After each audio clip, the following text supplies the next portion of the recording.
Yeah, please unmute Rahulji. Uh, I invite you to start with the opening and welcome of this event. Just give me a second. Hi, good afternoon, everyone, and a very warm welcome to all of you to SMX Network's first media, entertainment, and communication summit, IndiaComms 2021, curated by Professor Ujjwal Chaudhary and brought to you by SMX Network, a fast-growing community platform for sales, marketers, and entrepreneurs to learn, discuss, and network with industry, government, and peer professionals. The media and entertainment communication industry have been witnessing tremendous change as technology and innovation continue to drive digital transformation. The global pandemic has brought about major disruption and accelerated this transformation as changing consumer patterns have resulted in digital media taking center stage in our lives. We have also witnessed a significant shift in the way television has moved from being a medium to being a device in the age of OTT platforms. The rise of social media has also changed the dynamics of how people interact with each other, particularly between businesses and consumers. And it has opened up numerous avenues for marketing, brand building, and customer outreach.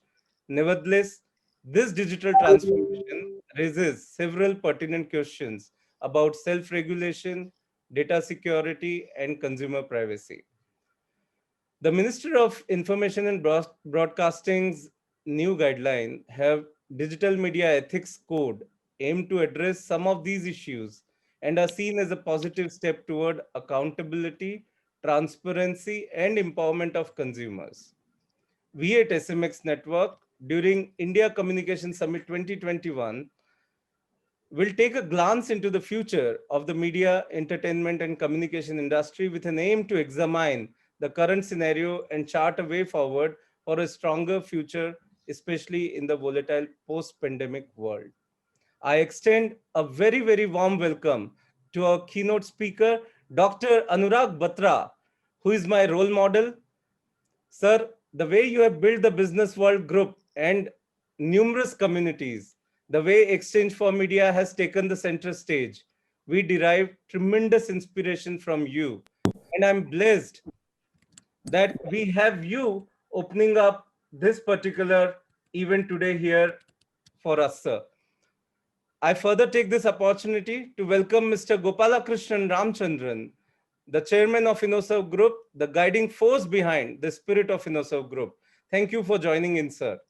I take this opportunity to welcome our university partner, Adamus University, our digital partner, InnoServe Digital, AI partner, Orai Robotics, community partner, ASMA, and Eccentric Global.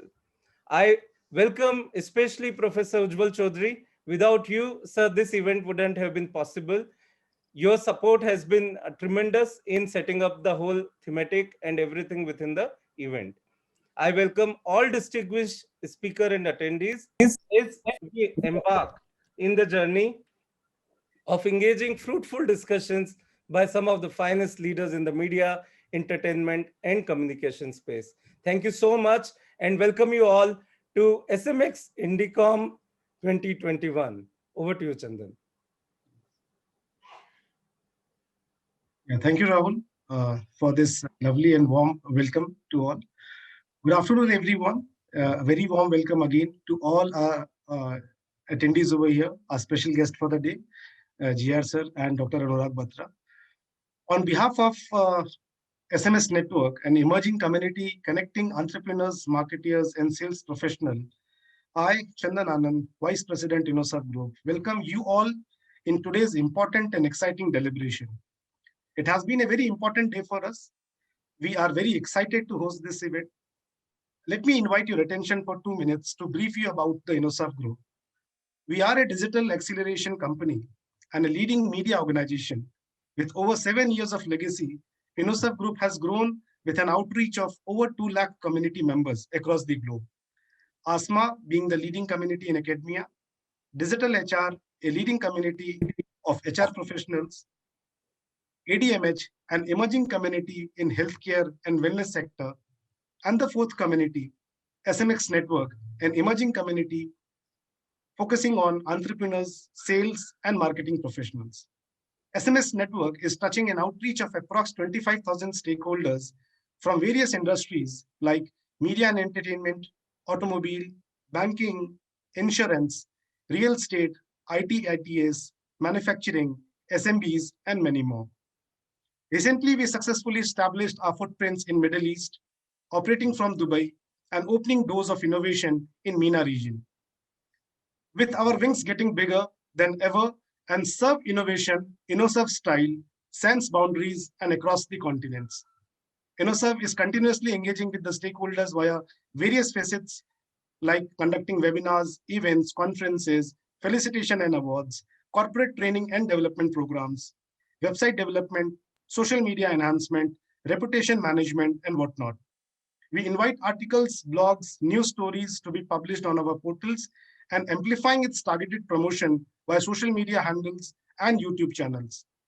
We are committed to organize webinars and virtual events which are unique and niche in its own way, thus creating an opportunity of knowledge sharing and by inviting who's who from the various sectors and industry. Our mission is to accelerate this movement of community outreach, knowledge sharing, and exploring collaboration opportunities. The journey becomes easier and exciting with your support and encouragement. Today, we are extremely proud to announce the opening of India Communication Summit 2021, known as IndiComms 2021, emerging as one of the India's biggest summit on media, entertainment, and communication, a two-day virtual event on 4th and 5th of March. With emphasis on new age technology adopting an effective communication, we will focus on helping the community of media and entertainment to learn, engage, network, and recognize the upcoming trends and tools so that we can attain the edge and remain future success ready. We would like to thank our partners, as already mentioned by Rahulji, University partner Adamas University, digital partner InnoServe Digital, AI partner Orai Robotics, community partner ASMA, and Arcentrix Global. We are really thankful for your support and association. I request all the attendees to kindly fill the feedback form, which will be shared at the end of this session to help us understand the learning outcomes and how this event was helpful to all of you. Also, if you attend the sessions for both the days, and which is very informative and worth attending, and also fill the feedback form for both the days, you become eligible for the e-certificate being an attendee for 2 days virtual event IndiComms 2021.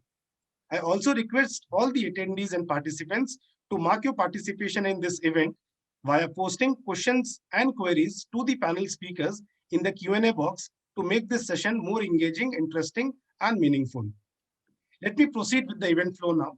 I would now like to invite our mentor, guide, and driving force, because of whom we were able to finally execute the idea of India Communication Summit under the banner of SMX Network, our program convener, Professor Ujjwal Chaudhary. Pro-Vice Chancellor of Adamas University. He is a leading academician and is known for specialized approach to media education.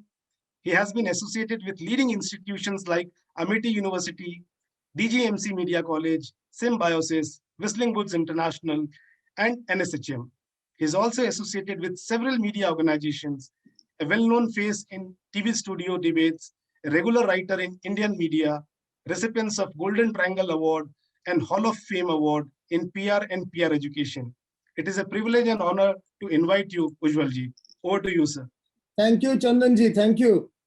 Indeed, the way you have introduced everyone is really flattering in a way. By the way, this is a fabulous journey today. Today, we are starting this journey with this program, India Communication Summit, which is expected to bring forth the media ecosystem closer to the audience that it serves. There have been many organizations, many efforts, in fact, to create platforms of media professionals. But what I like in this context, particularly, Chandanji, Rahulji, RG, Mr. Batra, Dr. Batra, and all the people who are just now present within Zoom or in video streaming platforms, YouTube and Facebook.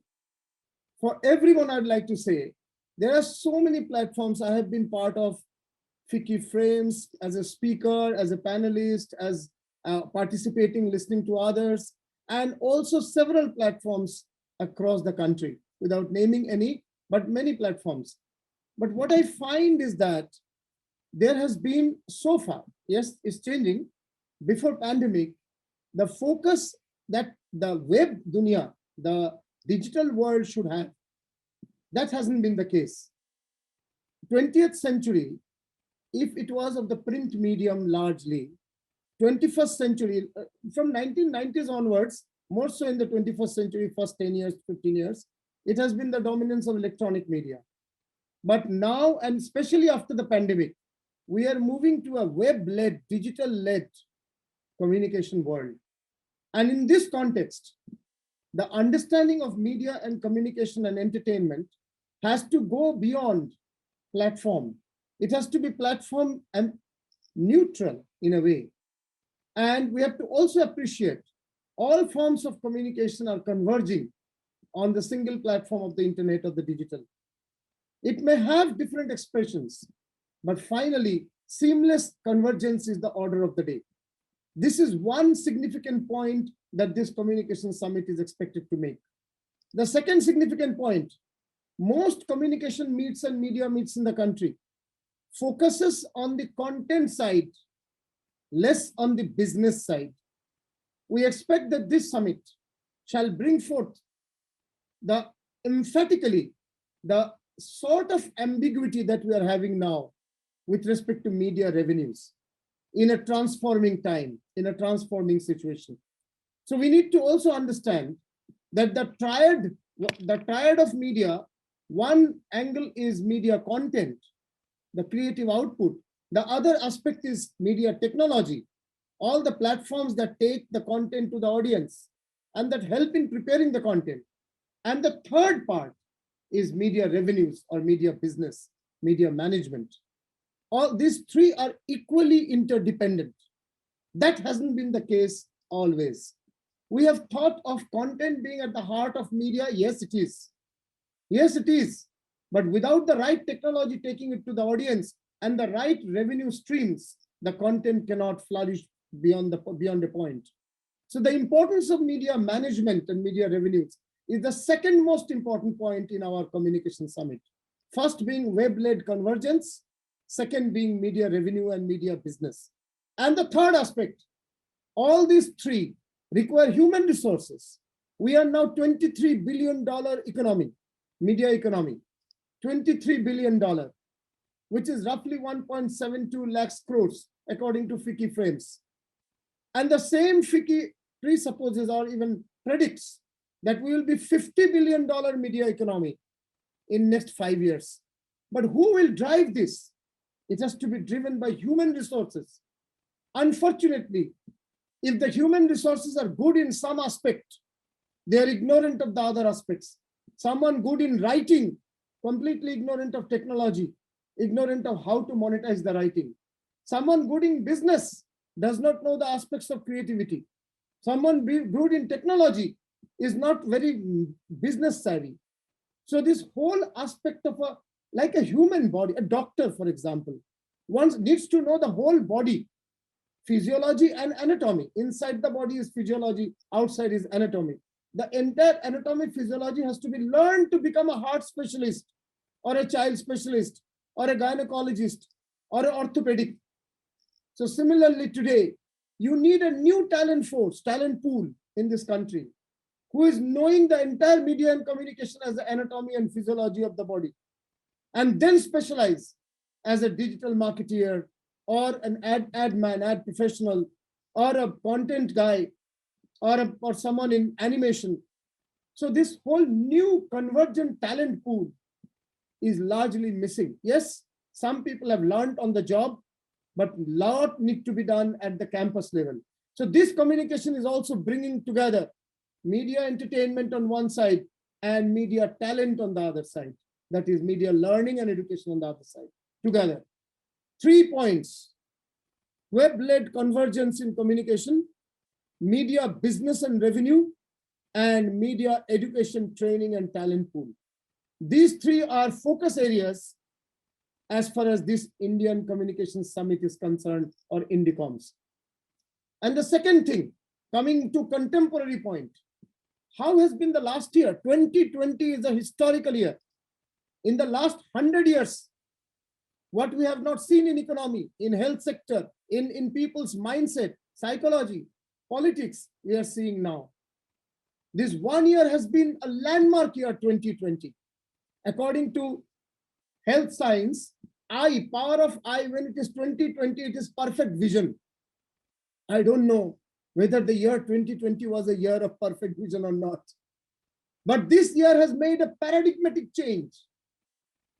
And therefore, it is important at the beginning of 2021, that is now, when this financial year is ending in the next 3 weeks, it is important now to examine how the last financial year 2021 has been for the communication field, for the domain of media and communication.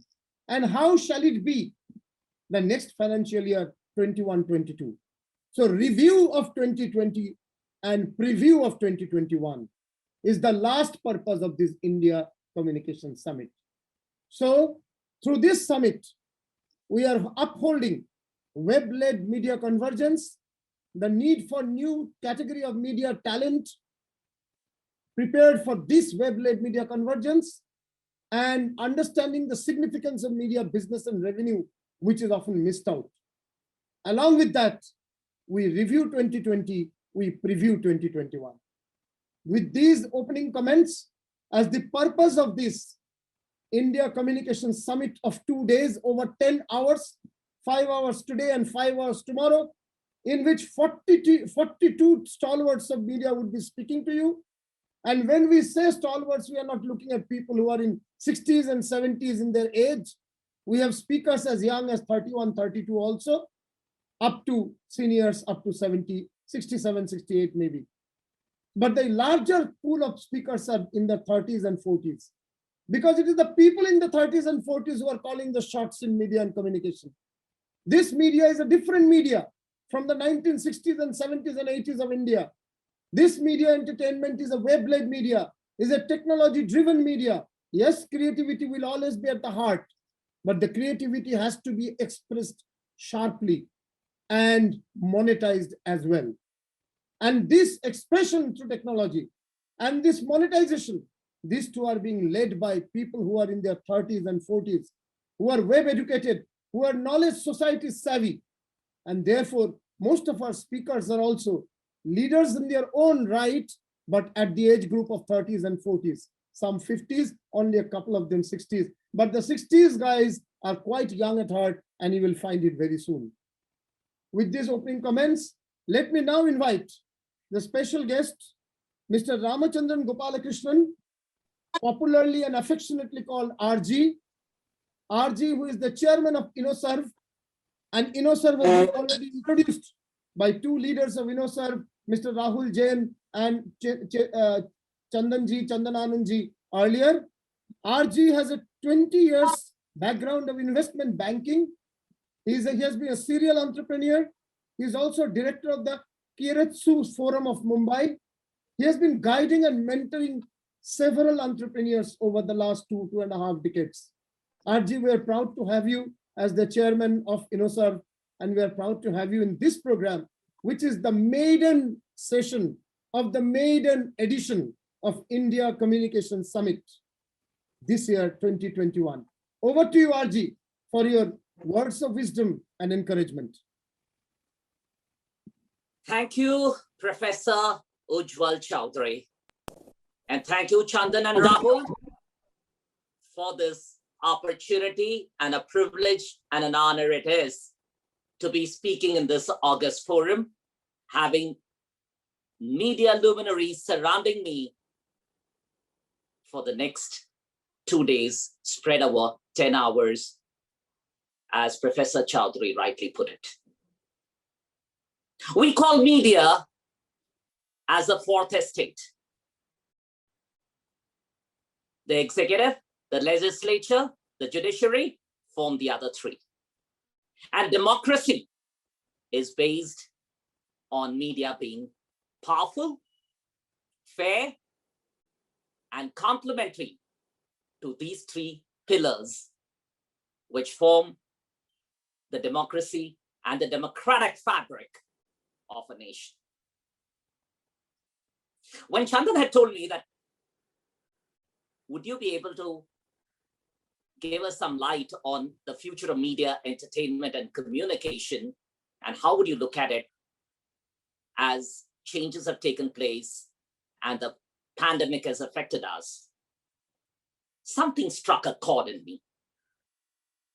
And I immediately started looking back, and I felt that while we call the pandemic as a big crisis, as Professor Chowdhury rightly put it, I feel that media has always been there in all the crises. It could be the world wars. It could be the wars between two countries. It could be the Indo-Pak War, the Indochina War. But what I find is that media has been in the forefront. Ironically, surprisingly, whenever there is a downturn in the economy, it could be due to recession, it could be due to wars, it could be due to a pandemic like now, or like the pandemic that affected the world about 100 years ago, the Spanish flu. The first budget cut is for advertisement and media. And surprisingly, we look at media and communications to stay informed, up to date. How ironic. I remember as a small child, about 50 years ago, when the Indo-Pak War was there, the media was the radio and the print medium, and the 9 o'clock news was very important.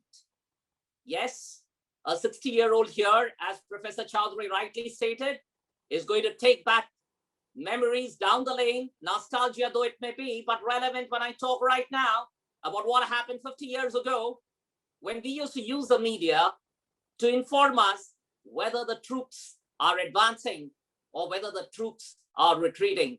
And we used to have people like General Sam Manekshaw, who later became the Field Marshal Manekshaw, telling us that we are doing well. And we'd have the 9 o'clock news, in which the news reader, if my memory serves me right, was a person by the name Surajit Sen. And he used to say that the troops are on the gateway of Dhaka, and Dhaka is going to be liberated. And we, in our places, with darkness all around us, used to burst into emotions and used to feel very nice because media was playing a role. The media was communicating to us. The papers were communicating to us. That was a print media, the radio media. If you look at it, we used to wait for telegrams. How can I ever forget that while the media has evolved, the media has been intrinsic in its power to influence the population, the nation, the mood of the nation, if we may say so. And if we look at what has the media been doing, the media has been always educating us through different forms. And as and when the media has underwent a change, it could be, it started with what we term as the print media, the newspapers, went to the radio, went to the television, and then it went into billboards, and then it went into what we call as the web media, and now the social media. All these transformations indicate only one thing, that we use media to keep ourselves informed, to keep ourselves tuned up to the latest, and we have needed the communication more than ever before. Media has provided us not only information, media has provided us with economics, and it has been an economy, as Professor Ujjwal Chowdhury rightly stated, and it keeps on growing. Maybe the pie of each of the media may change, the dynamics have changed, the print media may come down, the visual media may go up, or the visual media has come down, and the web media is going up, the social media is going up. But what remains relevant to this date is that media is a powerful force, and media will help shape the mood of the nation, will influence the thinking process. Yes, we need to be cautious. There can be fake news. There can be news which is not reliable. But having said that, which industry doesn't have the shades of gray in them? almost all have it. But overall, in an overall context, if we look at the media has been playing a powerful role, it's been playing a great role, it's been playing a role which is a service to the nation in a democracy. And I think with this web media and the social media in play, you would find more and more voices heard easily than ever before. And no longer is it a privilege to talk in the media, because you can have your own YouTube channel and start talking about what's happening in the nation. As simple as that. So you have your own media, you have your own channel. And again, I go back to what has happened to communication. The age-old communication used to be in the form of a telegram, went to fax, to telephone. We had the ubiquitous, the postman. How can we forget the postman? Every day we used to wait for the postman to come. And again, when I get transported to nostalgia, it has been immortalized by songs and movies. If you look at a song by name Chitti Aayi Hai in the movie Naam, you know that the postman was eagerly awaited when we, the sons of the soils in those days, went to US, UK and other places to earn a better salary. And similarly, when you look at the border, the forces are fighting. You Sandesha Leke Aaye Hain. When you hear those songs immortalized by movies, you know that communication has played a great role. The postman has played a great role in delivering to you the good news and the not so good news. The soldiers dying in war, the postman was the first guy who came and told us. Today, media is informing us. It has become impersonal at times. But then we had the communication channels then. The telegrams were there and the telephones were sometimes inaccessible. Today, mobile phone is widely available. So the press of a button, you get information, or rather information overhang in your system. One can only say this, that the media has come to stay. The communications is here, and entertainment has been provided all through. For us, the cheapest form of entertainment was going to the theaters. It was a way for a family outing, and the entertainment was there then through the television sets. The entertainment earlier, which was in theatrical plays, got replaced with a visual medium, and now the entertainment is through the OTT, over the top. Sometimes we also go over the top. Having said that, one thing which we can find, and it's very ironical, the media and the communications and entertainment, they've all played a very vital role, be it during good times or be it during crisis. And why do I say during crisis? Because I feel ground zero reporting in a war, the journalists are on the forefront and going and talking about it, and the visual media is there with the journalists even hearing the bullet shots that are being fired. And we hear, it could be a terrorist activity, which happened 26/11, where we find that the journalists were in the forefront of reporting, telling us what's happening. And what else can we say about the media people, except saying that they're equally frontline warriors? We talk about frontline warriors in a pandemic. I talk about frontline warriors throughout the year, 24/7, day in, day out. And that's the media. It's reporting floods, it's reporting war, it's reporting it's reporting about politicians, it's reporting about death, rape, you name it. They're always there. They're doing a crime beat. They're doing a patrolling. They're always the eyes and ears of yours. You're staying tuned. You are wanting information and you are informed. And then you have an informed debate, because media plays a role of giving you the content which we say is king. That is the content that comes from media. And then you start discussing, analyzing, and become the specialists who say what happened where. But at ground zero reporting, the journalists, hats off to them. The communication people, hats off to them. In difficult conditions, they send information and communication, and hats off to them. We always talk about our armed forces. We talk about our people in the hospitals, the doctors, the nurses, the other paramedic. I would also add to them the people in the media sector, the journalists, and the other people in the production area who bring news, live news to you, be it social media or otherwise, working 24/7. Even in the pandemic, they were working 24/7. And we didn't even once say that they are also equally our frontline warriors. Hats off to them. All I can say is that the media is here to stay. The communication is here to stay. The entertainment form has changed. But remember one thing, when the things become normal, it's the very same entertainment centers like the theaters and others where the spends will be more and the entertainment will be bigger and larger. And with OTT having been added, it's already become bigger. Other forms of entertainment are always actually constructed in the field of entertainment and in the field of media. Media finds a way to be relevant in the ever-changing dynamics of the world, in the ever-changing ecosystem. When the social media has come, you see the innovation that is taking place. You see that people are at it all the time to be updated. And we see that if we cannot have the outings to theaters to social distancing, we have the OTT platforms. If we cannot be going for actual concerts, we have virtual concerts that has taken over. And if we cannot have actual conferences, we have virtual conferences which came up overnight, be it through Zoom, Google Meet, or MS Teams.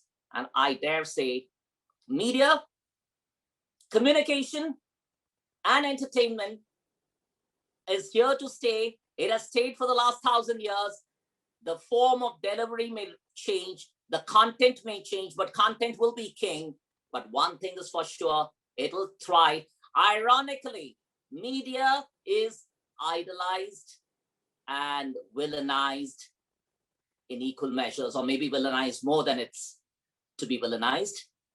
And I think, yes, while the cybersecurity laws are good and self-regulatory frameworks are necessary, we need to ensure that the creative freedom that is there and the creativity and the freedom of expression, which should be there in a democracy, is not lost by laws.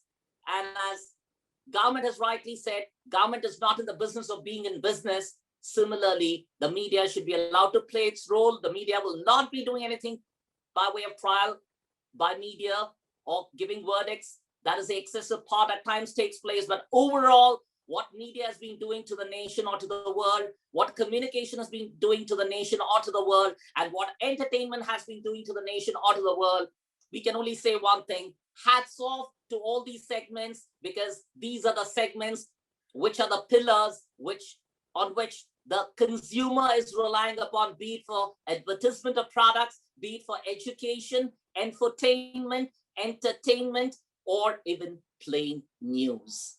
All that I would love to say while summing up is that media will constantly play a very great role. Communication, maybe the postman is no longer going to be delivering letters to you in an expectation that you're going to be getting your results through the postman, or you're going to be getting some good news from the postman, or a money order is coming. Those days are gone. It has been replaced by the electronic media or the web media, the social media.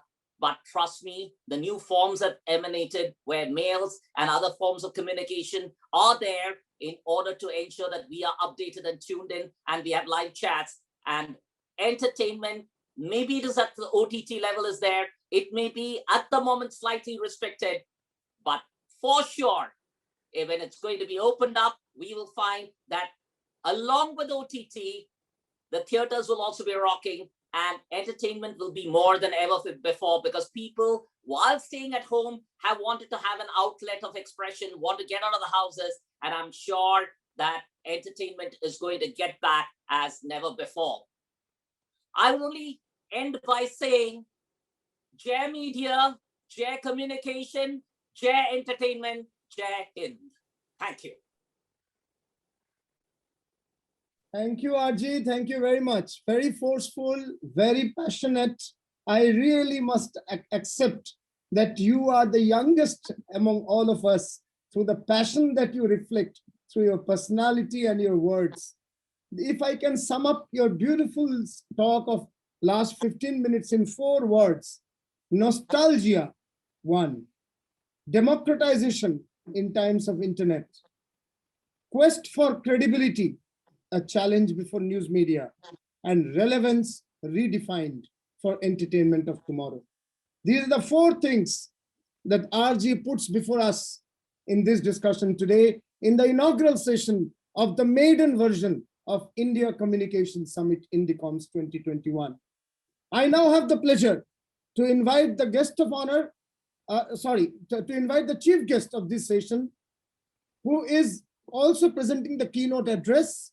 He is someone who has actually pioneered digital communication in India, digital media in India. Some 22, 23 years ago, almost a quarter century ago, when internet was hardly known, digital was hardly the word. This gentleman whom you'll meet now is quite young, and he has, at a very, very young age, he pioneered digital media by launching Exchange for Media. Exchange for Media, which is the default screen today of all advertising and marketing professionals in their laptops and mobiles. Exchange for Media, which brought a series of face-to-face programs as well. Fabulous industry meets in the field of marketing, communication, and entertainment. Exchange for Media Group, which later on expanded to bring in impact and also pitch. And thereafter, today, a huge number of communities, I think 16 communities maybe, through Business World ecosystem, taking over a magazine Business World, turning it into a multiple community platform, which is a fabulous idea for the new age, for the new era of internet-driven, digital-driven media. I'm talking of none other than Dr. Anurag Batra, an entrepreneur, an author, angel investor, and mentor to entrepreneurs, and a pioneer in digital communication. I also have the pleasure to inform that he is the chairman of a committee by the Government of India focusing on vocational training framework. Interestingly, which I did not know and I came to know only today, very, very long ago, some quarter century or more ago, he was the system analyst of Tata Consultancy Services.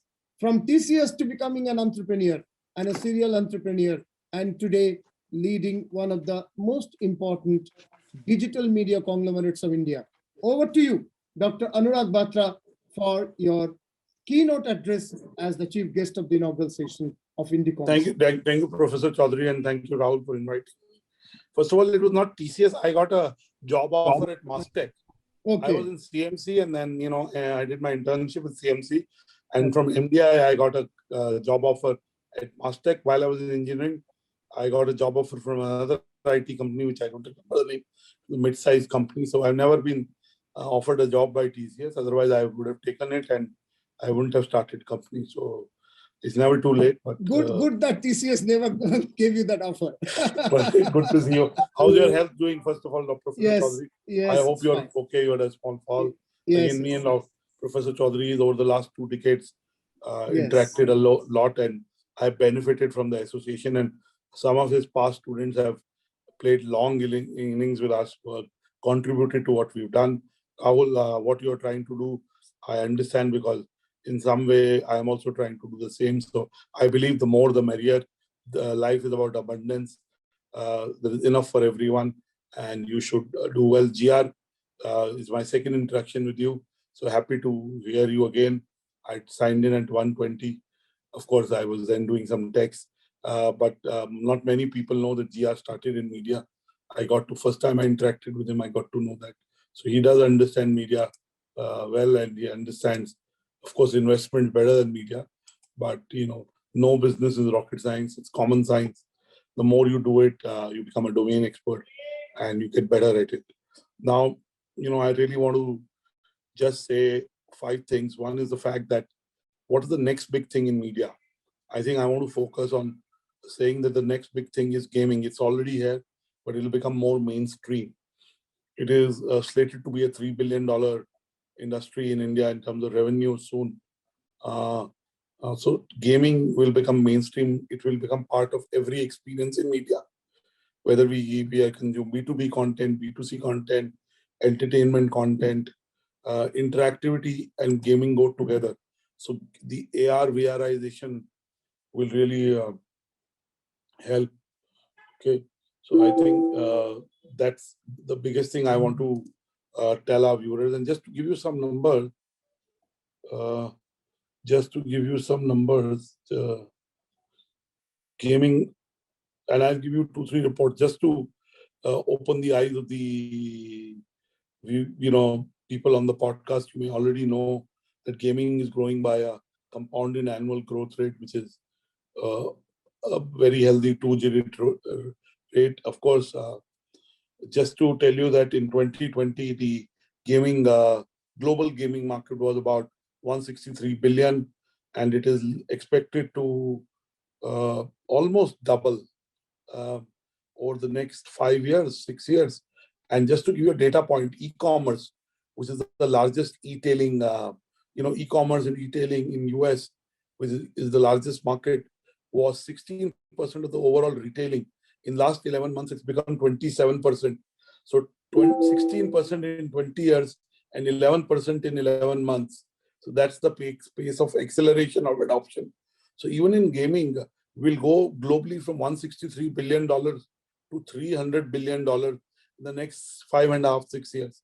So this is almost a 11 to 12% CAGR every year. And again, the emergence of cloud gaming is driving the market. Now, whether you look at Sega, Ubisoft, Epic Games, Atari, Warner Brothers, Disney Interactive Studio, have gone online to distribute their games. Also, in May 2020, NVIDIA GeForce added 19 games to its cloud gaming library, further announcing an additional 18 new games. So clearly, cloud and gaming are coming together, and that's creating a whole new set of new gamers. And let me give you an example from the Indian investments scenario from the markets. We had 2 crore investors on the stock market till a year back. We have now 4 crore plus, growing very fast. So the adoption of gaming platforms such as esports is really driving adoption of gaming to the millennials. And also from a business standpoint, there is enough mergers acquisition that is happening. For instance, the Forge Arena made by Phoenix Rising Studios, a Canadian startup, which has now become a very big player in esports. The game is free to download, like Fortnite and Counter-Strike. Also, with the outbreak of COVID-19, home entertainment seems to have added a new option of gaming. Gaming was not a big home entertainment option, but in the last 1 year, in a market like US, the gamers spent 45% more time than they spent before COVID. And similarly, if you look at other markets like France, UK, Germany, France grew by 38%, UK by 29%. This is the average time spent by a gamer. Of course, US is the largest market in terms of time spent, in terms of revenues, and Germany 20%. Now, if in India also we had similar trends, and you'll soon see the IPO of a large gaming major in Nazara. So gaming will become mainstream. That's what, I think every aspect has been talked about between Professor Chaudhary and GR. So I thought I'd focus on gaming. Now, if gaming and AR and VR are going to become mainstream, then what are its implications? Now, every year I follow the report of a venture capitalist. Her name is Mary Meeker, and she does a state of the internet. Okay, and clearly she's been able to forecast reports and trends ahead of other. A lot of her forecasts have come true actually. So I just want to give you a slice of what is she saying. It's called the Mary Meeker's Internet Trends. And if you look at, she has not done a forecast this year, but let's look at what she said in 2019. She talked about the rise of short form video and what she called super apps. Now that has happened. The acceleration of short form video is a big trend. Today, even in when you watch OTTs, shorter duration films, are getting tractions. And really, as the number of internet users grows, all major internet markets in the world. China has the most internet users in the world. Almost 21% of the internet users in the world come from China.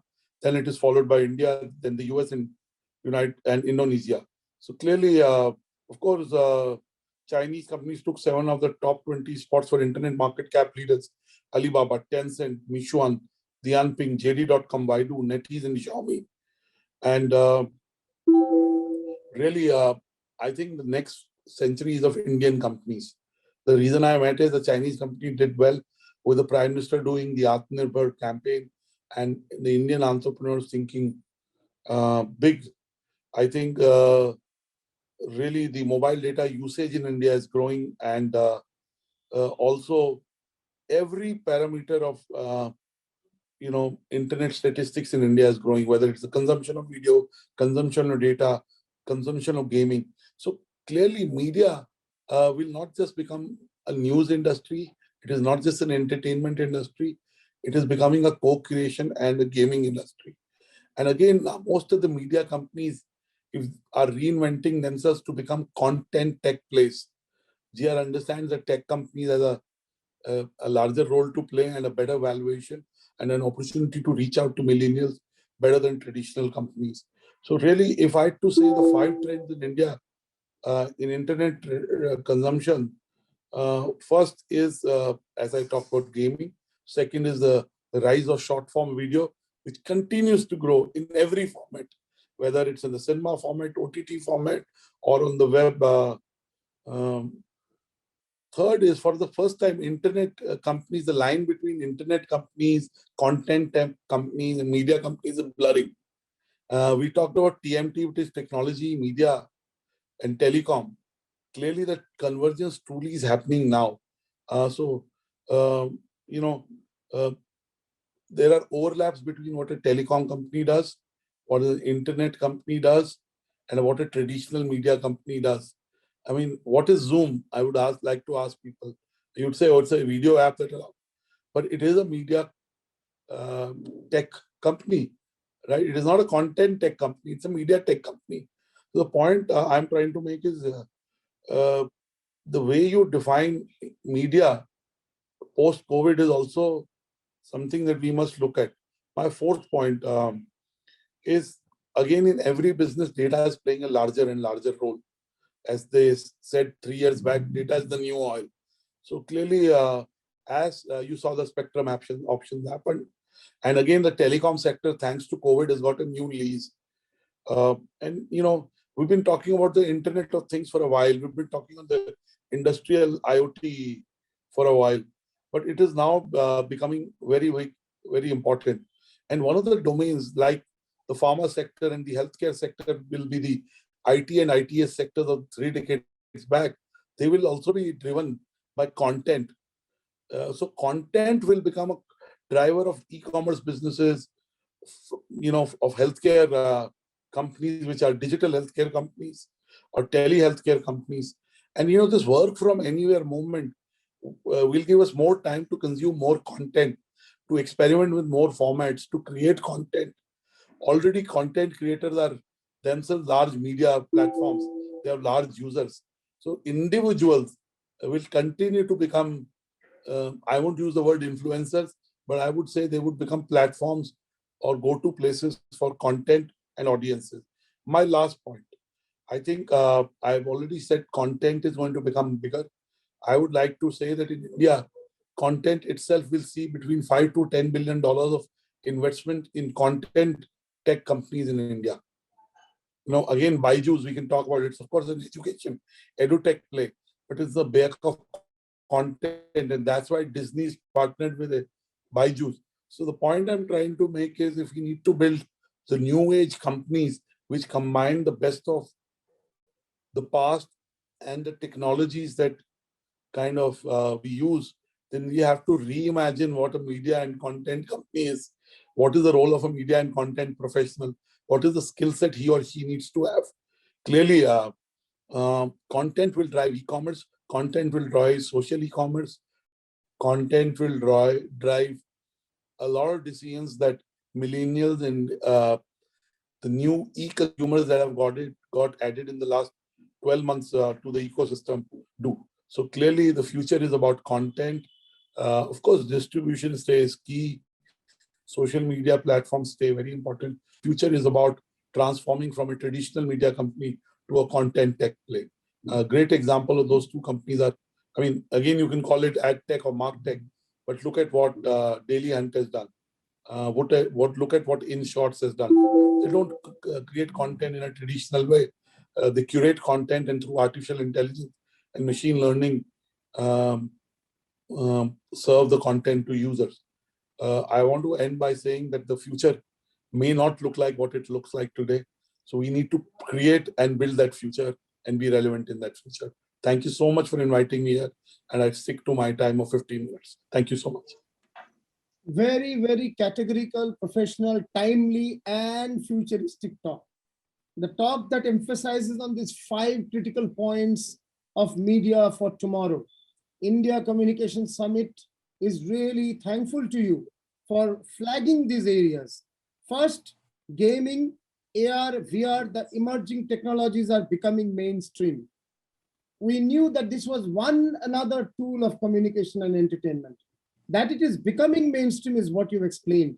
And interestingly, you have also quoted Mary Micker's internet trends, which is very well known, how short form video and super apps are calling shall call the shots. And she said in 2019, and we know what happened in 2020 to short form video and super apps flooding our consumption of media.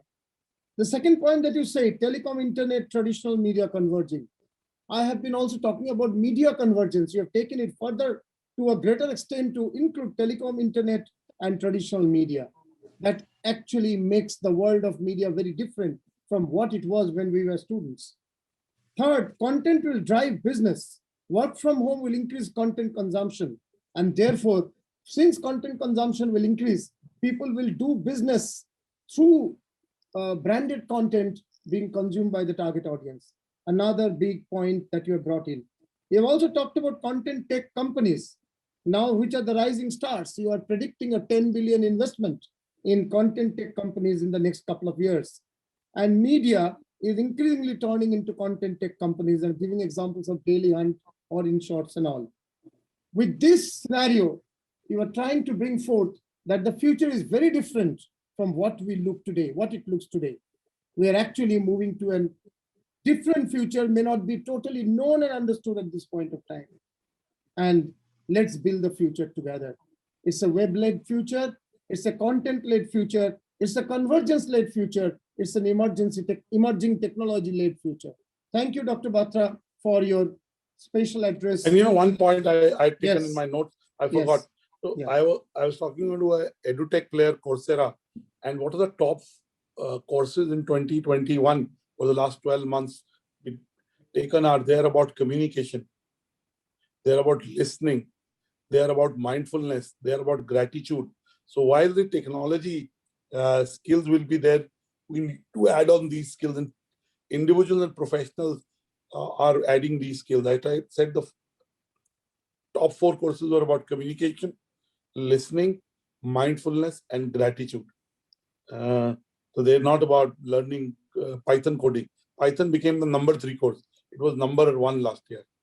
So just wanted to tell you that while the technology grows, the value of human touch and human attributes will only grow, and it is needed more. So just wanted to make that point. Yeah, thank you for that. I think we had a very, very informative and futuristic sort of an inaugural session, looking at nostalgia from RG and talking about future from Dr. Batra. RG, would you like to pose any question before we bring this session to an end to Dr. Batra?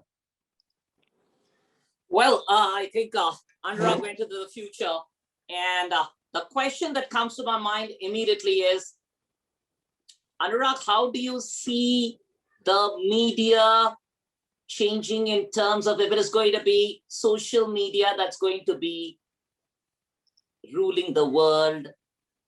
Are we sounding the death knell of the print and the visual media? And are there tremors to be felt by those in this world of print and visual media? Seems Dr. Batra has just dropped actually. Maybe Okay. Ujjwal sir, you would like to answer this. No, Why don't you answer it, Professor Chowdhury? I would not say death knell because, first of all, a newspaper is a habit more than a necessity. It's a habit. So there is a generation, 40s, 50s, and 60s, and there is a generation which is newly educated in the hinterland of the country. So newspapers dying completely, I would not be predicting just now. However, the circulation has gone down for sure. Post-pandemic, it has not, no newspaper has gone back to the same figures which they were before the pandemic. So circulation has gone down for sure. So it is on the way to way out, but that could be slow and long term. Having said that, the consumption of news has not gone down. The paper is maybe on decline, but the consumption of news on your handphone and consumption of news on the screen, the laptop screen, that hasn't gone down. For example, today, Indian Express newspaper and IndianExpress.com, if you compare, or NDTV channel and NDTV.com, in both cases, the .coms command a far bigger allegiance of the audience. This has been told by their CEOs themselves. And the only question that the people were not able to correct the monetization of the .com. So that's what's happening gradually now. Times of India has cracked, they've crossed 400 crores revenue last year on the .com platform itself. But that is nothing in front of 25,000 crores revenue of Times of India Group. So it's a long way there. Having said that, newspapers, though it will survive for the next 10 years or 12 years or 15 years, in the long run, even now and in the long run, it's an era of web-led journalism and more so on the mobile or MOZO mobile journalism. Thank you. Thank you. We move on. Comprehensive answer, Dr. Chowdhury. Thank Brilliant. you. Thank you. Thank you very much. We are moving ahead. We are moving ahead to the next session. Can I have the creative of the next session, please, before we begin the session? Can we have the creative of the next session, please?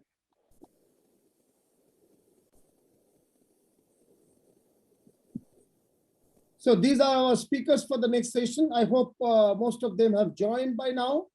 We have Ashish Kulkarni, chairman of the FICCI Forum of AVJC and XR. We are Cyrus Dastur, founder of the short film movement in the world, is called Shamiana. Soumya Mukherjee, vice president, revenue and strategy for Hoichoi, which is really creating Hoichoi in the Bengali OTT market. Lloyd Xavier, AVP marketing, AHA OTT platform. And Siddharth Laik, founder and editor-in-chief of the fastest growing web property on entertainment news called IWM Buzz.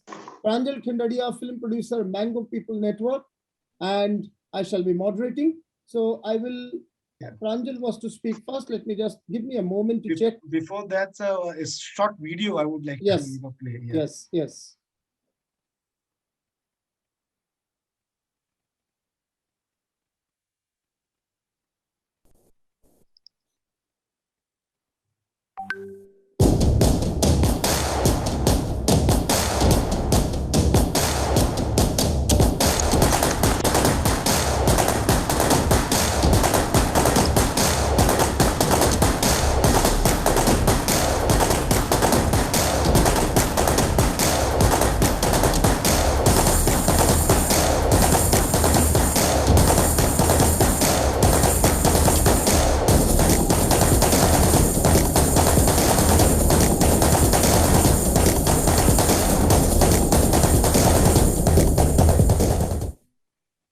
Great, thank you. Thank you very much. We begin the next session, which focuses on web-led entertainment. Entertainment, and particularly the web-led part of it. And to begin the talk, let me first invite Mr. Soumya Mukherjee. Soumya Mukherjee is really creating a rage in the eastern part of India. Personally, he was in the launching team heading e-commerce of the French retail giant called Decathlon. Decathlon is very well known in sports retailing. I'm sure people are aware of that. But for quite some time from the very birth, he has been associated with Hoichoi, the Bengali OTT channel that has been there for quite some time now. He is currently the Vice President Revenue and Strategy and looking after the operations in a very, particularly on the revenue side, in a very major way. Today, post-pandemic and during and post-pandemic, I don't know whether we can still call it post-pandemic, but during the last 1 year, Hoichoi has really created Hoichoi. In Bengali, Hoichoi means creating a raise or creating a huge impact. Halla gulla, shorgul. So to the Mr. Shorgul of Bengali OTT, Mr. Soumya Mukherjee, over to you for your comments on how the pandemic impact was there on your business and what are you looking at in the future, the next 1 year. Over to you, Mr. Soumya Mukherjee. Thank you for that introduction. And first of all, hi to everybody. I hope my audio is clear and Perfect. So, of course, the pandemic was a very challenging time from a content perspective, simply because the industry that we operate in requires a lot of course, you know that we are into production, we acquire a lot of movies, and if content is not there in any market, that is when a void gets created. But luckily, we had a big backup of movies that time. I mean, of course, the biggest differentiator for Hoichoi has always been the original shows that it releases, right? But during the pandemic, we were, of course, not able to release a lot of shows. What worked out in our favor is we had acquired a lot of movies. We had planned to release one world digital premiere every month, but the moment the pandemic started, I think we created a trend where we started giving 2 world digital premiere movies almost every week. And that really drove the numbers, that really drove subscriptions. In fact, the biggest growth phase actually happened from 20th March to sometime to about 15th of May. That is when I think we pretty much achieved half of the year's target that we had actually set out for ourselves. So yeah, I think the pandemic did work out. It was decent enough from a business standpoint, but yes, I think it took a lot of time to recover simply from a content production standpoint. A lot of our ongoing projects got delayed. But having said that, we are based out of Calcutta, and in Calcutta, the government had opened up a lot of regulations quite early, to be honest, compared to, let's say, your places like your Bombay or Bangalore. And as such, we were able to produce a lot of content. So right now, I think we are slowly getting back on track, simply from a production standpoint. Agreed. Hello. So, no, are you done? Are you done? I didn't understand. Okay.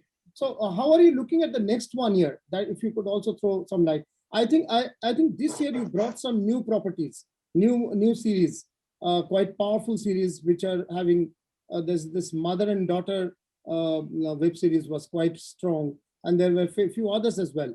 How are you looking at the next 1 year? So I think Hoichoi has been very consistent in releasing content. I mean, we are one of the few OTT players in the country which actually releases at least 2 new original shows every month. And that's why, because that is the biggest acquisition driver for us.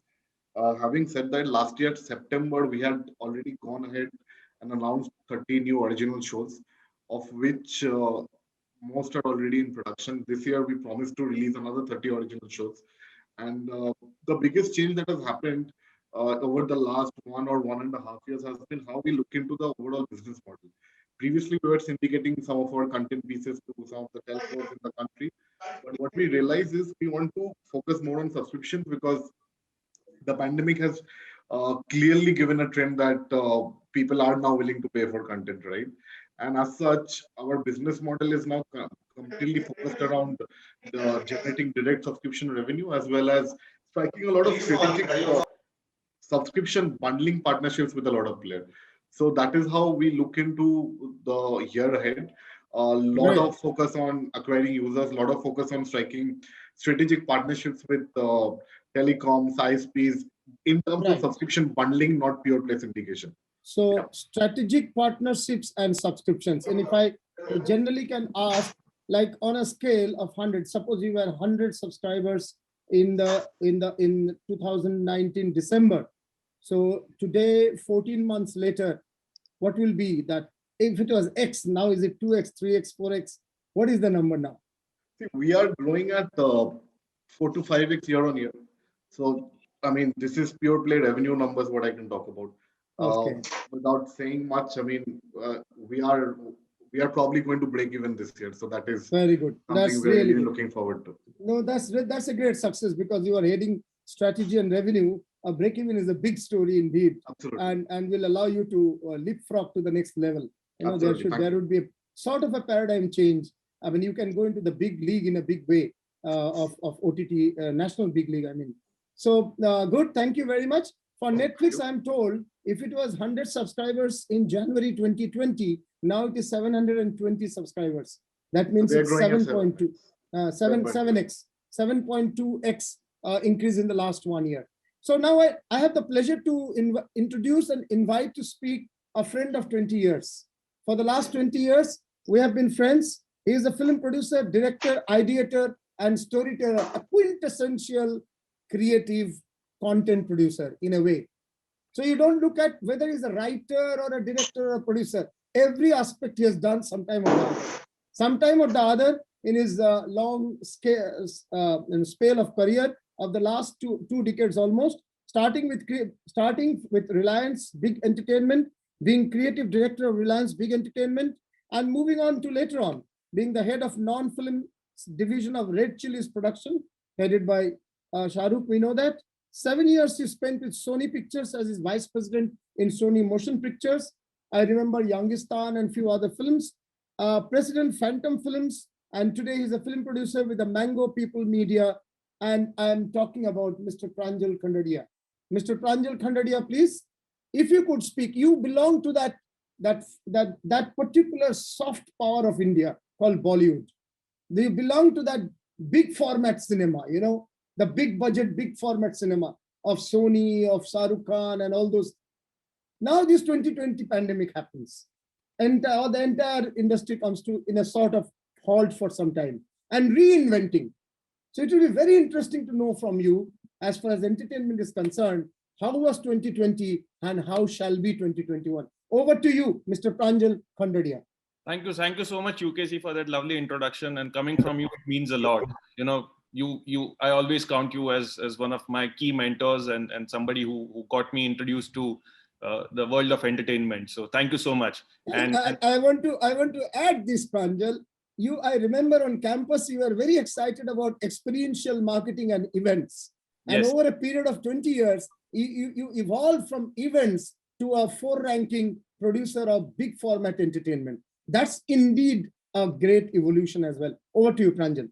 I guess it's every content creator's dream to, complete the circle and eventually get to the silver screen. I guess I'm just lucky enough in my 20 years of career, I could do that journey from ground events to televised events to television and to finally hitting the mark with films.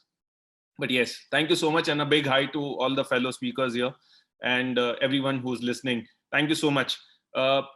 This is one question which in the last 1 year has been asked more than 365 times, because actually every day someone or the other is asking or discussing this over drinks or without drinks, that boss apni to lag gayi, ab kya hoga aage.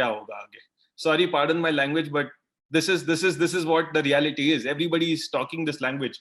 So I have a very simple answer to this, and I quote myself to this same thing to everyone, that yes, there is a big sea change in habit in the way consumption patterns have changed. Yes, there is a big sea change habit in way we all have started living our lives. There is the new normal. But I asked one simple question: have we stopped eating? Have we stopped breathing? And if answer to both the things is no, then we haven't stopped consuming content. And as long as we continue consuming content in whichever format and on whatever medium, there will always be need for good content. And hence I believe that, storytellers will always be in demand. They will never die. Come Corona, come pandemic, come whatever. The only way we survived this pandemic was looking at the reruns of Mahabharata and Ramayana. Who could have guessed that, even 40, 50 years after they were played for the first time, we would enjoy it so much so that, they would be, shattering all the records in terms of TRP. I'm not going to dwell too much into TRP because we all know that, that's like a subject which is being debated right now too often for all the wrong reasons. But yes, people did enjoy and people were consuming content which was available to them.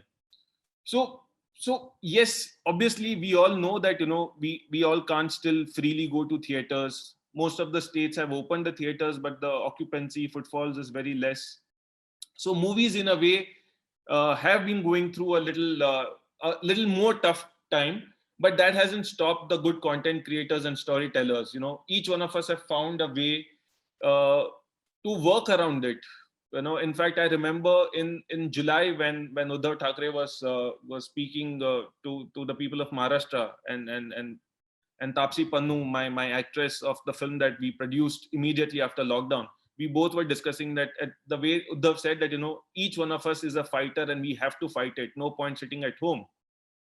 And luckily, I had an actor who was willing to, risk it out. So we took all the calculated decisions.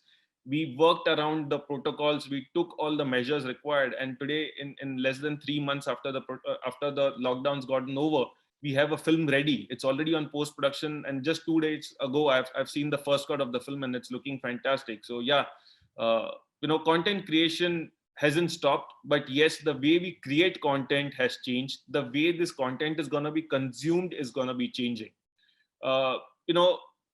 A lot of times I've been asked that, will it be a death for all small time filmmakers or the small budget films? But I really don't think that, it's got to do with budgets. It's got to do with content itself. If your content requires a big scale projection, if your content requires that collective viewing experience, then it is deemed fit to be released in a theater. If your content is okay to be viewed on a small screen, if the content is more about drama, storytelling, if the content is more real, I don't think any filmmaker should have a problem today that, the film is not releasing in theaters and it's going direct to digital, because it's only an added avenue for a content creator. That today we are not waiting for that one Friday release that the film would have given a chance to. Today there are so many platforms, and including Hoichoi, which is one of the most popular platforms where, a lot of content is being consumed.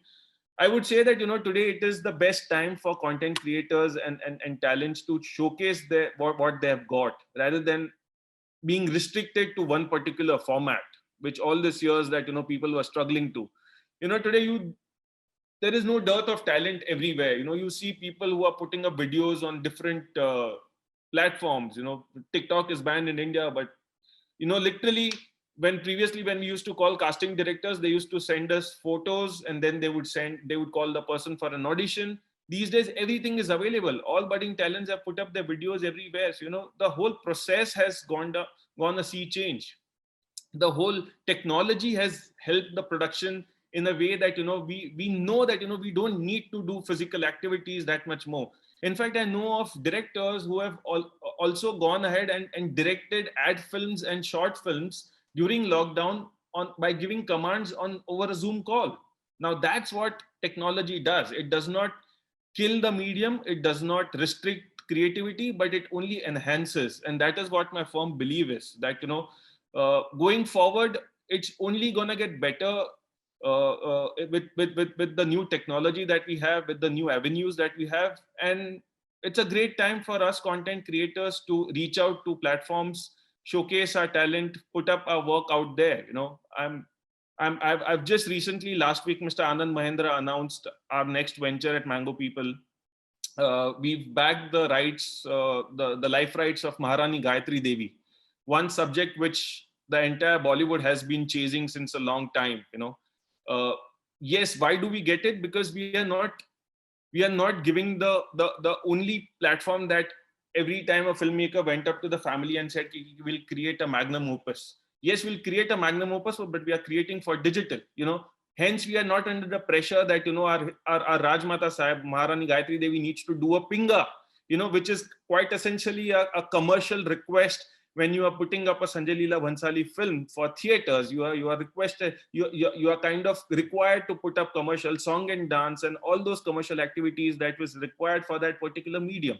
But since we have a new medium today, web gives us the opportunity to provide edgy content, provide bold stories, go into the real depths of the characters and the stories and explore that with a certain pace at which we can follow them and fall in love with them. Hence, I think we are in a good state, and it's good times.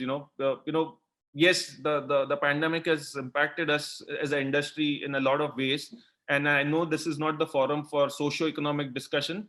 I would only talk about content creation here. That yes, in terms of creation, I think the industry is back on its feet, and the amount of work that is happening right now is actually much higher than what we were at in 2020 March. There are no talents available in the market. There are no cameras available in market. A DOP worth his salt is at least filming 2 films at the same time. There is absolutely diehard crunch of talent right now. And it's only a positive sign that all of us have got so much of employment to look forward to. And thanks to all the digital platforms and the web. So I think as content creators, if anyone's interested, I think we should not look down upon a certain medium, or we should not only wait for a particular medium to put out a work. I think we should embrace what's available today and create content for every possible medium. I think. Great. Yeah. That's the positive way to look at it. And you've also given example of even the broad, the big budget films also not going full hog. Though I'm sure there will be rethinking on their positioning, their branding, and their placement in the current situation. And the best thing that you say is a good time for content producers, and there is a talent crunch.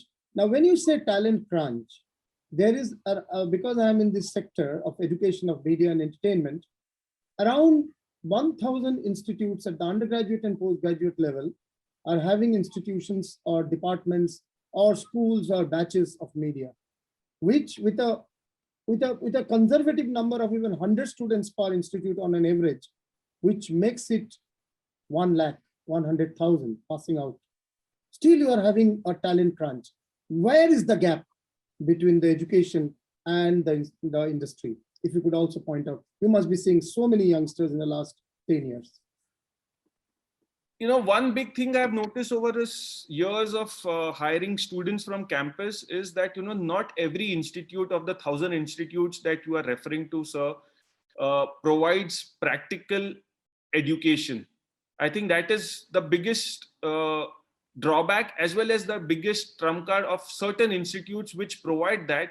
So the students come fully ready and equipped to enter the industry. The handholding period of those students is much lesser when they come with practical knowledge. I think this is a hands-on vocational medium, and we cannot be just relying on textbooks when it comes to actual execution of stuff. Okay. And especially for creators, I think unless and until you create something, fail in it, and then recreate, till that time, I think there is no point in just coming and saying that, I've passed out as a copywriter from XYZ Institute and here I am. That person needs to put out content, make short videos, put it on YouTube, see what you can do. Today, technology is available, and it's so cheap that, today, if you have an iPhone, go shoot a short film. So basically you're looking at people with proven track record of some portfolio of work, portfolio of content across various platforms, whether it's digitally preserved or otherwise. And today it's largely all digital, whether it's video, whether it's text, whether it's any other content, it's all on the digital platform. So you're looking at people with portfolio, proven portfolio, and practical knowledge. That's what you are looking at. Sir, the risks are so high that the chances of failing with a new team whom we are not confident of, or a team which is just starting out, becomes that much more important than the project. Last one before you go, because I know you have an appointment beyond 3 o'clock. It's almost 10 to 3. And you have an appointment with a leading artist. You didn't tell the name. That's okay. I'm sure it's not Tapsi Pannu. She is busy somewhere else. So it could be someone else. So let me just know, how do you look at the next 1 year with respect to cinema? On OTT and others, our friends are speaking anyway. So with respect to big budget cinema, how do you look at the next 1 year? Sir, I think the movie going experience is now going to be even more enhanced with all our exhibitors trying to up the game. It's no longer going to be popcorn that will lure you into the theater or the AC that will lure you. 2K, 4K digital projection, state-of-the-art sound system, 7.1 Atmos, Dolby sound system, that will add to the viewing experience of the audiences, and that is what will get audiences excited to go back to the theaters. Today, if we want to watch 83, which is one of my next films that will be releasing soon in June, I'm saying that today, for that experience of watching India couple, they're lifting the World Cup from 83. Why would you want to watch it on your mobile phone or on your TV sets? Exactly. You would want to go with your friends, go cheer when Kapil Dev was hitting against Zimbabwe and making those scores which you never saw, the match that you never saw. Watch it on the big screen. So I'm guessing that, it's only going to be that big excitement. Once we start going, I think nothing will stop us. So it will be a game for big budget films still on the silver screen, whereas the low budget films will go on OTT route or any other? Would you suggest that way? Sir, I think I made a small point when I said that, I don't think we should demarcate it basis budgets. Okay. I think the subject matter of the content is what will decide the medium that it should go on. Right. Okay. Like a big budget film like Gulabo Sitabo could have waited for a theatrical release. But the reason why it also chooses to go on digital could also be the niche content that it had to provide. Right. So it's, I get it. A large budget sports film, a large budget war film, a large budget historical period film cannot be enjoyed in the small screen. It has to be on the large screen itself. Thank you for all those. I must note that in the questions segment there is a gentleman from South Africa who has written, "I'm interested to produce films. I have project stories and investment opportunities also. Subjects are very interesting." He has given his email ID as well, which I will share with you. MK Akhtar, Dr. Muhammad Khurshid Akhtar. I will share that email ID with you if it is of any worth to get in touch. Thank you. Thank you very much, Pranjal. Thank you, fellow speakers. Thank you. Yes. And best of luck with 83. 83 we are really waiting for. Yes. I think the nation is waiting for. Yeah. Once again. I think the nation is waiting for it. Nation is waiting for, yes. This has become very famous. The nation asks, nation पूछ रहा है, देश पूछ रहा है. इसी तरह देश wait कर रहा है. Thank you, Pranjal. We move on to the other person, and here I bring to you a legend who has actually brought industry, government, and education together.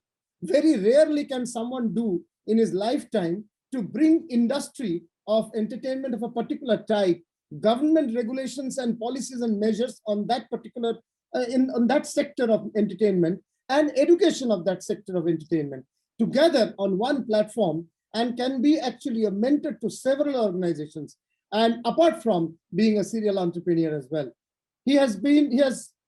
Earlier he was the CEO of Big Animation, and today he has set up Punnar Yug Art Vision and Screen Yug Creations. And very interestingly, he is setting up the Green Butterfly Art Village at Lonavla, which is a sustainable ecosystem of art. Now, this is something maybe new to you, but what you all know perhaps, he has been a force behind FICCI Frames in recent times, the content and the planning and the curation of FICCI Frames. We know that's the biggest media business meet in the country. AVGC Forum of FICCI he is heading. He is also the spirit behind setting up a Media Sector Skills Council, which now Government of India and FICCI jointly run it. So whether it's industry of animation, we know animation in India, the Chota Bheem, that Ganesha and Krishna, all these things come to our mind. Those are the expressions, the creative expressions of animation. But there are some people behind the industry who are the force behind the industry to push animation and graphics and this industry forward through government policy, favorable policy, through industry investments, through educational investments, through bringing in international players to India, all this together. Some people do that part of the job, and Mr. Ashish Kulkarni exactly does that part of the job. He is the force behind this part of entertainment, what we know as animation, gaming, graphics, and Dr. Batra has said how gamification is on the rise and mainstreaming of gaming will happen as we go ahead. So over to you, Mr. Ashish Kulkarni, a friend and a mentor to many, many institutes. Over to you, Mr. Kulkarni. Thank you very much, Ujjwalji. In fact, so nice to meet you again. Although we are unable to meet in person, but it gives me a great pleasure meeting you on various platforms again and again. I think your questions that were very relevant in terms of what happened. In fact, in our industry, there are certain verticals who gained a lot and certain verticals who did not gain at all. In fact, if you look at the growth in animation, although the production suffered for the initial first quarter, but working from home, the productivity went up from June, July onwards, and we are able to really see how that ecosystem, which is a freelance ecosystem, which is prevalent world over, and India was predominantly looking at studio productions. How that actually we were forced to really experiment that and see that the productivity is far better and a much relevant content came out of it, because what was happening was that the writers of the stories were way ahead of the curve during pandemic, because they were seamlessly delivering the stories again and again. uh, and mind you, some of the best stories that we have seen coming out in the pandemic time, which are under production at this point in time in animation in particular. Whereas in the visual effects segment, we saw a big dip in the first 3 quarters of this year, because there was no live action shoot, so there were no feed for visual effects artists to really work upon, and I think that was a big dent. Fortunately, many of the visual effect artists in India have actually migrated from animation. So some of them actually went back to animation and tried their hand in animation. And I think that's where there was a force. And today, I must gladly tell you that most of the studios in India in terms of animation have their hands full, and many new shows have been greenlit in the last 3 months. And many studios would be busy for the coming 2.5, 3 years. And now we are going to smaller cities. And I was in Madhya Pradesh last week to talk to all the studios in Sagar and in Ratlam, in Devas, in Indore, and Bhopal, and Jabalpur. And you will be surprised to see that all these cities I named today has a minimum of 2 to 3 studios, and the cities like Bhopal and Indore have upwards of 20 to 40 studios. So our industry during this time, when the artists left the big cities and went to the smaller cities, to their hometowns and started delivering from there, many people ended up starting smaller studios at their places, and I think that's a big welcome sign. Uh, it gave me a great pleasure to see some of these guys who had a great leadership quality became studio owners in the last 2 quarters of this year, and their entrepreneurial journey has started. And many following artists to them from their institutions, from their local cities, have joined them, and they have started delivering shows from their small places. So this has been one of the major trends that happened in the positive side. Although the VFX, whatever is lost, could not come back, but I see VFX will do much better in the coming year, because many artists are deciding to shoot, or many producers are deciding to shoot against the green screen or digital screen. And a lot of work will come back to the visual effects artists to clean up and add a lot of details to the scenes. So we foresee that the coming 2 years, at least 30% rise into the shots that would come for the visual effects, whether it's television or feature films. In terms of gaming, we had seen a big rise, because the engagement on the web in a browser-based games and many other things happened drastically. It went up 700% in the first quarter of 2021 itself, and that trend continued. And that's where we see the next big curve is going to come in. So to give you statistics, as of today, we have about less than 1% of the global volume that we do in AVGC sector and XR sector in India, with about 1.185,000 artists and we do about 4.4 billion total in AVGC XR.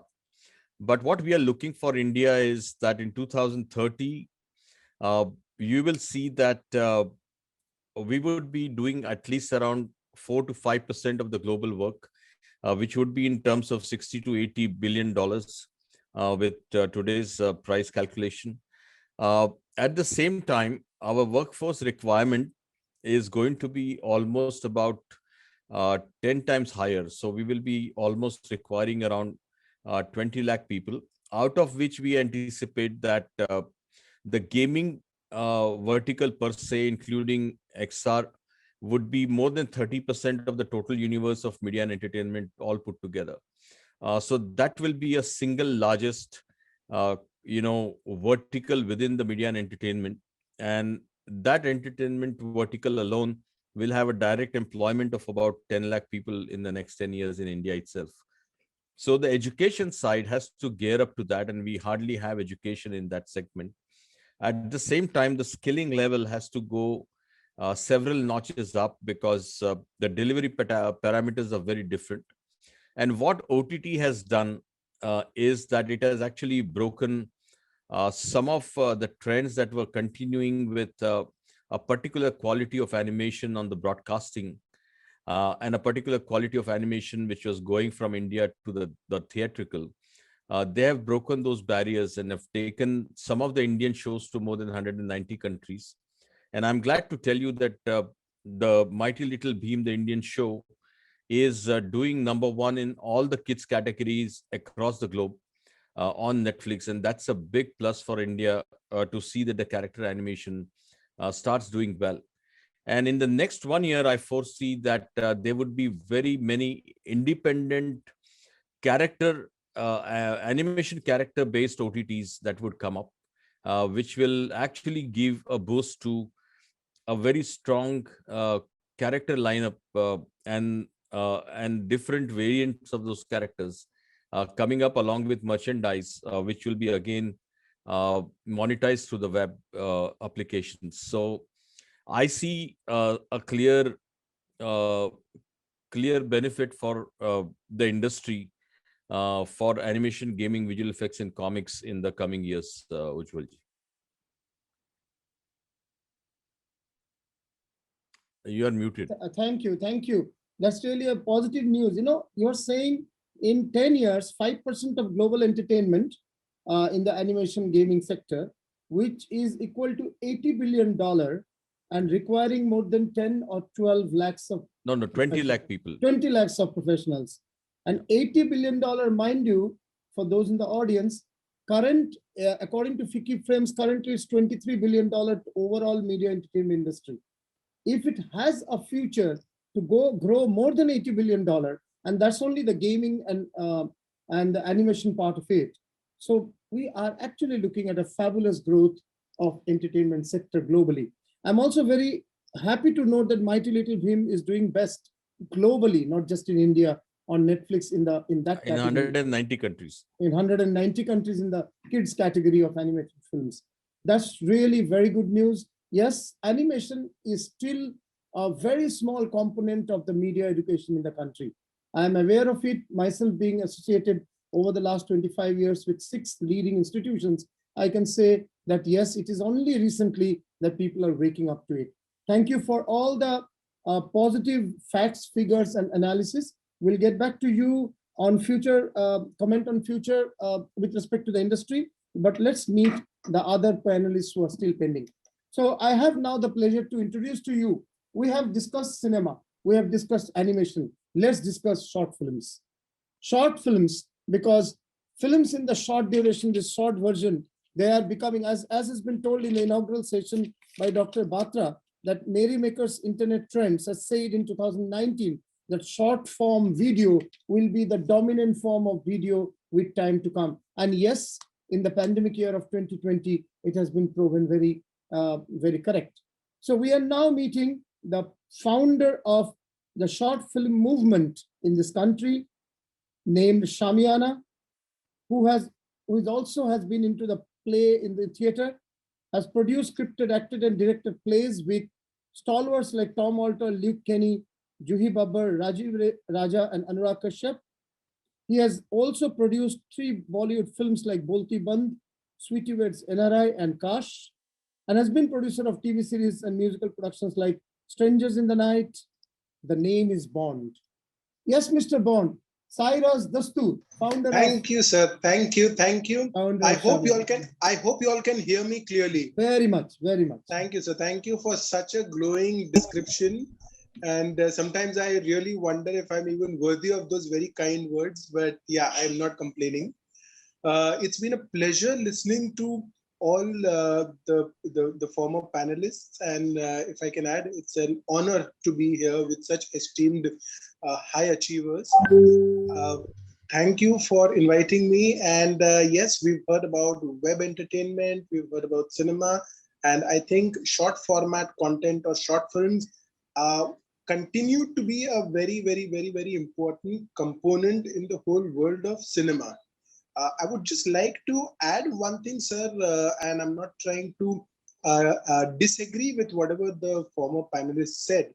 I'm sure everyone over here is very well knowledged and all know exactly what they're talking. But I just heard some news this morning that a lot of OTT platforms are now not very keen to buy out feature films. I'm talking about OTT platforms like Netflix, Amazon, Hotstar.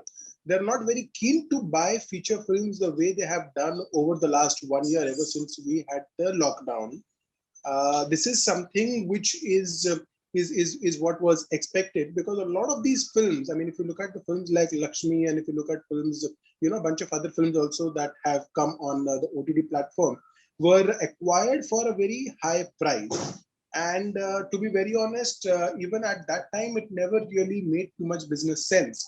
So the good news is that now, if these platforms are not going to invest, or should I say spend so much money in buying such expensive productions, they are obviously going to be looking at creating content with independent filmmakers. I'm not saying every platform will do that, but a lot of these platforms might now start looking at investing in good content, sensible. When I'm saying sensible, I'm not talking about just content wise, but even economics and budgets wise. And in a way, it's good, because at some point reality will and has to catch up, and which I think is already happening. So maybe we now need to be ready for a time where people will be paid realistically instead of being paid on a very, very higher end or the other end. Like some people are paid pennies and others are paid like millions of dollars, and I think neither of them are being doing justice. People who are underpaid need to be paid realistically, and people who are being overpaid need to obviously again be paid realistically. Short films, the good thing is there has been a spurt in production of short film content, because obviously people have now realized the power of democratic cinema making. We have been conducting so many lectures, and one thing which I've constantly noticed is that even while people are sitting at home or not doing much, there is this constant desire to document whatever stories they have in mind. So that is one point. B, I think people realize that it's okay even if you do not succeed. Making a short film is not that expensive, or it's not that complicated. So what if you make a bad film? You will learn from the mistake and you will go on and make a better film. I think it's also a good warm-up practice for aspiring filmmakers. At the same time, filmmakers, established professional filmmakers who've already done successful work in life are also, I'm sure, quite keenly looking to come and create content in the short format, because it allows them the liberty to tell stories which they may not be able to say on a larger screen because of commercial constraints. In fact, I have seen some very, very interesting content being generated, not just in India, but also all around the world. The only challenge I think which still a lot of short filmmakers are facing is how to generate revenue, because unfortunately a lot of OTT platforms are only interested in revenue share, and that is not something which a lot of short filmmakers kind of are benefiting from. Yes, there are these popular short films, but they will need faces. If you have a Nasir Saab, or if you have a Vidya Balan, or if you have a popular film actor or actress in your film, then there are a couple of platforms. Like I know a friend of mine, he made a short film called Chuha Billi with Anupriya Goenka and with Ada Sharma. And I'm told he sold the film for close to 18 or 19 lakh rupees. It's a short film. It's a short film of around, I think, 13 or 14 minutes. And he was one of the fortunate filmmakers who could sell the film. There was a lot of kharcha also in the film, but he could sell the film and he could recover his investment. And now he's making another film. So I think this is a cycle which short filmmakers will have to put up with for a while. But I think if you really want to prove your skill and you really want to prove your talent and mettle as a filmmaker, then there is no better format than a short film, because you are not dependent on big stars, you're not dependent on the box office. But yes, you will have to make a good film.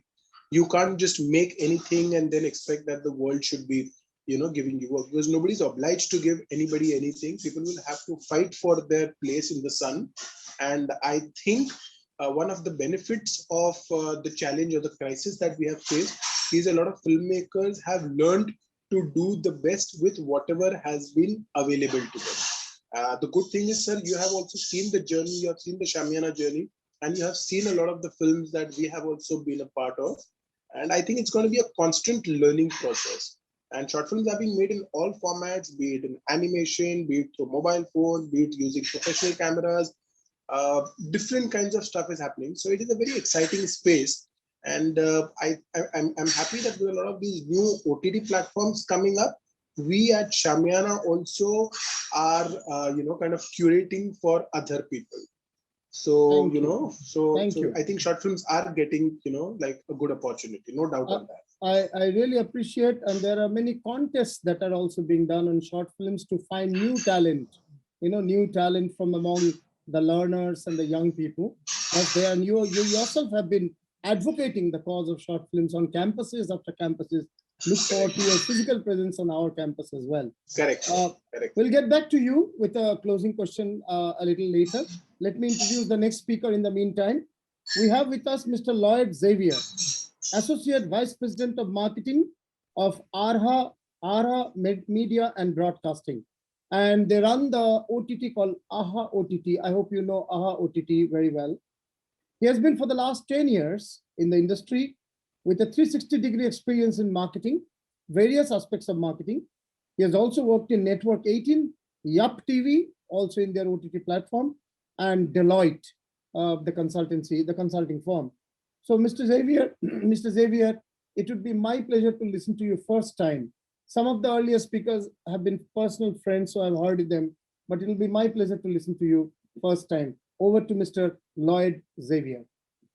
Likewise, Professor Ujjwal sir, thank you very much for having me here. Good afternoon to everyone, to all the fellow speakers over here. It was a delight to understand the entertainment scenario from each of the region. I mean, earlier I was based out of Bombay, so it was easy to be a part of the fraternity and understand what is happening in media and entertainment. However, right now I'm currently based out of Hyderabad, and you kind of feel a disconnect. However, conferences like these kind of help us to have a mutual understanding and a great conversation. Thank you. Ujjwal sir, the question that you had asked over here in terms of pandemic, how OTT kind of performed over here, I would like to put in some thoughts over here on how a regional OTT platform was addressed and how the consumption pattern of an audience kind of changed over the period of time. At the start, when we tried positioning AHA as a platform over here, we ensured that, the positioning of the platform needs to be so accurate so that, it kind of becomes a habit. That to form a habit in an OTT space becomes a challenge. So what we kind of did over here was, we kind of positioned AHA as a 100% Telugu entertainment platform. So every audience here in the two states, AP and Telangana, kind of had that ownership to our platform. So we kind of started building a habit over the period of time. However, when pandemic occurred, things changed drastically. The audience that we developed over here, the segmentation that we created for the audience, just created a disruption, with the pandemic setting in.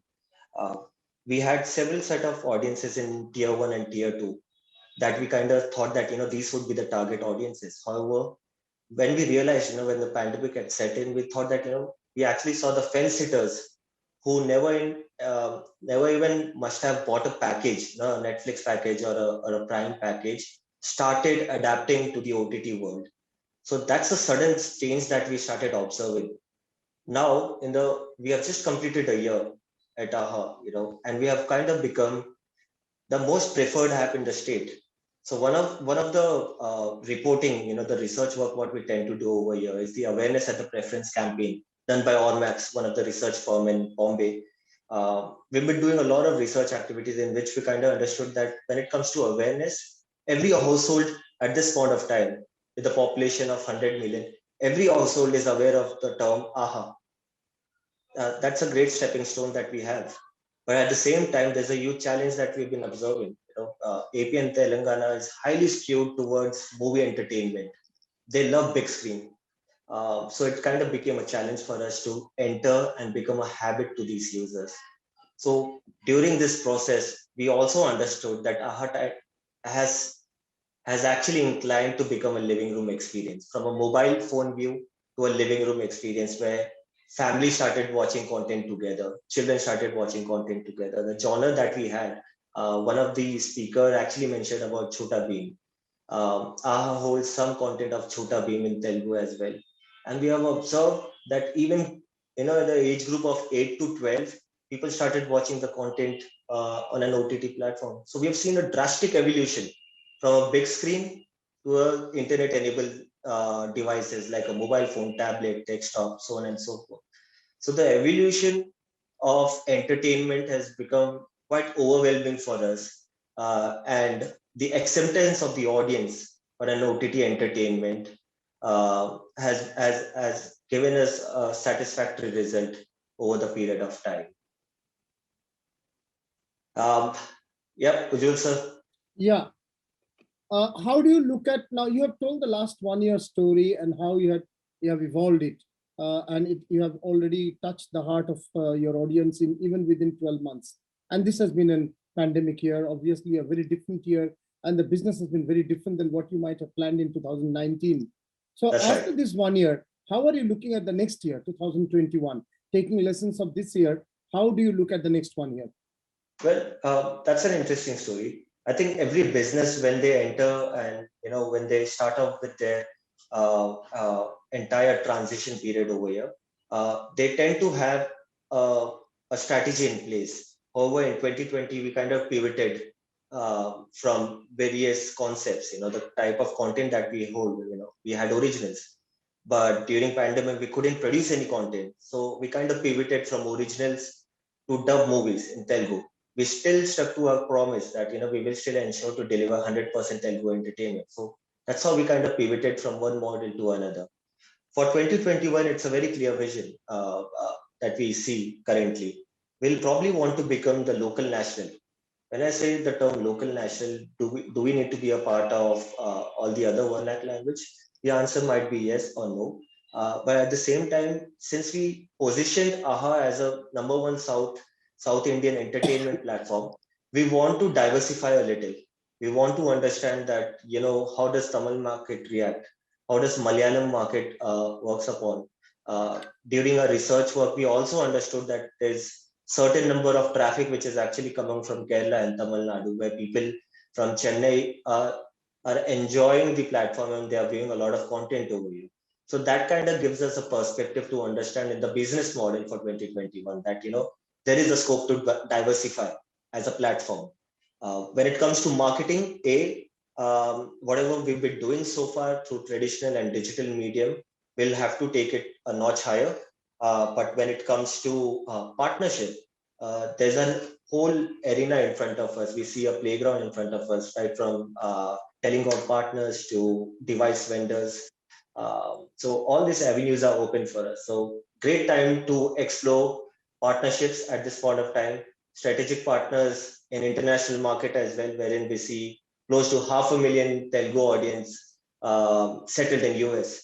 So it kind of gives us a clear avenue to go ahead and do some strategic partnerships. Great, great. That's the way ahead. Thank you for that. we might come for one quick round, maybe, let's see, depending on time. Still, Sure we thing. have the last speaker to go.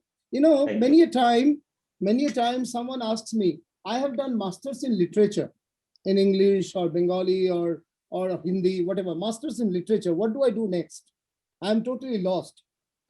I feel like introducing that gentleman or that lady to the next gentleman that I'll be calling, because he is a master's in English with a diploma in journalism, being the best student in his diploma, moving on to do short stints with various media initiatives like Times, School Times, Indian Express, Magna Publications, Midday, and Times of India. After having doing all this, he understood his heart is in entertainment.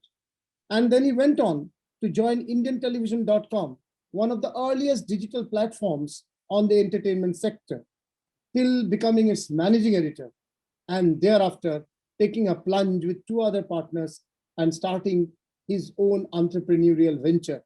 Today, that venture is among the top 3 in digital entertainment in this country.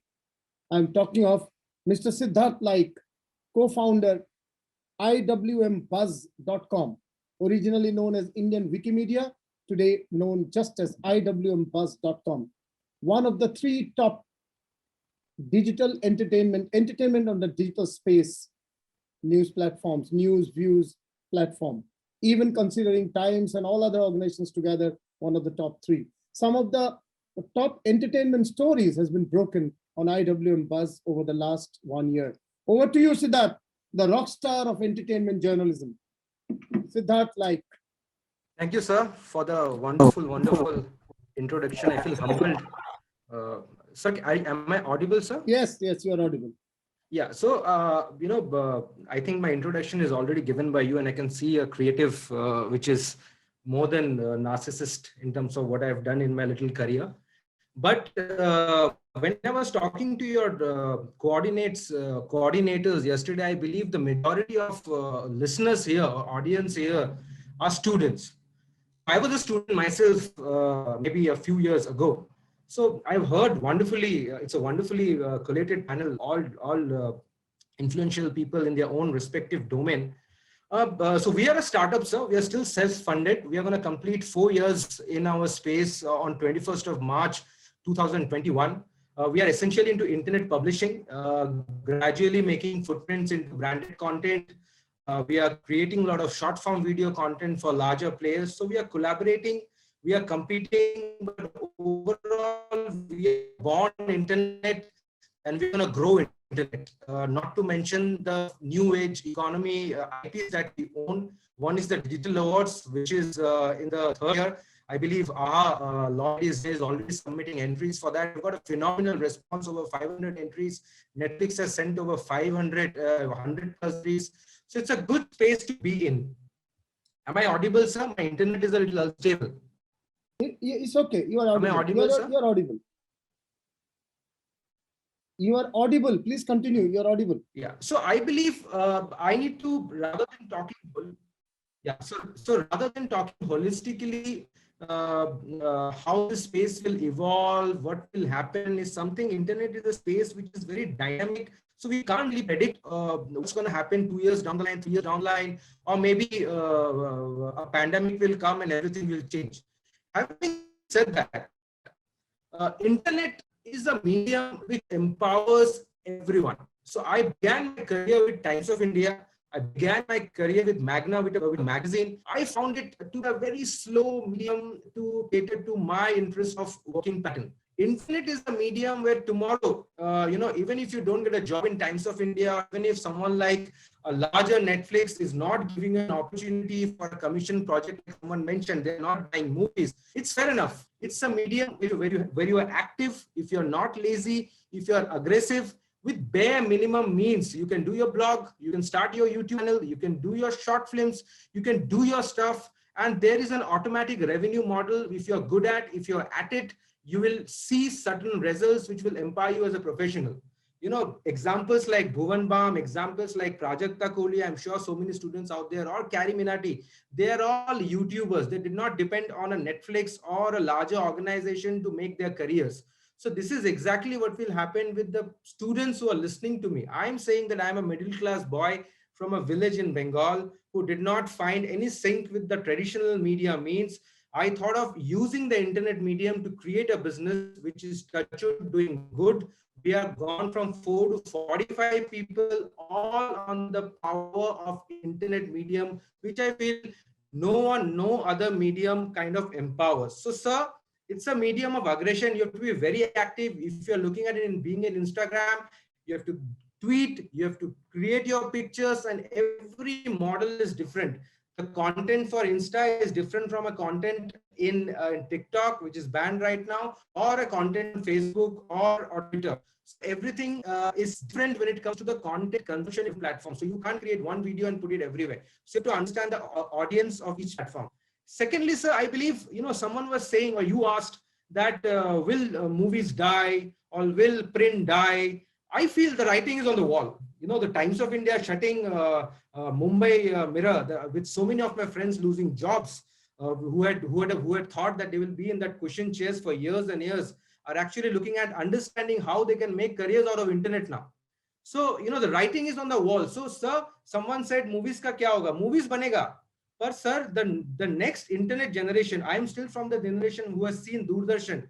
But I feel the generation where the Adamus students are right now, or my son who will become a spender tomorrow, will not even know what is a Republic channel or not even know what is a theater and stuff. Very few people would know. So the content core will stay. The choice of consumption will absolutely change. It's people like Hoichois and the Ahas, we will mint more money in time to come. So Hoichoi will make a good classy movie like what used to be done for a theater, but people will come and watch it on Hoichoi. Necessarily the experience that you said that, I want to watch a 83 in movies alone is a very dynamic, personal, subjective choice.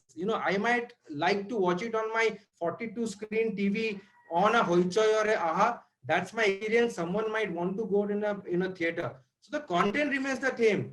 But where do I see it is a personal choice. At the new internet generation of the students, they will definitely look at a way which is more personal viewing. And that is something that data shows. Ashish Bashian, who heads the Densu network, he came to my event, India Web Fest. He said 700 millions, close to 700 million people, internet content consumers will join by 2022. Imagine the scope of opportunity and expansion. Tomorrow you want to launch a news channel, or you want to launch a newspaper, or you want to start an OTT like AHA. You need huge funds. But internet is so beautiful. If you can create content, and the entire keyword system, algorithm, AI will ensure that people who wants to see the content that you're creating, you'll be found and revenue will be served. So the opportunity for students, especially who are looking at job opportunity, who are trying to figure out the old means of sending resumes, if you feel that you have the gift of the gab, or you can write, you can create, or you can edit, you can put content out there, you should start doing it right now. Promise me 1 year down the line, you will see your bank balance growing. So this is the power. Don't be dependent on the larger players thinking that they will give me a job. Create your own stuff. Internet is there to support you.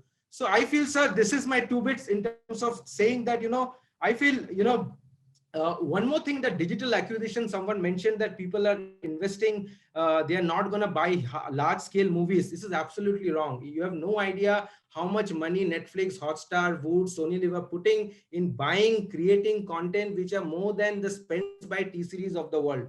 Why? Because the ROI is very much, it's a long-term game. Today, you acquire a Shakuntala Devi on Amazon Prime, or a AHA does a movie with the Telugu business. They use that thumbnail as a subscription model for the next 10 years. So your returns on investment is longer compared to a print or a theater, which is only a 3-day window. So the investment is very, very justified when it comes to buying or acquiring a large scale movie. And it's only gonna go up. If you see the Netflix release of 41 shows last, which the release yesterday, and we did a full advertorial for it, was all about high elite, strong content. So the putting the money, it's gonna only go up. But yes, you have to compete. If you are saying I want a show from Netflix, you have to create a sacred games like Anurag Kashyap. There's no free bread butter over here. That give me an opportunity also. If you are competing into internet publishing business, I bloody compete with Times of India to have my foot in the game with the advertisers. I need to be ranked higher in ComScore. So it's a competitive business, highly opportunity business. And I strongly believe in 2-3 years, strong consolidation will happen in the all OTT networks. Few will survive, few heavily funded like AHA can continue, or collaborate will happen. And there's a lot of opportunity to people who are willing to create good content, sir. And especially for students, I think they should definitely start a YouTube channel, definitely start blogging, definitely start writing. Revenue will come in terms of the Google AdSense network, even if they don't have a sales team, sir. This is my 2 bits, sir, for the students who are listening to me, sir.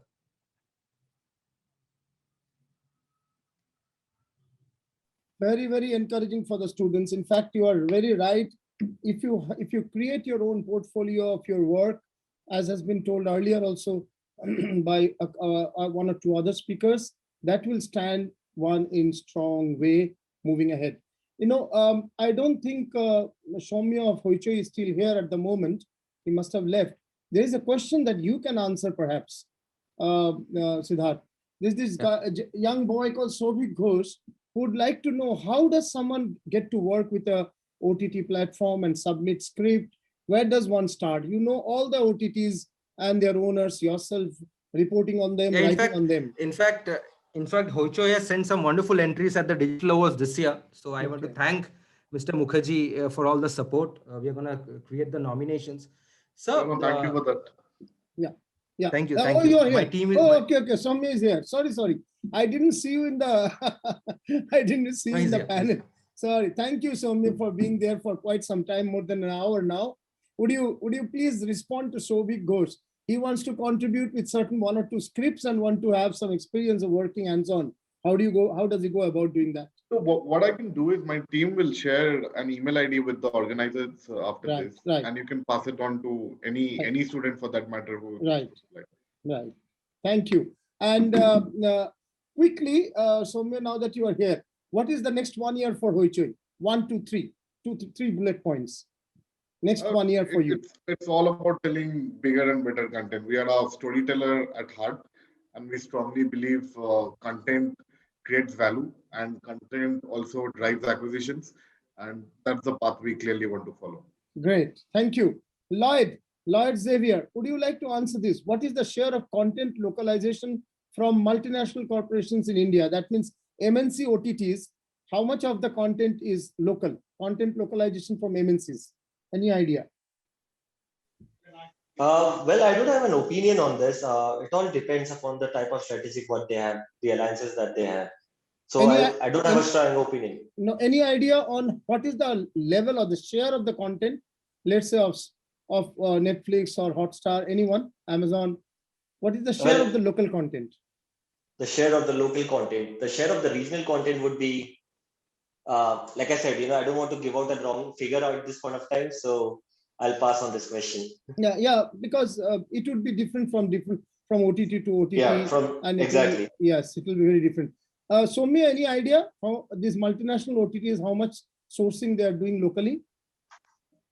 See, again, these are all chatters in the industry, right? It's a small industry that we are in. Of course, I cannot give you an exact number, but from what I know, the priority for some of the top 3 at least was to dominate Hindi as a language. Of course, there is some focus down south, but nobody is really creating original content in the local language space. Agree. Okay. And now that we are at 3:34, 4 minutes past the upper time, so I will have to do a hard stop here. But before that, Siddharth, your last word. You've given some suggestions. Yes, still, last word for the youngsters. You have been engaging many of our youngsters as interns and writers in your school as well. So your last word to them. Students from Adamas are already working with us, sir. Right. Yeah. Any suggestions to those who are in the audience? How do they prepare themselves for entertainment journalism? See, entertainment journalism, someone asked that, someone wants to send a script to a large network. I would suggest, though Mr. Mukherjee is being very sweet saying that my team will reach out, but there has to be some, background of internship, working with someone, rather than directly thinking that I will get the meat and compete with maybe Sunil Mishras of the world. So there has to be a step down to step up approach, go do internship, be with the script writers, see how grueling the session is, get a good mentor. Idea is to get a good mentor. If you're looking at business marketing, if you're looking at a marketing mentorship, go chase Lloyd, learn marketing from him, then go maybe seek a job from him. So this is one thing. Thank you. Secondly, I believe continue. please start your YouTube channels ASAP. Right. Start your own network. Don't be lazy. 99% of the students, they think they don't apply. Start your channel. You will see, you will enjoy your puja vacations with your own pocket money. My word, from my experience. Great. That's quite encouraging. Start your own YouTube channel. The next puja vacation will be on yourself and not in your father's bank account. Thank you. With that, we'll bring 5 minutes beyond the time, but it was a fabulous session, and I'm sure everyone who is in the audience and who is in the panel would actually agree. Lot of information, lot of facts and figures, and bright young people who are running the industry in front of you, from South, from Bengal, from Mumbai, all over the country. Thank you, panelists. I would not take time to name you again because it's already 5 minutes past. The next session focuses on bringing education. Thank you. Bringing education of media and the industry together. Over to Mr. Chandan Anand for the next session. And he will introduce the moderator of the next session. Yes, thank you, sir. Before going to the next session, Ujjwal sir, let me congratulate you. What a wonderful moderation you did, and right justice to this topic, moderating one of the biggest panel we had, the session 1 panel for the day 1. Thank you so much for such a wonderful start over here. We can see in our screens, we have Sandeep Marwa sir. So welcome to the great day of media, entertainment and communication event. We have Dr. Sandeep Sanjeti ji, and the chairman of the former vice chancellor of SRM University, Dr. Sandeep Marwa, chairman of AFT and Marwa Studios. We have Professor KG Suresh ji. He is the vice chancellor of Ramachandran University of Journalism. Welcome, sir. Ujjwal ji will be joining this session as one of the panelists, Pro Vice Chancellor of Adamas University, and the session will be moderated by Mr. Chetan Sharma, founder, Edumed TV. Over here. So again, great panel of the academicians and educators over here. So without wasting much time, may I please invite Chetan ji to please hand over the session as the session moderator. Over to you, sir. Before Chetan ji speaks, I would like to say Chetan ji is an old friend, and he has been a fabulous person. For last 25 years, India has been knowing budget through Chetan ji's eyes, and rather his voice as well.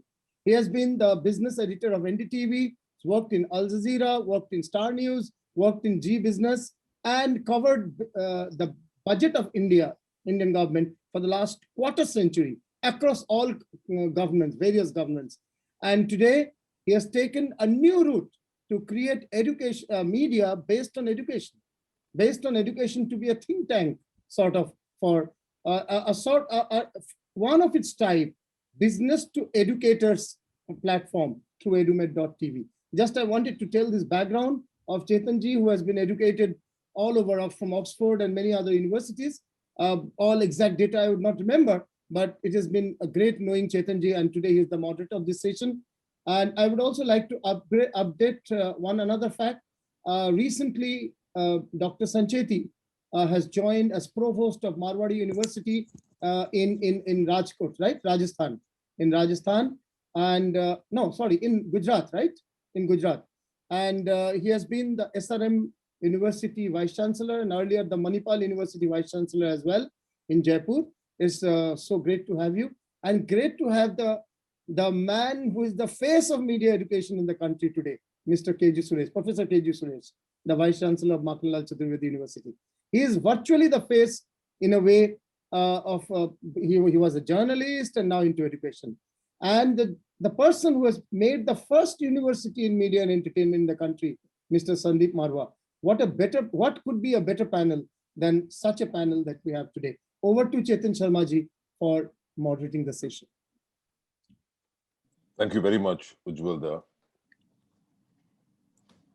Whenever you start a conversation with somebody praising you, I think it's no better way to do that, even though it's a hype. So I thank you for that, Ujjwal. It was wonderful learning from you about all our wonderful and distinguished luminaries today. The topic I see is about university and communication. 2020, so far a representation of perfect sight, became a representation of a perfect plight. So far it was the ability to see correctly, 2020, perfect vision. Now it's to correct the C. So far it was to see correctly, now it's to correct the C's. The first C was COVID itself, the dreadful pandemic creating history across the geography of planet Earth. As a minor virus created a major catastrophe, leading to the second C, contact. You had to stop contact, control it, limit it, which then in turn led to the third C, challenge, a series of them, political, social, economic, environmental, mental, physical, physiological.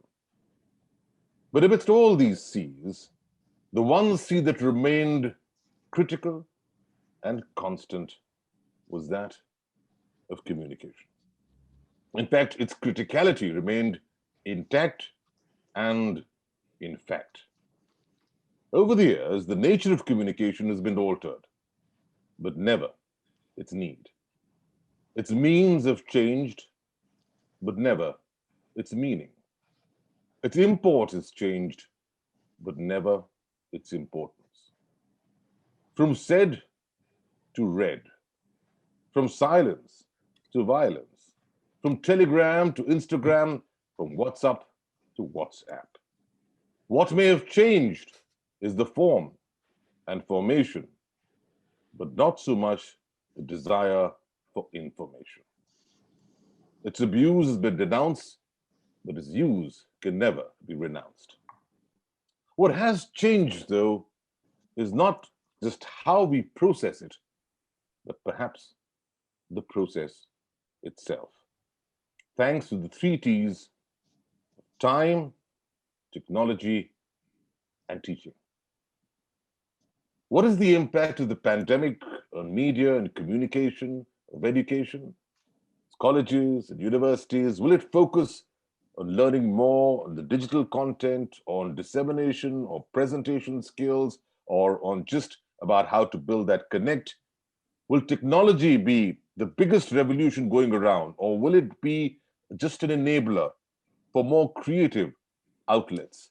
To what extent will mass communication through the newspapers, televisions, radio, all evolve in that one single classroom? Will teaching pedagogy change? These are some of the questions that I request some of my very esteemed panelists to answer today. Let's start with Dr. Sandeep Marwa. It's a pleasure reconnecting with you, sir. I spent so much of time at the studios just behind you in Z as well as India Today. And now, of course, I'm right in front of you. Over to you, sir, for your opening comments. Wonderful. Thank you. Thank you. I think it was March 2020 and unexpected things happened. Everyone was under shock. Nobody could believe that this could happen. People were just presuming, assuming, assessing, and they were targeting something different, and something different happened, lockdown. And that was the first major attack on education, I must say that. And luckily, when it comes to AAFT, we were somehow, to my good luck, we were absolutely prepared. We never knew that we had to face this kind of a situation. There was a research department in my setup, which has been working on online just for nothing, because they were just preparing for one good day. We never knew, we could never imagine that something which is under observation will be a part of day-to-day affairs within a hours.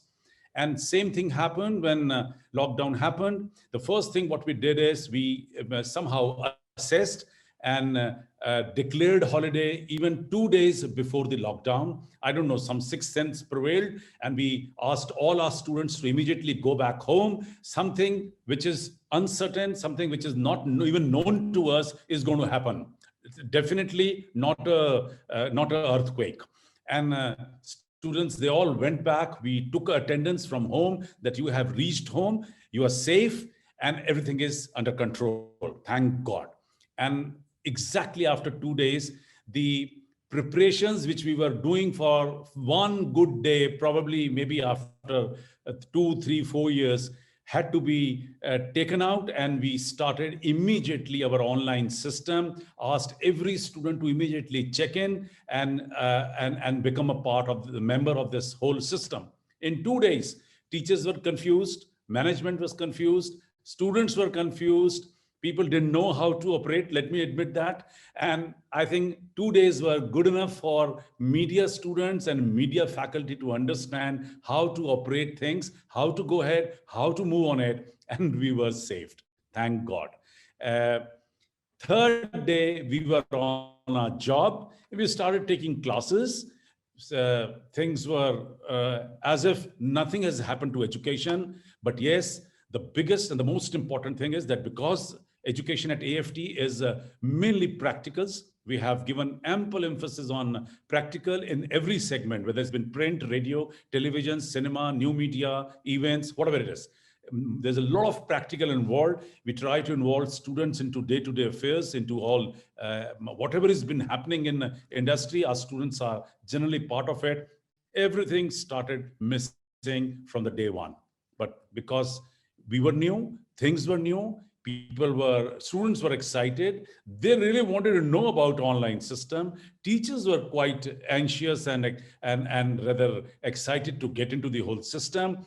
Trust me, for first few months, things were settled down, but definitely we started missing on the practical part. This is how we got into this 2020. Now I can say that we are accustomed to it. We are habitual of it. It has become a system. Just in 6 months, it has gone into the nervous system. It is a part of our bloodstream. And I think now I feel we just cannot live without it. It is a part of the education system now. And if there is any question, probably I will keep on adding to what I just said. Thank you. Wonderful. Thank you so much, Dr. Sandeep Marwa. You know, I do a show called The Vice Chancellor on my channel. And because I believe the biggest trait is a wisdom. Of course, Dr. Sancheti has been on the show, and it's been a privilege to have hosted him there. And the basic quality of a chancellor has to lie in wisdom. Wisdom emanating from past experience and knowledge, and wisdom to have the flexibility to expect, evolve, and embrace the future. And you've shown both of them in such marvelous ways. Thank you for that, Dr. Marwa, for giving up that insight. Let's go on now to my senior journalist friend, Professor K.G. Suresh of Markanlal University. Thank you for joining us. It's wonderful to reconnect with you after several years on a platform which is really upcoming and has been extremely engaging with the viewers. Now, if you look at the scenario, the way it's becoming, you know, I talked about 2020 and the pandemic. So while 2020, Professor Suresh, was the year of the big P, the pandemic, it was also the year of another P, another historic P, that was the policy, the National Education Policy 2020 of this country, right? Now, if you look at the parenthesis of that policy, it's steeped in a far more holistic approach to education, which moves away from the books and tries to build a character and, you know, of a student. And a very critical part of this character is communication. So that really, in many ways, emphasizes the need and the responsibility of educators of communication. Do you agree with that? Thank you, Chetan, for flagging that. I sometimes wonder how journalists think alike. Even before you asked your question, I was already thinking about the national education policy, and it's such a privilege to be part of this panel. I see my friends here. I see, Professor Ujjwal Chaudhary, Dr. Sandeep Marwa, Chandan Anand, and of course you after a long time. I think that it is very pertinent that today, when we are talking about education, we cannot discuss this without referring to the two core issues. One is post-pandemic, how things are going to change, and post-policy, the national education policy, how things are going to change. These two are going to make revolutionary changes, both of them, mind you. Never before has any education policy shaken up our system as much as this policy has. Perhaps, maybe because of the wide-ranging discussions over the last 5 years involving almost all kinds of stakeholders, that you don't find much political opposition to this policy. If at all the critics point out, it's that, how far it is implementable. uh, it is too idealistic. I've spoken to some of the senior most educationists in the country, and they say that, well, great document, can we actually implement it? Now, this is the challenge. The flexibility system, the lateral entries, because we have been conditioned over the last 70 years to think in a particular way about education. We cannot imagine, a student walking in his late 40s or 50s and asking for admission lateral entry in a course. We could not think of an academic credit bank. We could not think of somebody pursuing medicine also going for an optional of music. you know we were all so used to our cocoons. The engineering student would have nothing to do with the humanities. The humanities students would have nothing to do with the sciences. I mean, a very, I would say, an education system which never prepared you holistically. And then comes this challenge of post this pandemic. I don't know how long it is going to last, even after the vaccination and all that. But Sandeep was really right. uh, the world has changed. I know the senior most professors who do not know the difference between a red button and a green button on their mobile phones. They are today conducting classes on uh, on internet. But we have to prepare a culture of online education. Today, what we think is that the way we used to teach in the classroom, teachers have shifted, no doubt. But they're exactly doing the way they used to do it in the classroom. Only thing is that today they would sit before the camera and the teaching method remains the same. This is something that has to change. That pedagogy has to change. You will have to bring in innovation to make it far more interactive, because you are dealing with a student at a distance, a student who is dealing with the handicap of availability of bandwidth, of availability of gadgets, of availability of electricity. He is facing these problems. How are you going to deal with him or her?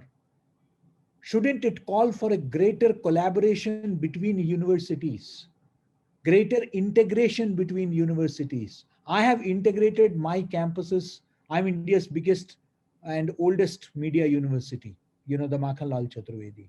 We had different campuses. Now we have connected them through an integrated classroom. Why can't a student of Jawaharlal Nehru University who is currently located in Kerala, why can't he also take classes from Kerala University if he wishes to? Can we bring in that so that the local student does not face problems? I have students spread across the country. Why can't we identify a network wherein my student who is in Tiruchirappalli or who is in Chennai need not come to Bhopal?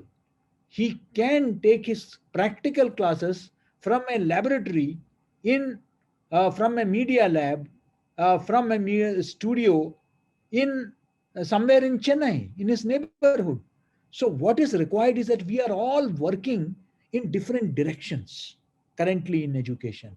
It is important that we all bring together our collective experiences, integrate them for the betterment of the students.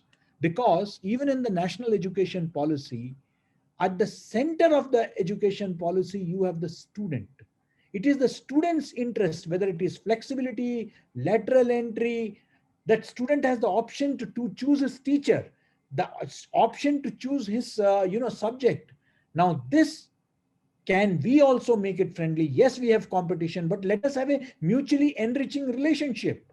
If my students are going to a different university and using their facilities, we will certainly making them a payment also. So that will also take care of the financial challenges faced by universities today, where they are unable to, particularly private universities. I belong to a government university, so I and my faculty are getting our salary on time. But in many private universities, they are really facing a financial crisis due to the huge student dropout and the limited admissions. So these are challenges which we need to talk about. I'm glad that these issues are being discussed today. Thank you so much, Professor Suresh. I think you made some very, very telling points, particularly when you alluded to the fact that, collaboration has to be the way forward. It's not only within universities, it's also intra-universities.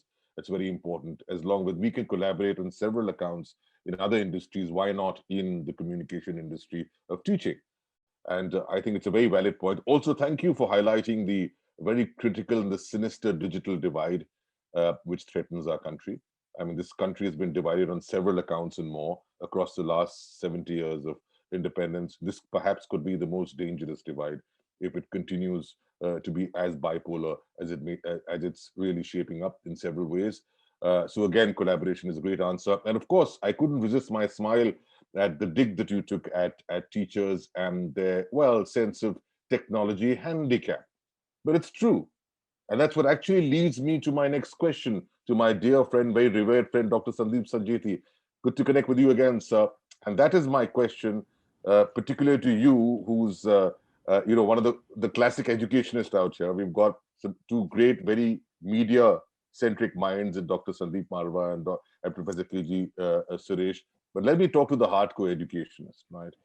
And while we talk about a change in pedagogy, a change in curriculum, because of the changing technology and the changing student mindset, is it not paramount that perhaps the biggest problem is not with the student, it may be with the teacher? Because it's not just what you teach, it's how you teach and how well you're equipped to adapt and become adept at what you teach. Sir. Okay, thank you, Chetanji. Thank you, everyone. Sandeep Marwa Saab and Professor K.G. Suresh for setting the tone for discussions.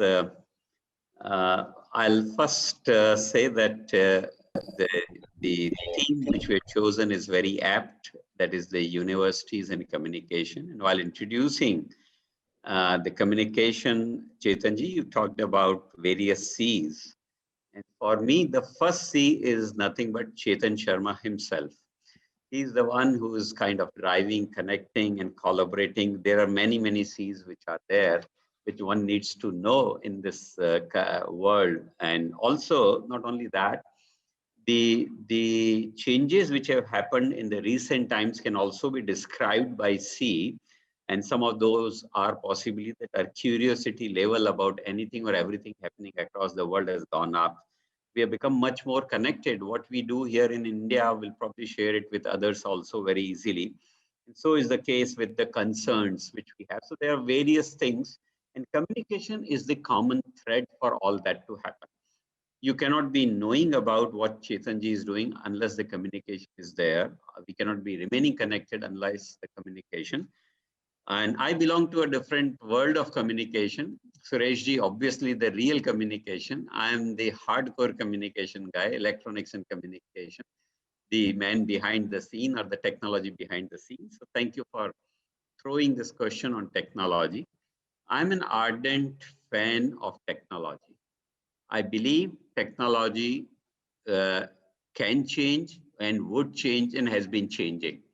I don't have to give you examples. Anything which you see in terms of geographical boundaries or social boundaries or political boundaries or upwheels of those nature or financial boundaries across the world in the last 200 years, this has all happened because of the technology. The world wars starting and the world wars ending has also become has been made possible only because of the technologically someone is superior. The technological wave has transformed the world, moving from Europe to UK to USA to maybe Japanese and then Koreans and Chinese, and possibly it will come to India and maybe go to Africa again, where the modern civilization got emanated from. So we never know. Technology cannot remain stand still. And therefore, I would say that we should sail with the wave of technology rather than resisting it. Yes, controlling it is fine. Controlling anything or everything is fine. But if you're trying to resist it, it's wrong. And therefore, I generally differ from that statement where you will possibly call digital divide. I actually call it digital provide. The reason for that is very, very simple. Just technology, whenever or anything new which comes in, it starts either from bottom up or top down, depending upon the nature of technology, whatever it may be, and then it percolates to other levels. And we have seen for large amount of time that any technology which was come from Western world will take time to come to in India. But now it's not so. Every new technology which is coming today is getting launched in India simultaneously or sometimes in advance also. See the impact of technology. Can you live without a mobile or automobile today? I don't think so. I'm not talking about the electronic communication right now, but without these two, you cannot live today, even for a full day very, very easily. That's the power of technology which we are talking of. And this power of technology will transform all of us. Yes, teachers have been a slow moving entity. I agree. Education has been even more slow moving entity. Fine. But what are the kind of teachers we are attracting in the pool of teaching today?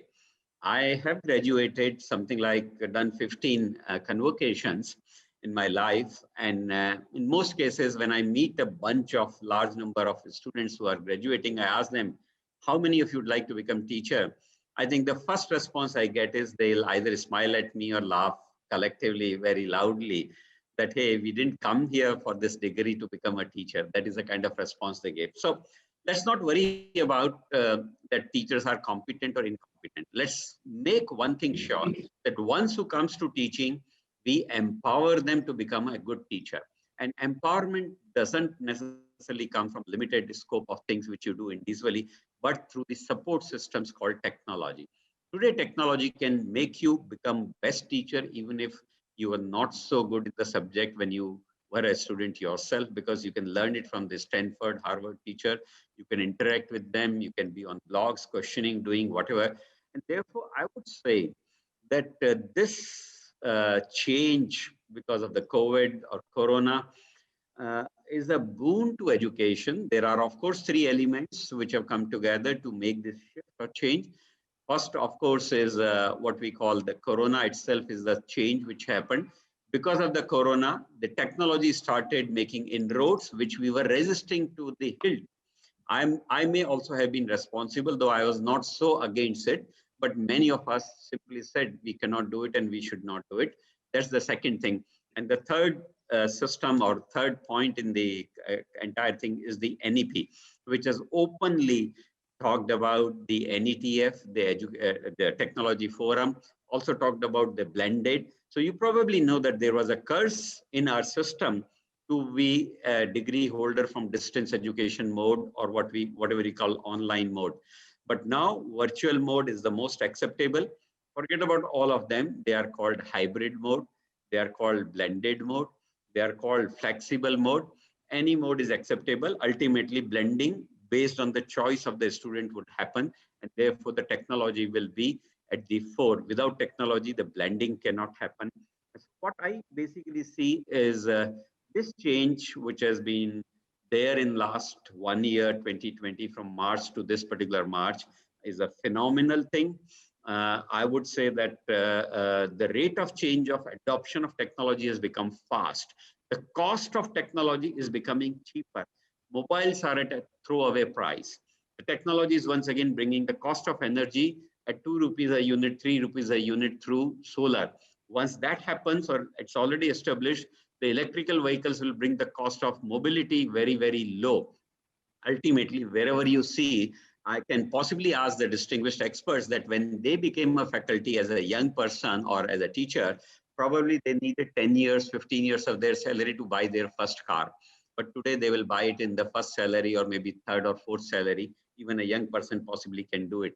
That is the power of the technology, that as it sets in, it will probably reduce the cost, make the life more comfortable, and make avenues much more in terms of how you want to proceed and what you want to do with that. So I see lots of positives coming out in recent times, and I'm sure some questions would be there on that in time to come. I'll be ready to answer that if possible. Chetanji, thank you so much. Thank you for giving me opportunity for initial comments. Thank you. It's always such a pleasure to hear you, Dr. Sancheti. This was no different. And I think that line from digital divide to digital provide tells me of your mindset, which is so brilliant and nice and positive. And also, I think you mentioned something which is very poignant, and that was that we shouldn't resist technology. We should not even control technology. I think both are important to consider. No resisting, no controlling. We should only try and leverage technology to the best. And I think the third point you made was even more telling, and that was to ensure and to make people understand that technology is an enabler. It's not the end, it's a means to an end. We need to understand that as well. And once we understand that, we also need to understand that it's not just a technology world, it has to be a hybrid world. It has to be a flexible world. It has to be what Professor Ujjwal Chaudhary has coined the term the phygital world, the physical as well as the digital world, right? Now, that's going to be my next cue to you, Ujjwalda. When you're talking about a phygital world, it's important to consider why a phygital world is so important, why a hybrid world is so important, because at the most powerful ways of communication, actually, in the good old days, used to happen through the eyes. आंखों के इशारे से जो चीज होती थी उससे बड़ी कोई चीज नहीं होती थी. And secondly, in a poetic gesture, the most powerful words were those of silence. What you could communicate through silence was perhaps the most powerful and most poignant. And that's what makes me underline the fact that what you term as phygital perhaps is the way forward. Over to you, sir. Thank you. Thank you. Very interesting discussion. And new education policy has been already discussed at length, so I'm not getting into that. And scholars much more knowledgeable than me have already spoken about it. The two things that I would like to bring before you is how the role of the teacher, and in this context, the media and communication teacher, has changed post-pandemic today. That's one. And the second, six content changes that needs to happen with respect to the media and communication education, especially. The first one, how the role of the teacher has changed, is not just specific to media and communication, it's for every professional education today. The teacher is no more the teacher, he is the mentor. And mentor is an aggregator, is a guide, is a motivator, is also a shoulder to cry upon. A mentor aggregates both his own content, proprietary content, and aggregated content from open sources together. So the first thing that the mentor has to do today is to create new content, his own, and aggregate from all sources and bring it before the learner. I'm not using the word student, learner, through flipped classroom method, digitally and otherwise, much in advance before the synchronous class happens. Asynchronously, the content has to come, has to be studied. The content can be video, content can be audio, content can be PDFs, your slideshows, case studies, whatever. His own, the teacher's own, his or her own, proprietary or open source. So that's content creation. Second, the delivery. The delivery first is to be flipped classroom in advance. And then the synchronous class can be digital or physical. Can be digital over Zoom, over we do MS Teams, or any other platform, and could be physical as well. And engagement earlier, face-to-face, chalk and talk is easier, but from a remote is becoming a big challenge. People are there on the screen, but sound and video off, and you are not sure whether they're engaged. So the engagement tricks through quiz, through presentations, through a survey poll, Google Forms, many forms, there are many ways of engaging. And finally, evaluation. Evaluation is to change. We need to learn how to make question paper which are not Googleable. Questions which are not Googleable. So open book examination, applied examination, analytical examination, then presentation-based evaluation, the live project-based evaluation. So multiplicity, proctored online exam, face-to-face offline exam. All multiplicity has to come. Formative assignments and summative exam. The assignment evaluation has to change the character from what it was. So that's my first point in phygital. Physical and digital coming together to create new content, deliver in newer ways, engaging students in newer ways, and evaluate much more detailed than what it was earlier. The second part of the comment that I want to make is what new things we are seeing in media education, media and entertainment education. India Communication Summit that's happening now, one of the four purposes is to look at how media education can be more relevant and closer to media industry. So first, the web-led digital content in media education in India is very poor. Still, 20th century impact on the syllabus. Yes, there are many new universities which are adapting to new things, but because we, the teachers, are usually above 45 to up to 65. So most of us are educated in the 20th century format, 20th century content. So we are not unconsciously or sometimes consciously creating the web-led content or digital-led content of the media education. Without spending time on that, this is an observation from experience. I am a participant observer on this, and therefore I'm telling we need to enhance the digital content of our education. Whether it's digital journalism, like mobile journalism is hardly a module or course in most of the universities where media is taught. Whether it's web digital branding and advertising, whether it's new media PR, we are still teaching largely a traditional PR, or whether it's entertainment through the web, that is web series.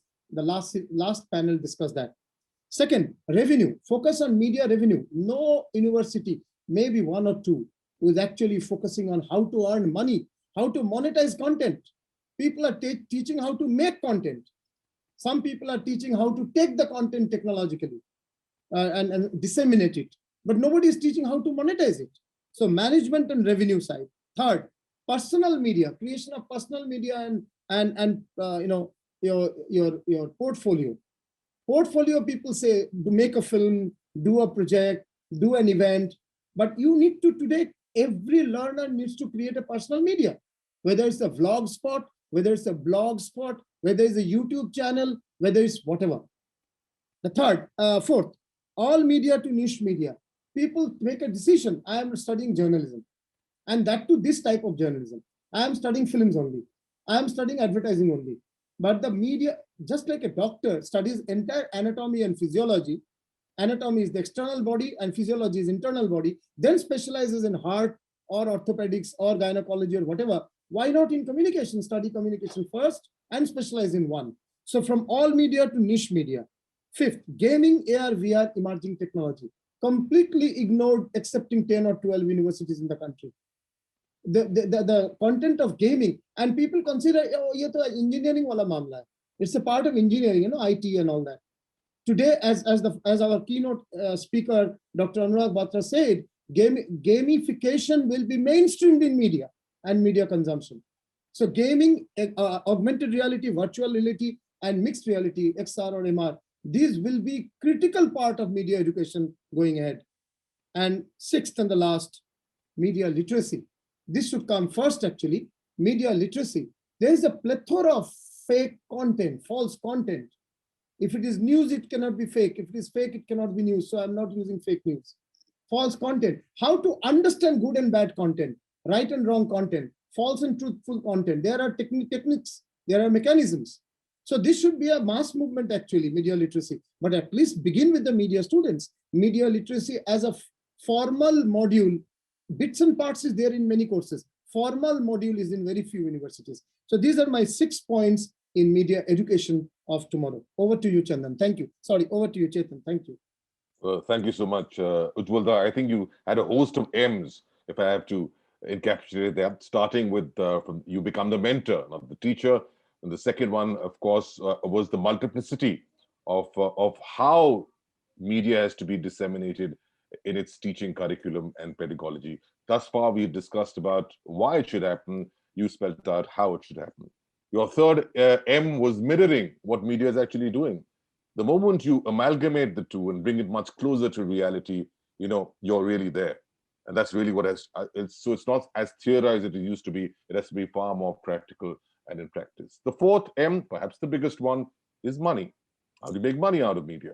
And I think that itself was very telling. It has to be a sustainable enterprise, not just a philanthropy or a social need. And of course, the finest M being media literacy itself. I mean, how many people who are in media can claim to be actually media literate? Big question to be asked. But I'm going to turn around some small questions as we conclude this this part of the program. We've got about 15 minutes left on the show. I'm going to run across to each of you and give you about 30 to 45 seconds to tell us two important changes that you will be making as a media professional in conduction of media teaching. All the changes you've talked about, all the needs, I'd like to hear from you. What are you actually going to do on the ground? All right. And I'm going to flip the question. I'm going to start with you, Professor KG Suresh, simply because I can't see you and your video is off. So I'm going to naughty moderator, but very expert, quite an expert. and ask you so that that's one of the beauties of the the web world. We really don't know what's happening behind that behind the black wall. But anyway, your 2 points, 2 distinguishable points as to the changes that you will make on ground zero. Over to you, sir. Well, I believe that, and to borrow a term from what Professor Ujjwal Chaudhary has been using, I would say that we are going to shift from a brick and mortar structure to a brick and portal structure. Very nice. That's going to be the key word. We cannot think of a university as of now. Let's be practical. I am located in Madhya Pradesh, in central India. To say that I'll go fully online, I think that would not be feasible as of now. I'm not ruling it out. Maybe 10 years down the line, we may be able to do it. But as of now, we need to continue with this brick and portal structure where it would be a blended education, wherein we will have both the classroom teaching as also we will have online teaching. So it would be a blend. Now, how successfully we are able to create this blend, on that would depend our survival. I'm using the term survival because, apart from heading Indian Institute of Mass Communication, and also I have also had the opportunity to set up a media school at the University of Petroleum and Energy Studies, Dehradun. Now, from these experiences, I can tell you that, today's students are very demanding. They are no more going to take whatever you are going to give them. They are exposed today to a much bigger world than their teachers. In fact, often I hear students in the classroom whispering to each other about from where a particular teacher has lifted the content. They are so, net friendly, internet savvy. They are able to locate the content. So you cannot get away with that. Right. So this blend has to be established. And secondly, I believe that's what I believe you also talked about. I think teacher education. Let's prepare the teachers for the new age. We are going to, of course, focus on multitasking. We are going to prepare multitaskers, even though they will be having their own specialization. But I think that the teachers need to be trained. They are, very late and very reluctant entrance into this sector, and except maybe the younger ones, the middle-aged and above, I find a lot of resistance. They are looking at it as a temporary phase. They will have to accept that, like the telegram which has vanished, I think that sooner than later, we will have to bid adieu to the blackboard and chalk format. Right. So they need to accept this. So only then a culture of online teaching, which is yet to come. We have online teaching in many universities, but Sure. we don't have a culture of online teaching. Sure. We still look at it as as a poor copycat of classroom teaching. Whereas it can be far more engaging, far more interactive, far more productive than the classroom teaching. So I think it is important that, but as I said, the the key would be collaboration. Collaboration between institutions, educational institutions, collaboration between edutech companies and educational institution, collaboration between academia and industry. I think that is going to be the mantra. So industry, academia, enhanced interface, change in culture, and accepting a blended mode of education. These are the 3 points I'm looking forward to. Wonderful. Thank you so much. I think that really is the way forward in so many ways. Dr. Sandeep Marba, what would be your 2 points? Because we are a little. If you ask me, I think I have a different idea. I have always believed right now in 1 year is enough for us to feel let down and cheated. And I think it's a high time. And the 2 very important things, what you're asking is, 1, keep the student motivated by all means. That should be the first priority of every education center. Trust me, very important. And the second very important thing, which I would love to suggest here, is that you have to keep on looking for innovative ideas to deliver the education. Rest, everything follows. Trust me, everything follows. I mean, on both sides of the table, the teaching leaders and the learners, both of them will, if they're motivated, if they're excited, if they're ready to take, doesn't matter whether you're online, offline, whether you have equipment, you don't have equipment, whether your teacher is late or your teacher is unprepared. If a learner is ready to learn, many things can happen.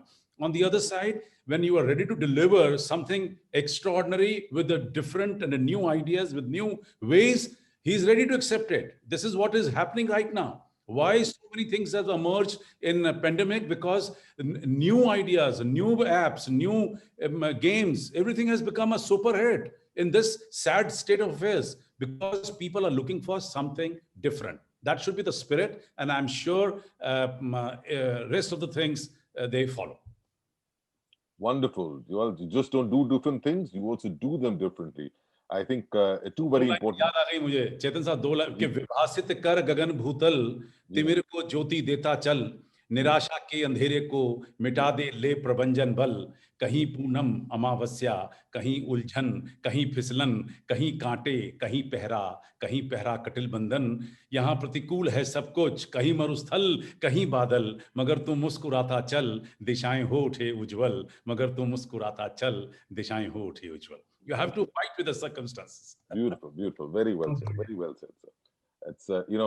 It's it's obviously a philosophical note, but a very correct and very poignant note is that motivate your students is the first point which Dr.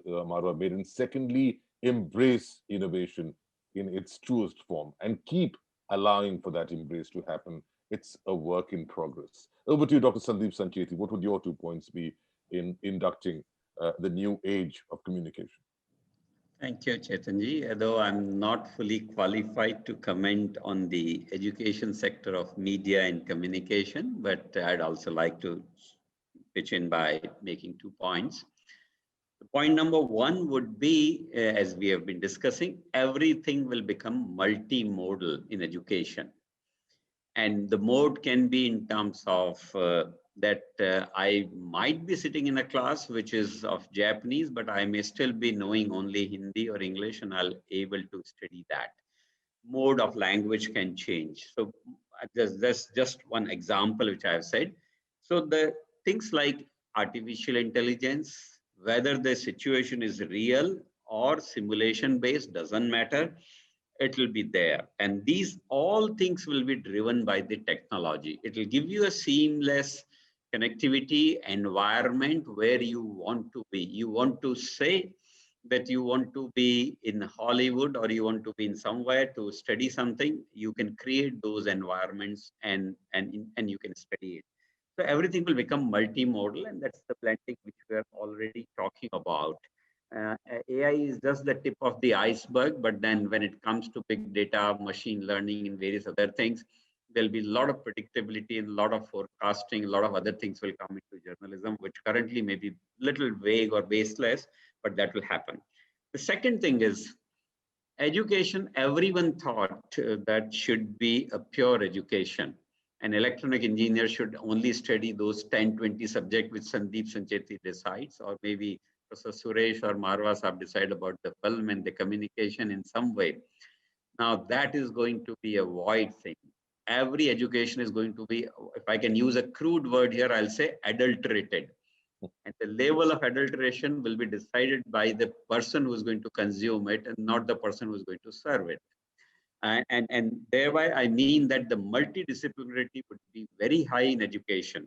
For example, if today if I'm going to graduate and I'm going to be a JMC student, mass communication student, and since I'm interested in sports very, very heavily, I would not take all the subjects which are giving to me from JMC only. I'll do a lot of subjects related to sports because I want to take up sports journalism. Someone can take film journalism, someone can take economic journalism, whatever that may be.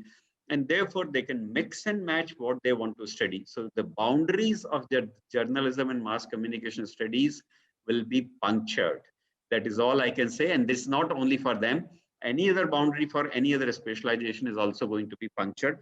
These are the two big changes, Chetanji, which I see happening in the future of most of the education space, particularly in journalism and mass communication, because it is actually requiring high degree of multidisciplinary by its very nature.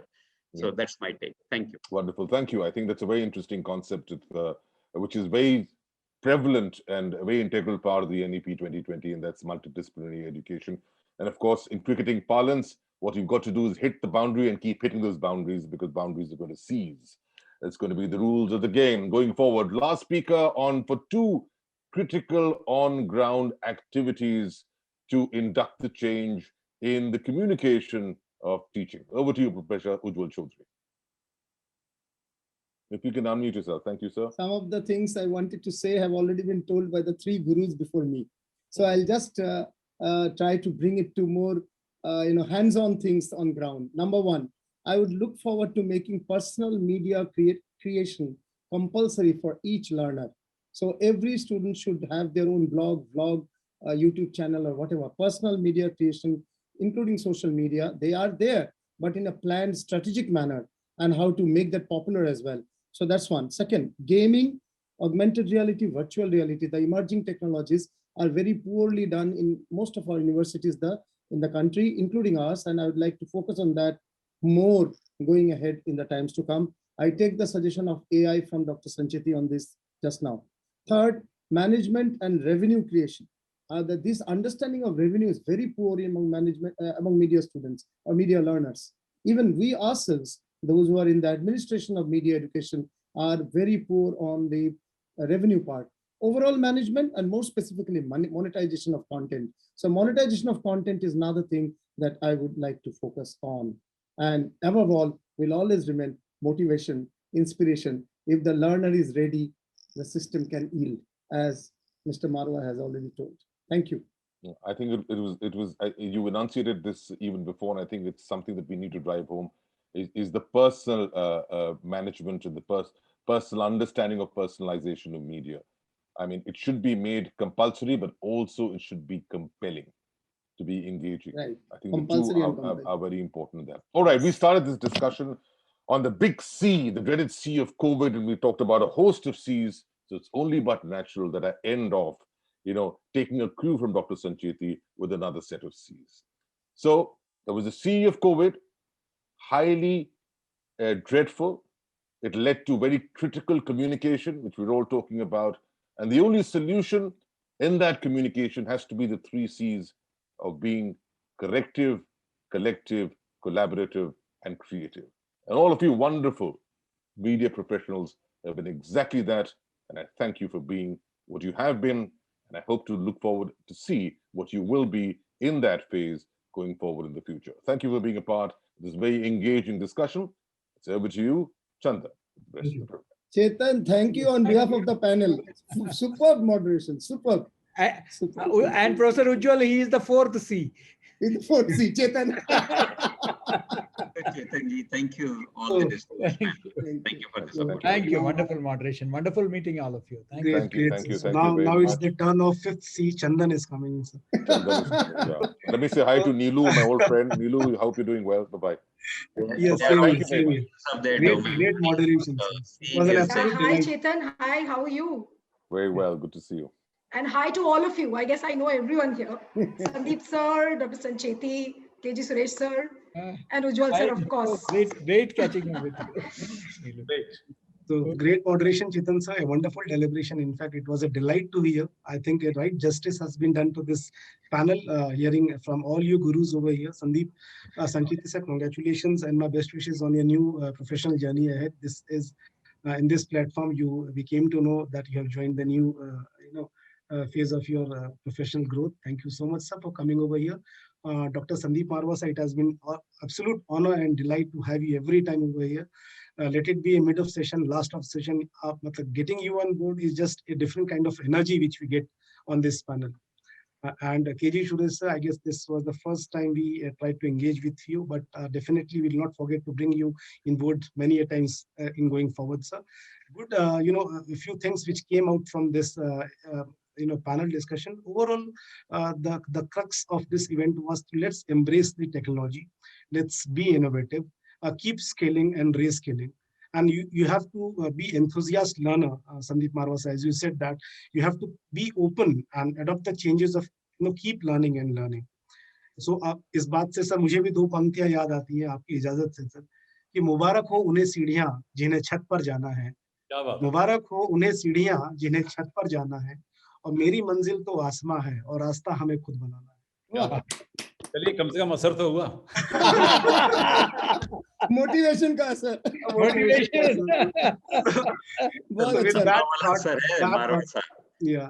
Thank you so much for joining. Thank you so much, please. Thank you very much, everyone. Thank you. Right, sir. Thank you, Chandan. Thank you. Yes, thank you, sir. So with this, we move ahead. Ujjwal sir, you have to be over here. You are the convener of this 2 days program. So we are not going to let you go. The man behind executing this wonderful event of 2 days deliberation. It has been so encouraging, sir. You have been mentoring the entire team who is behind the screen, who are on the screen. Thank you so much, Ujjwal sir. So with this, we come up with the third panel of the day, and it's on journalism next, how the digital have come to lead the news media. We have three, eminent speakers for the day. Momita Das ji, she is the assistant professor of Adamas University. She is the session moderator. Mr. Vignesh Vinod, the founder and CEO of the News Minute, and Neelu Vyas Thomas, the senior anchor and editor current affairs. Let me just highlight few of the profiles of our eminent speakers. Momita Das ji, she's the assistant professor in the School of Media Communication of Adamas University. Over more than 8 years of journalistic experience with national publications such as Hindustan Times, TOI, and many others.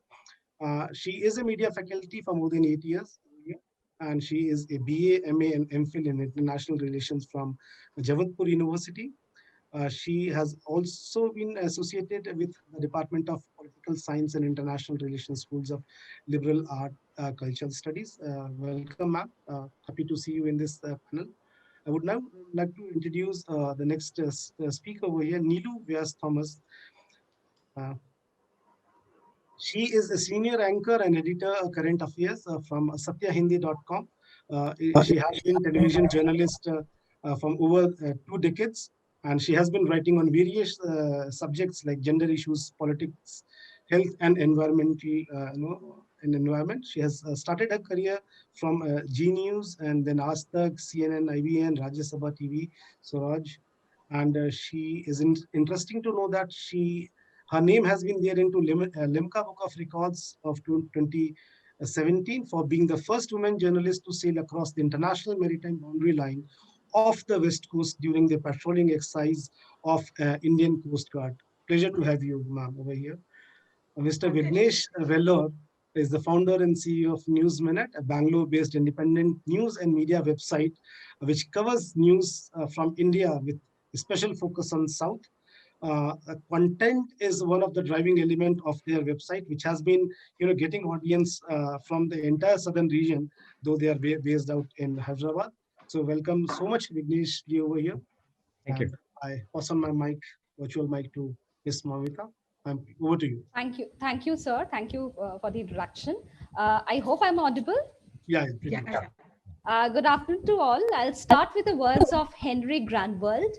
Journalism can never be silent. That is its greatest virtue and its greatest fault. We welcome you all to our session 3 on Journalism Next. Has the digital come to lead the news media? We have two illustrious guests. We already have our introduction that Chandan sir has already introduced them. Our first speaker, Mrs. Neelu Vyas Thomas, is senior anchor and editor of current affairs, satyahindi.com. Ma'am, welcome. And we have major talking points for her. First question that I'll start with: what will be the role of the print and television media in news dissemination in this 2021? During this 2020 COVID times and also in the future. Yes, ma'am, over to you. Thank you so much, and good evening to all my friends, and especially Ujjwal sir. A very big thank you to you to provide us an opportunity on such a deliberative subject. And at the very outset, I would just like to say that this is a topic, and rather the broad contours which I got for speaking and interacting on this platform, they were very, very interesting, and we need many more discussions as to what the framework of the media should be and how in the coming years it will be like. But before I answer your question, Mamita, I would really like to delve on the fact that how the year 2020 has been, and on that benchmark then we can later on evolve the conversation as to what are the challenges, what we'll do, and what shape will it be.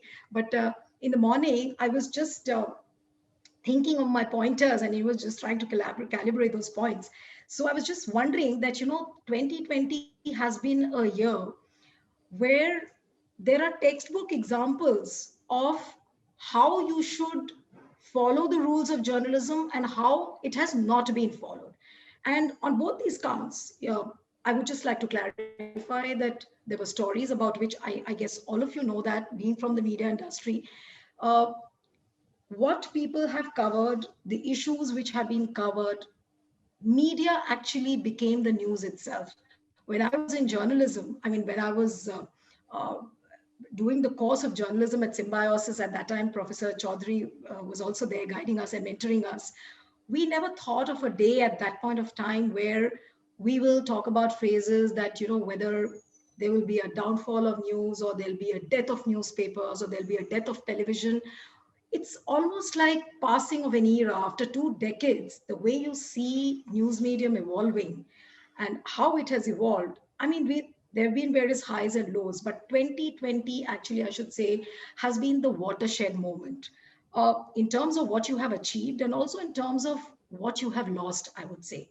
All the rules, all the protocols which you read, which you studied, which you discussed, I think they were thrown to the winds in 2020. As a journalist, I feel so.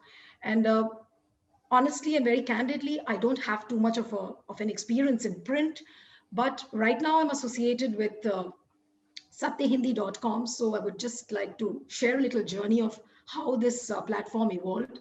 It's a very small entity, just about 7-8 people. Ashutosh, everybody knows, and QW Naqvi, who was the director of Aaj Tak.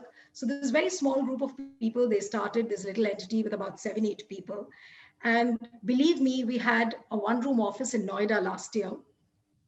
It's a well-running, well-oiled infrastructure we had. But in March 24th, the lockdown got announced. And in April, we shut down the office. And everybody started functioning from home. So right now, we don't have a corporate office as it was.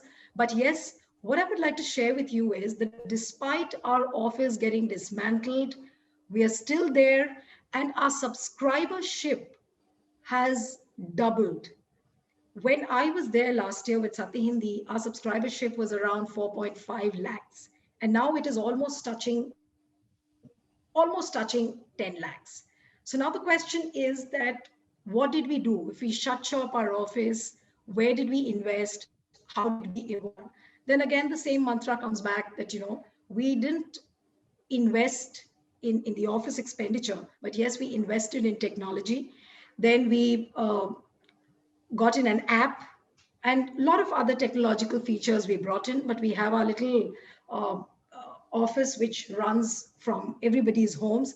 But yes, we've done very well. So there are highs and lows, but yes, coming back to what I was saying, that if you look at 2020, and as a journalist, where I really feel very sorry and I feel very bad, is the fact that the way the stories have been covered in 2020, whether you talk about the coverage of the pandemic, whether you talk about the communalization of Corona in terms of what was shown about Tablighi Jamaat, then you still have stories about how the protests were covered during the CA, then the Delhi riots, how it all happened, how it got covered. So, this entire branding of media is like when we were journalists, I mean, when we were students of journalism, we never studied a term called a section of the media. But here, I think the media has got compartmentalized. And being from the industry, but we do say and we talk about a fact that a certain section of the industry functions and operates in a certain manner. Now, I'm not going into the details because everybody is aware of that how it functions and why it's called Godi media versus the independent journalists. I'm not getting into the details of that. But yes, it's really unfortunate the way the stories have been covered in the middle of if such a huge pandemic, if you have TRPs running behind a suicide case story of like Sushant Singh Rajput.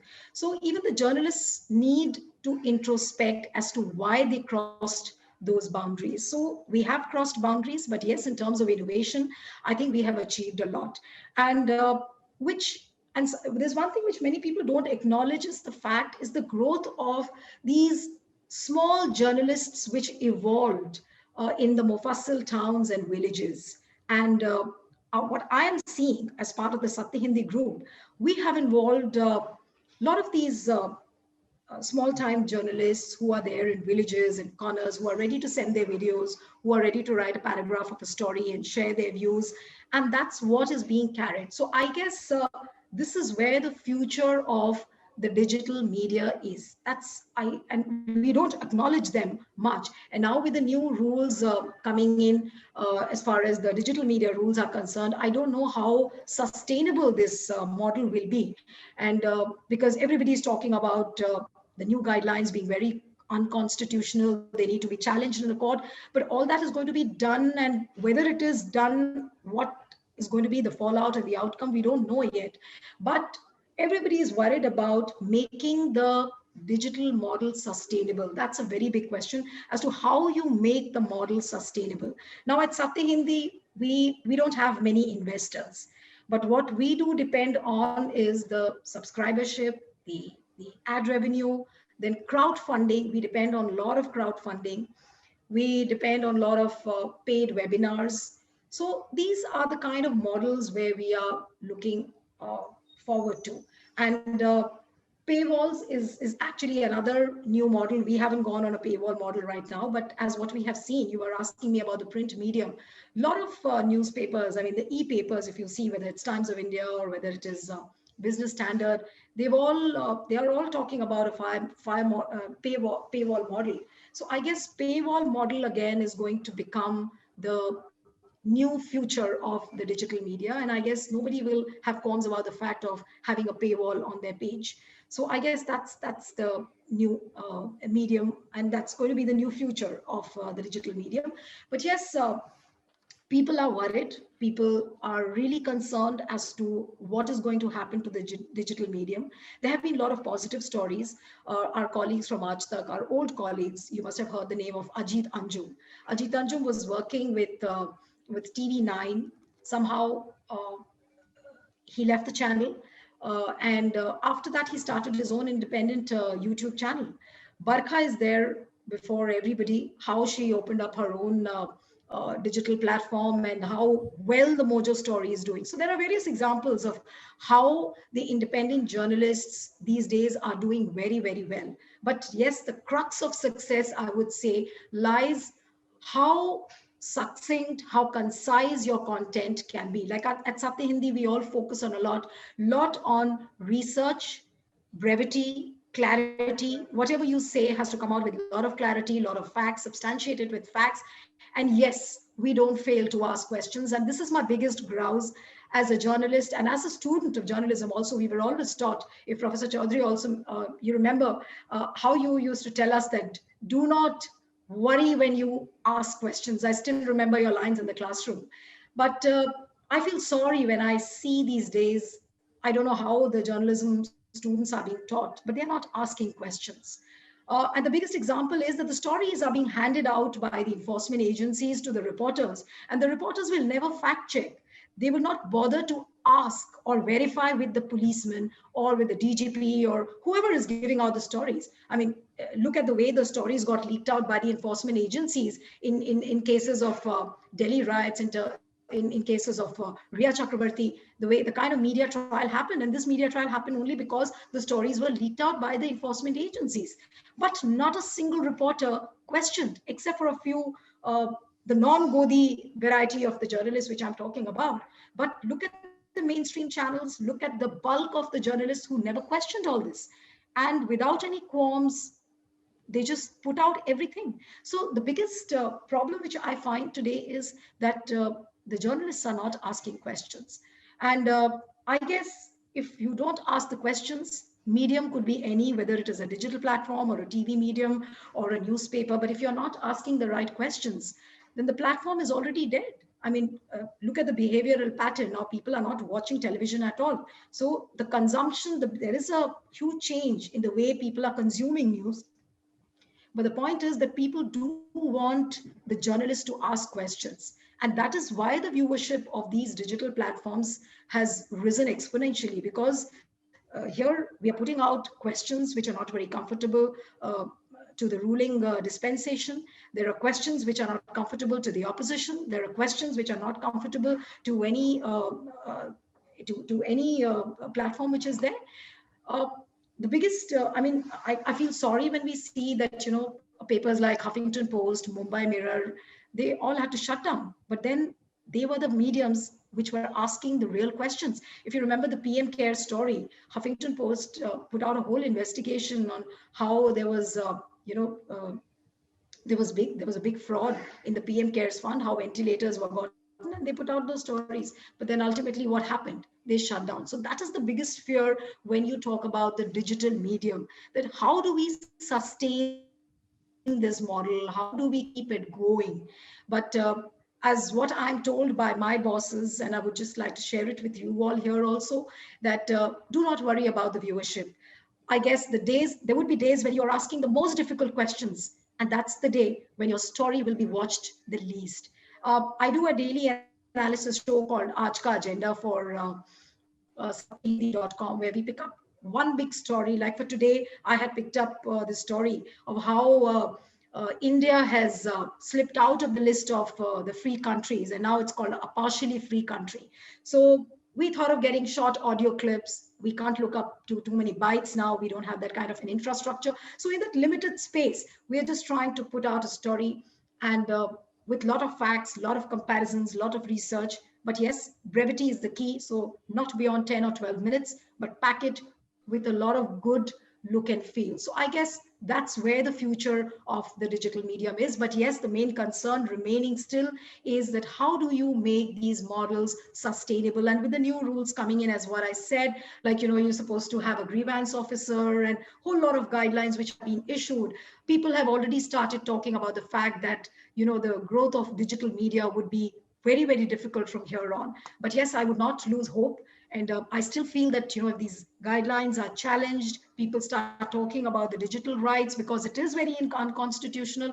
And I really hope to look forward to that particular day. But yes, again, the digital medium also depends a lot on sensationalism. Sensationalism in terms of making a thumbnail probably would work. But yes, in the long term, people want to see the real stories which you're putting out, the real stories which you narrate. People do want to see that. So there are various roads. It depends which road you want to take. And it's your wisdom. At least my wisdom says that take the road which is less traveled. I think that's better. And that's where you would have a lot of chances to innovate, to grow. Over to you. Thank you. Thank you for such an enriching session. I have 2 pointers for you, 2 things that you pointed out, that is making digital model sustainable. Here comes our second speaker, Mr. Vignesh Velor. I would like to, that the talking points for you is, where does the digital get its revenue from? And the 2020 impact on the business aspects and the 2021 possibilities. Over to you, sir. I actually even eavesdropped on the previous session where Professor Ujjwal actually, spoke about revenue. So I'm thinking that this revenue stream, generation of revenue for digital media platforms such as us, it has become very, very important. To be very honest, I've been running this operation for years now. And the first year when we actually started, I actually didn't know as to what exactly would be the exact revenue stream for the News Minute as well. So we actually, for the first 1 year, we actually struggled with the entire part of, what is the structure that we should bring in place. And see, in those days, and 7 years back, the revenue possibilities for a digital media platform were very traditional, right? So that there are 2 options. One is you follow the traditional media, which is completely advertising based. So if you look at your website, you would have 100 ads running on your web pages. And those are the only way that you can actually monetize the website.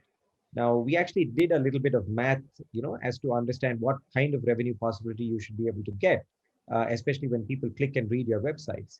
So when we did the math, we realized that if one single person reads 3 articles from my website for 365 days, at the end of the day, we would make 50 rupees. Okay. So we have to obviously play the volume game. Now, the only way that you can become sustainable as a website, at least, when you're in the digital space, is to make sure that you're reaching out to about 100 and covering about 100, 200 million page views. And that's when the revenue actually bumps up. Now, for smaller players like us who are completely independent, it's not easy to reach those kind of figures. So we've actually evolved a little bit more, and 2020 helped us in evolving as well. So we also believe that as a website, we want to make sure that people read us, and we should not go behind a paywall, because our whole thing is, if you're covering a story, we want to make sure that more and more people get access to it without having to pay for it. And see, traditional media sites, especially when they started about 10 and 15 years ago, made sure that the user was not willing to pay for content. So we've obviously been stuck with, the same kind of narrative, and it's very difficult to change the mindsets of Indians or Indian people, especially when it comes to paying and reading content. Things have changed in the last 1 year, but as of now, it's still a little bit more, difficult. So we also have different models in terms of working directly with clients. See, there are 2 ways where you can actually display ads on your website, which is predominantly your ad revenue. And one is the programmatic possibility, which is very, very majorly controlled by Google. So the amount of money you actually make becomes very less. But the only good thing is you can serve the ads free of cost. You don't have, you just have to have an ad server to be installed in your website, and then everything goes automatically. So whenever you browse Amazon, you will see an Amazon ad on any site that you read. That's exactly how it works. So that's the programmatic aspect of things. We also obviously have a direct version. I mean, where we have a sales team which actually reaches out to a lot of brands and then looks at getting advertising from those brands directly onto our website. Now, in those cases, the revenue models are much, much better. The kind of money that you can actually earn as a website is a lot higher. But then again, it's a volume game. So when you are able to deliver about 20 million and 30 million and 50 million page views month on month, then you should be okay. So government also releases ads to websites right now, and the minimum cutoff is about 5 million unique visitors a month. So if you're able to cross that, then it becomes a little bit easier. Although their CPMs, as they call it, like the cost per milli, which is basically for 1,000 impressions which they serve to your ad on your website, how much is the money that you make? So those rates are a little bit lower. So the other things that we do is we work with very professional organizations in terms of in terms of addressing specific projects, which also helps us, to make sure that we're able to sustain a website. We do influencer programs. We work with many governmental organizations to actually pull out a lot of research-based, reports and stuff like that. But these again, funded by a lot of not-for-profit organizations as such. So the streams that we are working on right now is obviously we do branded content, sponsored content in terms of video formats. So we work with a lot of hospitals. We work with a lot of Fortune 500 brands, which actually wants us to make sure that we're putting out a lot of branded content in writing about the brands. But these are obviously very highly earmarked, so the reader understands that, hey, this is branded content and this has nothing to do with our editorial. So we have a completely separate team which handles that. There's no influence from the editorial side as well. So, see, 2020 was a crazy year, not just for the media sector, but for everybody in general. One of the things that we realized in 2020 is our ad revenue took a hit by about 50-60% just after the lockdown. So whatever we were earning dipped by about 50% in just a month. So one of the things that we actually started evolving and trying to do was, how do you build a hybrid model of sorts, right? We can't go behind a paywall. So we knew that. So we started a membership program just to balance off the loss in revenue from the ad sales. So we started a membership program wherein people can pay us to subscribe to the services that we would actually give them.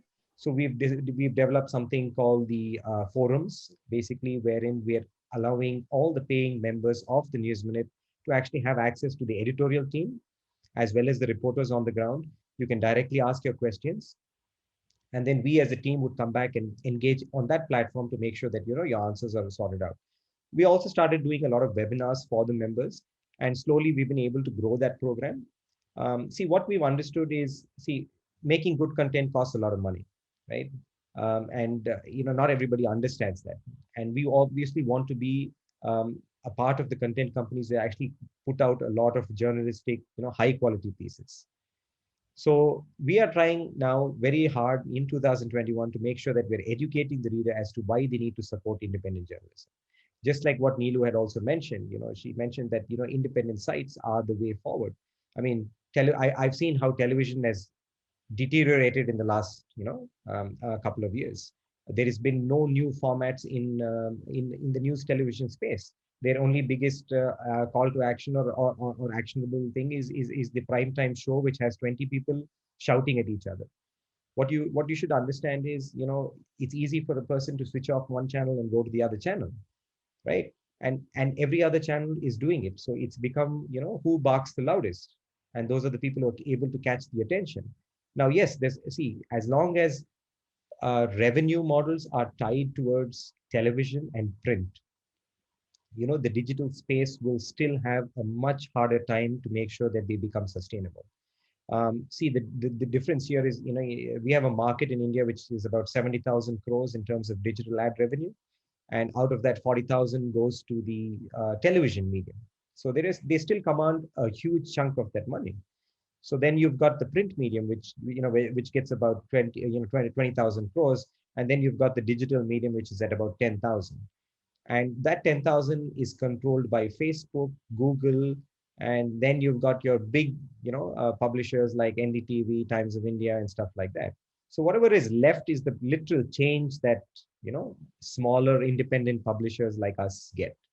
But the quality of journalism that these smaller independent websites actually turn out, I don't think they're second to any of the other publications.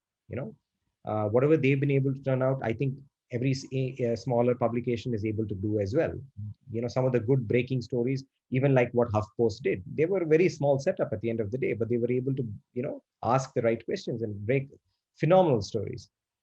So you see, we've learned the hardship that 2020, but one of the biggest advantages that we felt in 2020 was digital media sites, especially with the evolving mobile sector, the access to cheaper handsets and stuff like that. We realized that a lot of people had access to digital news, right? So a lot of people were moving away from print. A lot of people were fed up of television, and they were trying to access their news from digital only publications. So in terms of traffic, we saw a phenomenal growth, not just us, but all the other publishers who saw phenomenal growth, in terms of traffic in 2020.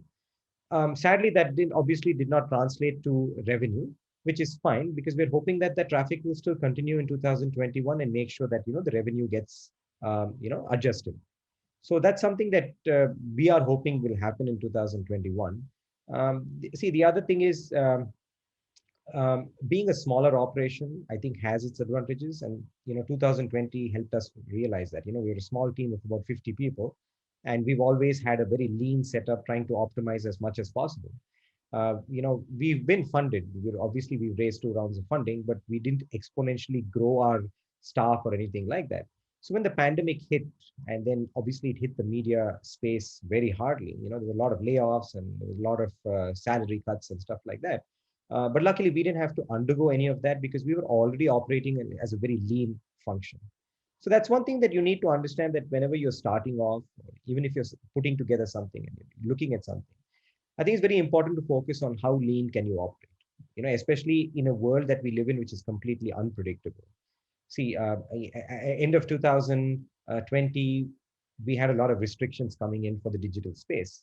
I think not just the government, I think a lot of your competitors, your bigger legacy publishers like the TOIs and your Hindustan Times and Indian Express realized the threat that smaller publishers were pushing out to them, right?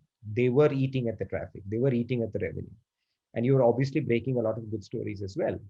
So there've been a lot of, and obviously we see ourselves as the, actual fourth pillar. We see it as a voice between the actual people and the government.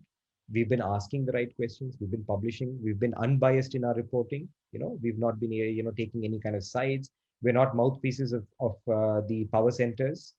So when you do something like this, obviously you're going to face some kind of restrictions. And in 2020, late 2020, the notification was passed, which restricted the FDI in the media sector, especially in digital, to 26%.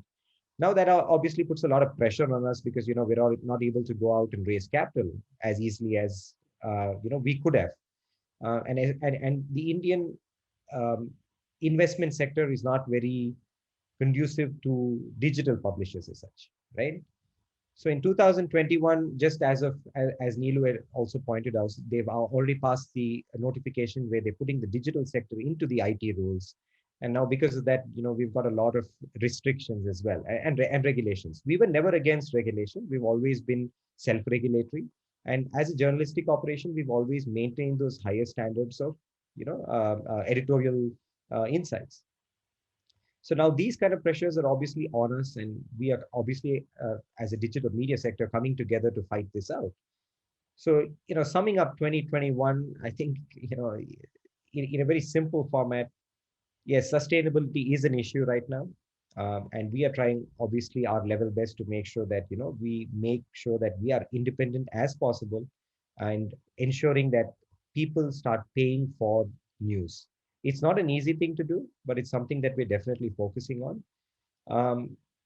And see, the fight is going to be long and hard in 2021 for sure. But just because it happens to be that way, it's not like we're backing down. We've got elections coming up in very prominent states, very, very shortly. We are going to be there. We're going to be asking the right questions. We're going to fight the good fight for sure. And I genuinely believe that, the more you push and if you're true to what you're pushing for, I think there is a light at the end of the tunnel, and that we just have to wait a little bit, but I'm sure it's there. Thank you so much for your encouraging words. I need to say one thing in the conclusion.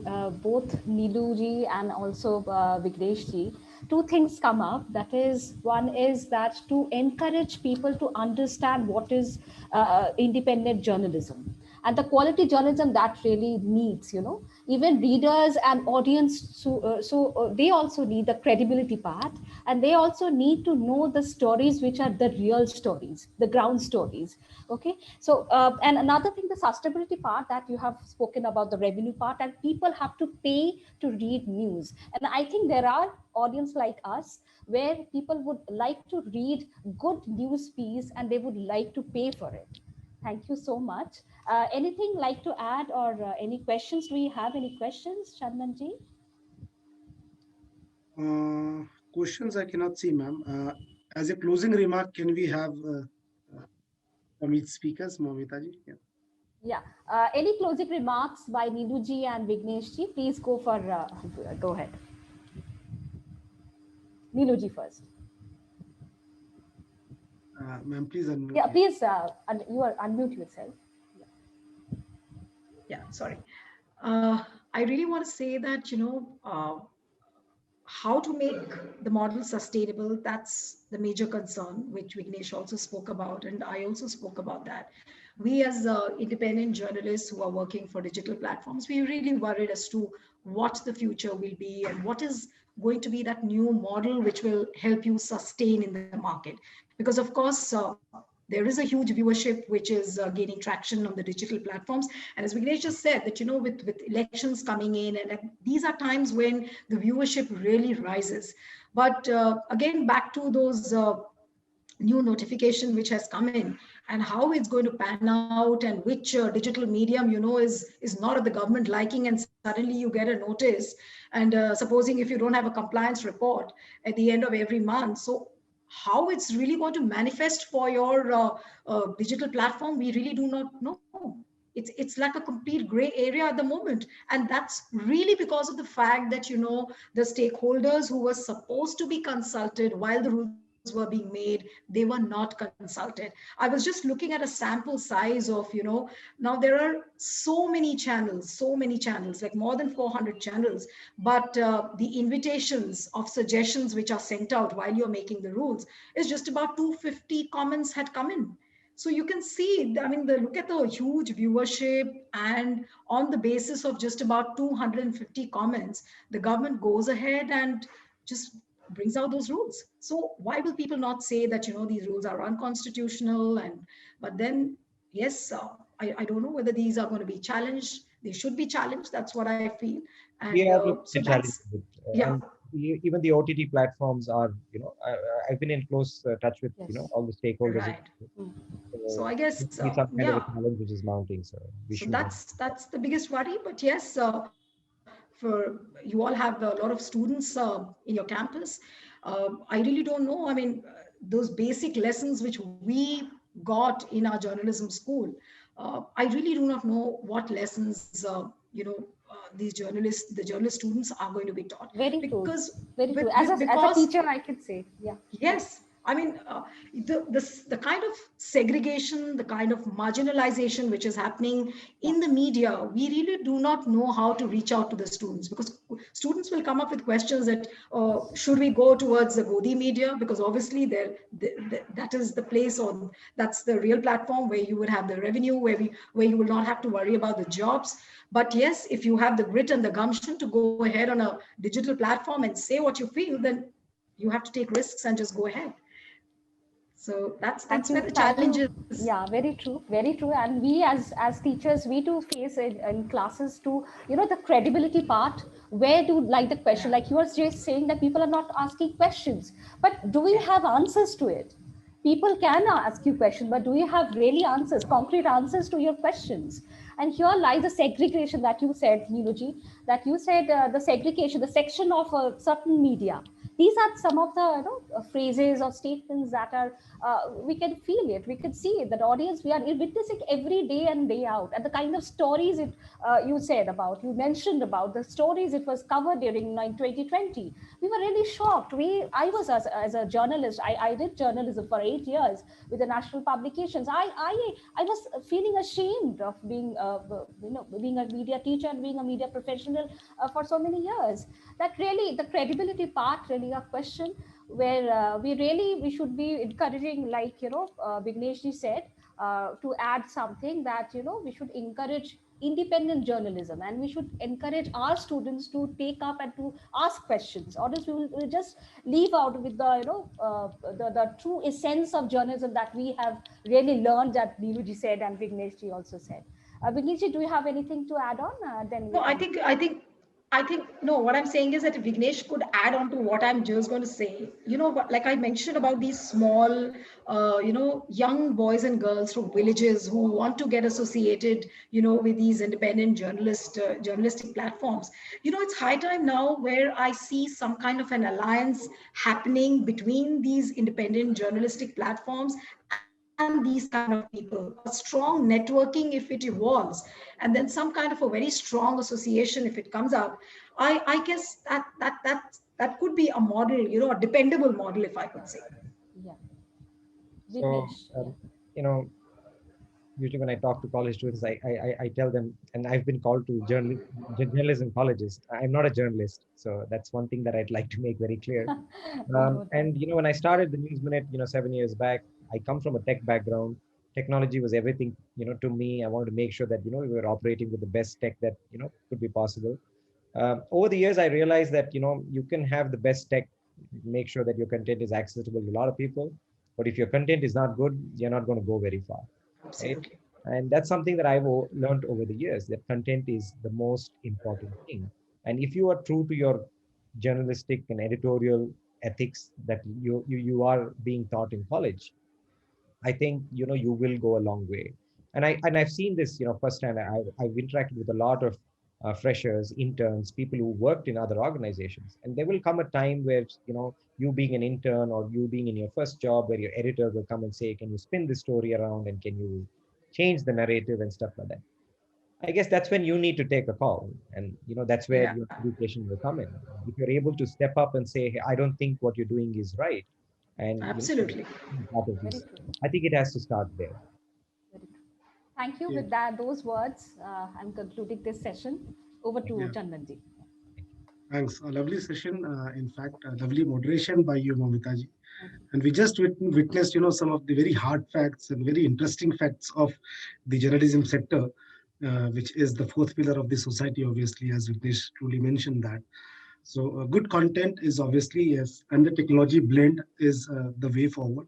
And alliances and collaboration definitely are the model ahead. So these are the conclusions of what we just discussed. Thank you so much for being associated in this event, Neeluji and Vignesh. You definitely bring got a very good blend of the journalism sector and the journalism segment of the media and the entertainment industry as well. So with this, we conclude this session, and we would like to, go ahead with the next session for the day. Thank you so much for joining. Before this, I would just request my backend team to kindly play the video as a normal format of this event.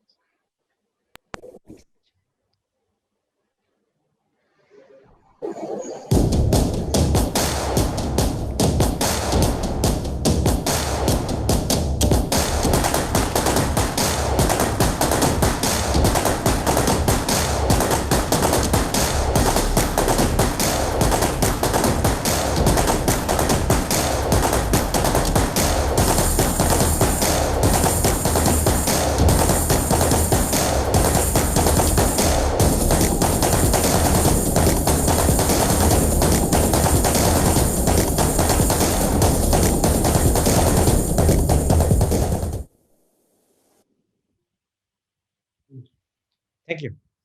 Thank you. Yeah, so with this now we move ahead to the session 4 for the day, which is entertainment next. Where do movies and television go from here? We have an eminent panel for the day. In this session, we have Mr. Joy Mukherjee, who is the creative director from Z Group. Mr. Aftab Asghar is the film director, Strides Film. And Mr. Demon Taylor, he's the screenwriter, freelance screenwriter and script consultant. And Dr. Sunyan Bhattacharjee, who is the associate professor in HUD Adamas University, who will be the session moderator for the day. Let me introduce the speakers with just briefing them up. To introduce Mr. Pranjal. Just a second. Pranjal has already spoken in an earlier session. Okay, okay.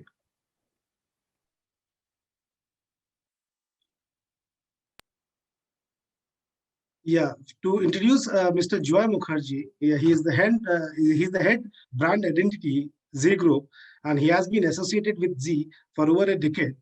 Over the course of his career, Mukherjee has launched over 50 channels in different markets and categories in India and internationally. He is currently managing brand identity and driving portfolio strength and channel brands and IP content. Welcome, Mr. Joy, in this session today. Hi, glad to be here. Yeah. We have Mr. Aftab Asgar. He's the film director, Stride Films, and is passionate about storytelling and began his professional career in an intern with global advertising agency network McCann in India. He has worked as an assistant to pioneer art filmmaker Prahlad Kakkar and then worked for Foot Candle Films. Asgar has also worked in commercials and music videos for Walt Disney, Sony, Cosset Communication, Devoto Verdi, and MTV. We are glad to have you, Asgar, in today's session. Thanks for having me, guys. Thank you. We have Mr. Demon Taylor. Let me. Madam Demon. Madam Demon Taylor. No. Excuse me. No, it's Mr. David Taylor. It's Mr. Demon Taylor. Can I please have his profile to be shared on the screen?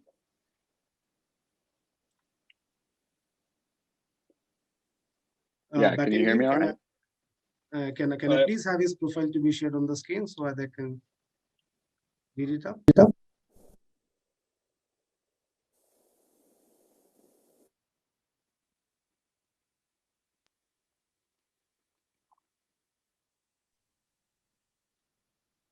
Rahul, can you share the profile, please? Yeah, here we go. I'm so sorry for the delay over here. So yeah, he's a screenwriter, art and photographer, and is well known for his work on movies such as The Last Samurai, Unfreedom, and Brown in 2018. Taylor attended Southern Linnaeus University's Carbondley, and he was previously associated with Delhi-based 69 production as co-writer and chief ad for 4 years. Taylor is currently a freelancer screenwriter and script consultant. It's a pleasure to have you, Demon, in today's session. And now let me introduce the session moderator of the day, Mr. Dr. Sunyan Bhattacharjee. He is also the head of department for journalism in Adamas University. He has cumulative experience of more than a decade in creative and academic domains.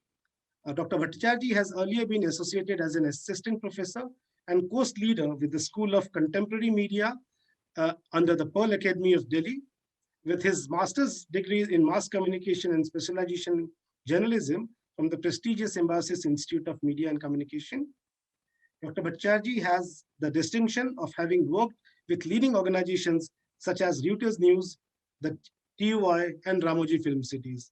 It's a lovely panel over here, an interesting deliberation we are going to witness today. Over to you, Mr. Sunyan. Thank you, Mr. Anand. Thank you indeed for such a generous introduction. Good evening, everyone. Entertainment, that is the key word for today, or at least for this session. Well, entertainment means a lot of things to a lot of people. For some, it's movies. For some, it's television.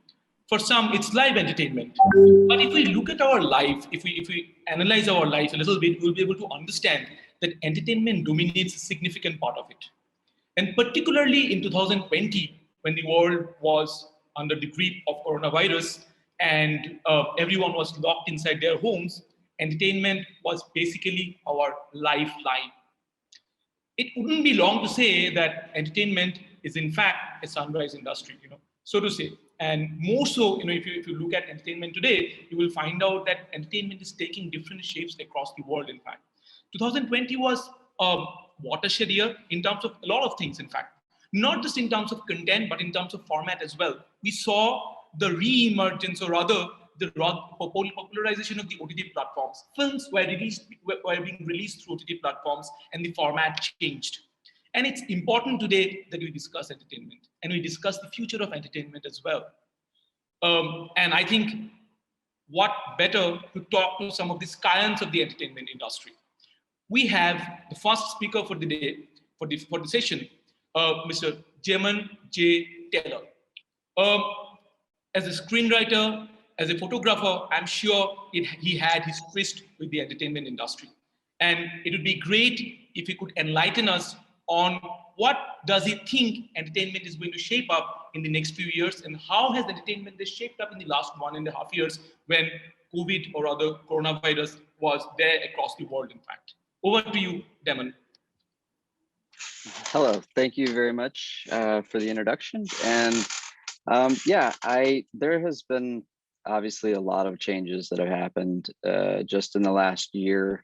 The complications with trying to put together a production, trying to get a team together to create something has definitely changed the way that I think productions are working and teams are working. But also the other side of that is I've been traveling and working in film for a long time, using social media to gather teams, using video platforms to have communications. And I feel like this was the first year that everybody was okay with that. Before that, in I think it was 2015, we were doing video. It might have even been a little earlier than that, but we were doing video auditions for the film Unfreedom, where we were based down in Florida, but doing auditions with people on Skype at that time. And I remember people going, "Oh, that's interesting. I've never seen that before." And I was like, "Well, this makes a lot of sense. You weed, 200 people down to, 50 people, and then you go to New York, and then you have an actual in-person audition, right? You're able to cut out some cost in that space." And I think that now that we've kind of come this far and done the same thing even further, I can have production meetings, I can have discussions about what the production is going to be, development, things like that, all with everybody. Your team can be from anywhere in the world, to be honest. And I've been doing that for a long time, but it feels like it's now becoming very popular and much more accepted in the last year.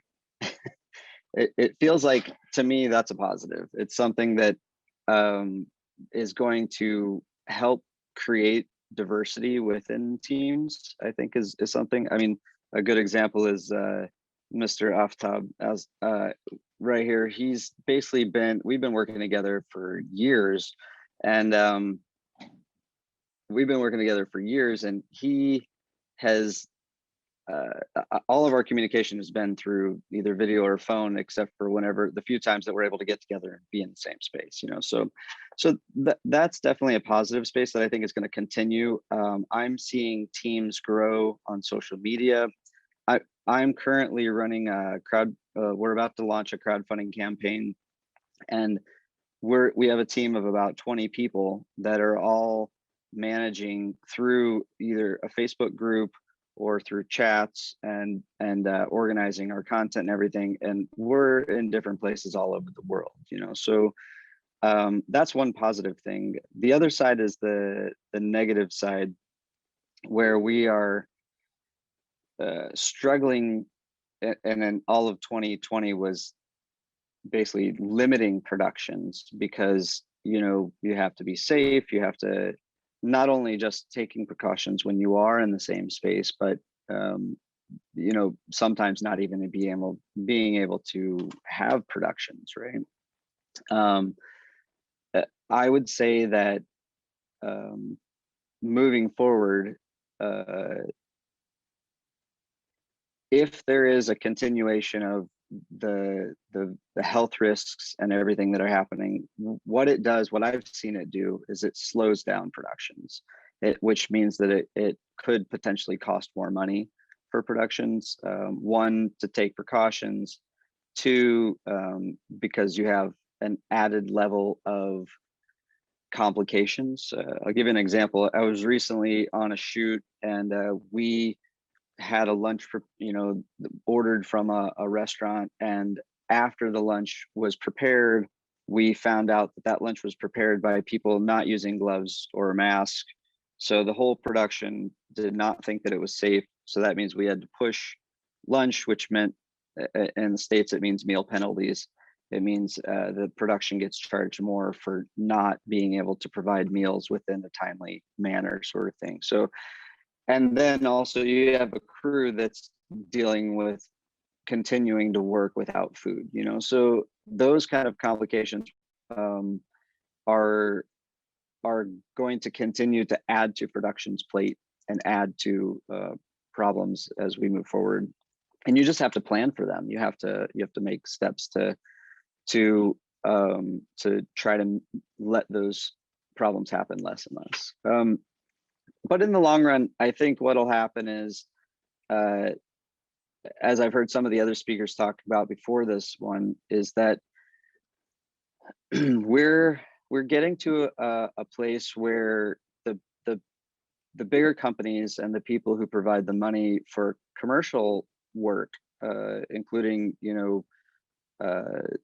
actual commercials, but also just larger productions of films from the studio space, they're being a bit more selective about what kind of content they're going to create and where they're going to create it. So that's one side. That's what I call the studio side of everything. But then there's the indie side as well, which is where I've been living for a while now, and I've seen it evolve from whenever technology became more accessible, digital cameras and at a lower rate, you can get the same equipment, than what you could 10 years ago. And, most people aren't shooting on film anymore. And that space is continuing to evolve too. I personally know hundreds of young filmmakers who are either just out of school or have been working in the film business for 5 years. And now that larger productions, especially in 2020, have either shut down or were postponed or basically got stuck in development, they started saying, oh, I have this time now. I'm going to work on my own project. I'm going to develop something of my own, or I'm looking to shoot something. Who has an idea? Let's go shoot it, which I think has created a very cool, like, little ecosphere of creative people who are talented and smart, and now have time, maybe not any money, but they have time to create a project that means something to them, which is a completely different flavor, I think, than making a project that you think will make money, and I think that kind of that style of filmmaking, that feel of filmmaking, is going to continue to grow as people are, because they started out there now, it feels like, and they're not going to want to go backwards. They're not going to want to go, okay, well, now I'm going to go work for somebody else and make something that they like, as much, or if they do, it's going to still be something that they feel powerful about, or feel strongly about. I recently found a group on TikTok it's a group of high school kids who have not been to film school, but have been making films for a couple of years now. I mean, kids in high school. And what they've done is, this TikTok group has like 40,000 followers, and they are gathering resources from that following, from that audience. And then what they're able to do is then say, okay, now we have a larger group of people who are interested in what we're doing. They want to support us. We're going to let them see the behind the scenes of how we're creating this. And we're going to ask that large audience, hey, if you want to be a part of this project, send in your application or send in whatever. And they're just working with a larger resource pool now due to social media, and the same thing with the crowdfunding campaign that we're running.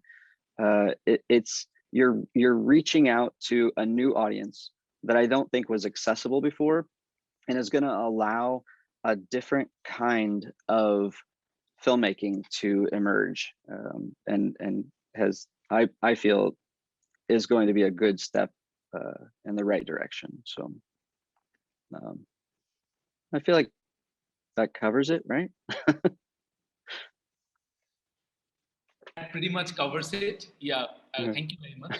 We'll come back to you again.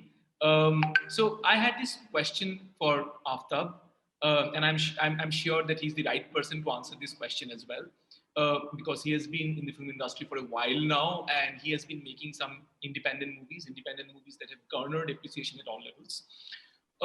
So what do you see? How do you see the future of low-budget films? And do you believe that the OTT platforms will become a good medium for these low-budget films? I mean, given the pandemic situation and how things have turned up over the past 1.5 years, how do you see low-budget films coming up in the next 1 decade or so? Hi, can you hear me? Am I audible? Yeah. Sure. So I think the future, it is more about the high concepts films. And it's more about the films which has a really high concept but low budgets. At least in the next 5 years or so, I guess. It's very hard to recover for the industry as we know it before pandemic, before 2019.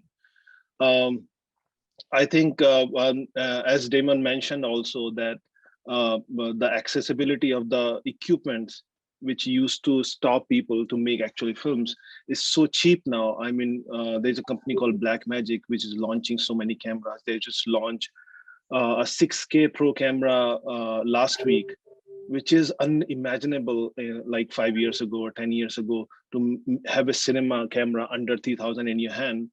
I think these kind of things, these kind of innovations has opened a whole universe of possibilities, especially in front of the young filmmakers who have thoughts, who have nice ideas, but they are not dependent on anything. If you have a nice team, you have a nice concept. If you have a high concept, and I'm stressing on high concept because high concept is some such things which are good in idea, but it doesn't need a lot of budget. So I think that's the future of the industry. And if you see over the time, cinema is always reflects the society, and whatever is happening in the society. So whatever is happening right now, we are in the middle of a huge technical revolution, and a shift which is happening from the previous decade or so.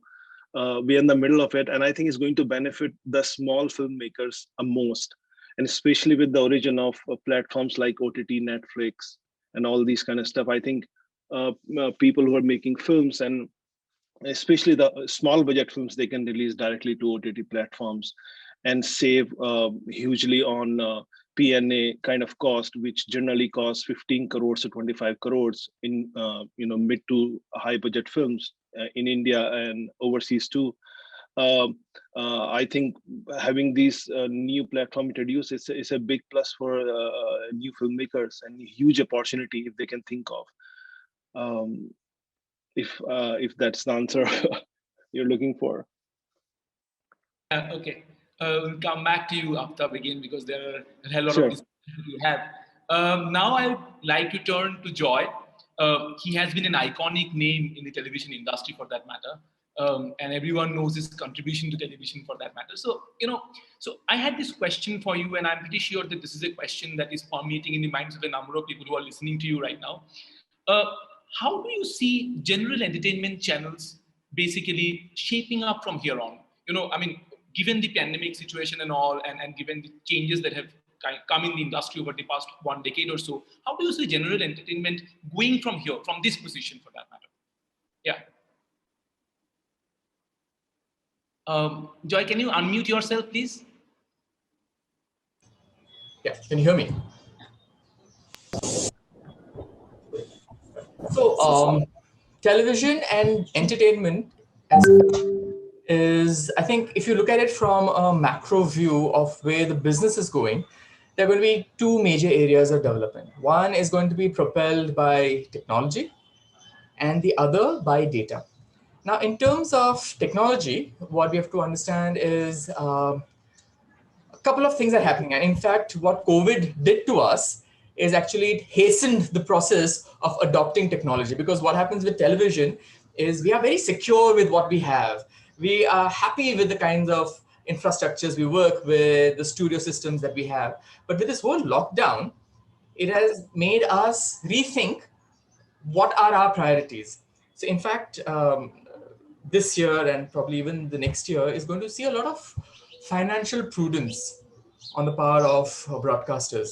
So in terms of the lavish content that we put out, or in terms of, okay, this might not be a good news for your students, but in terms of the people we hire, there will be a greater limiting of how we go about those.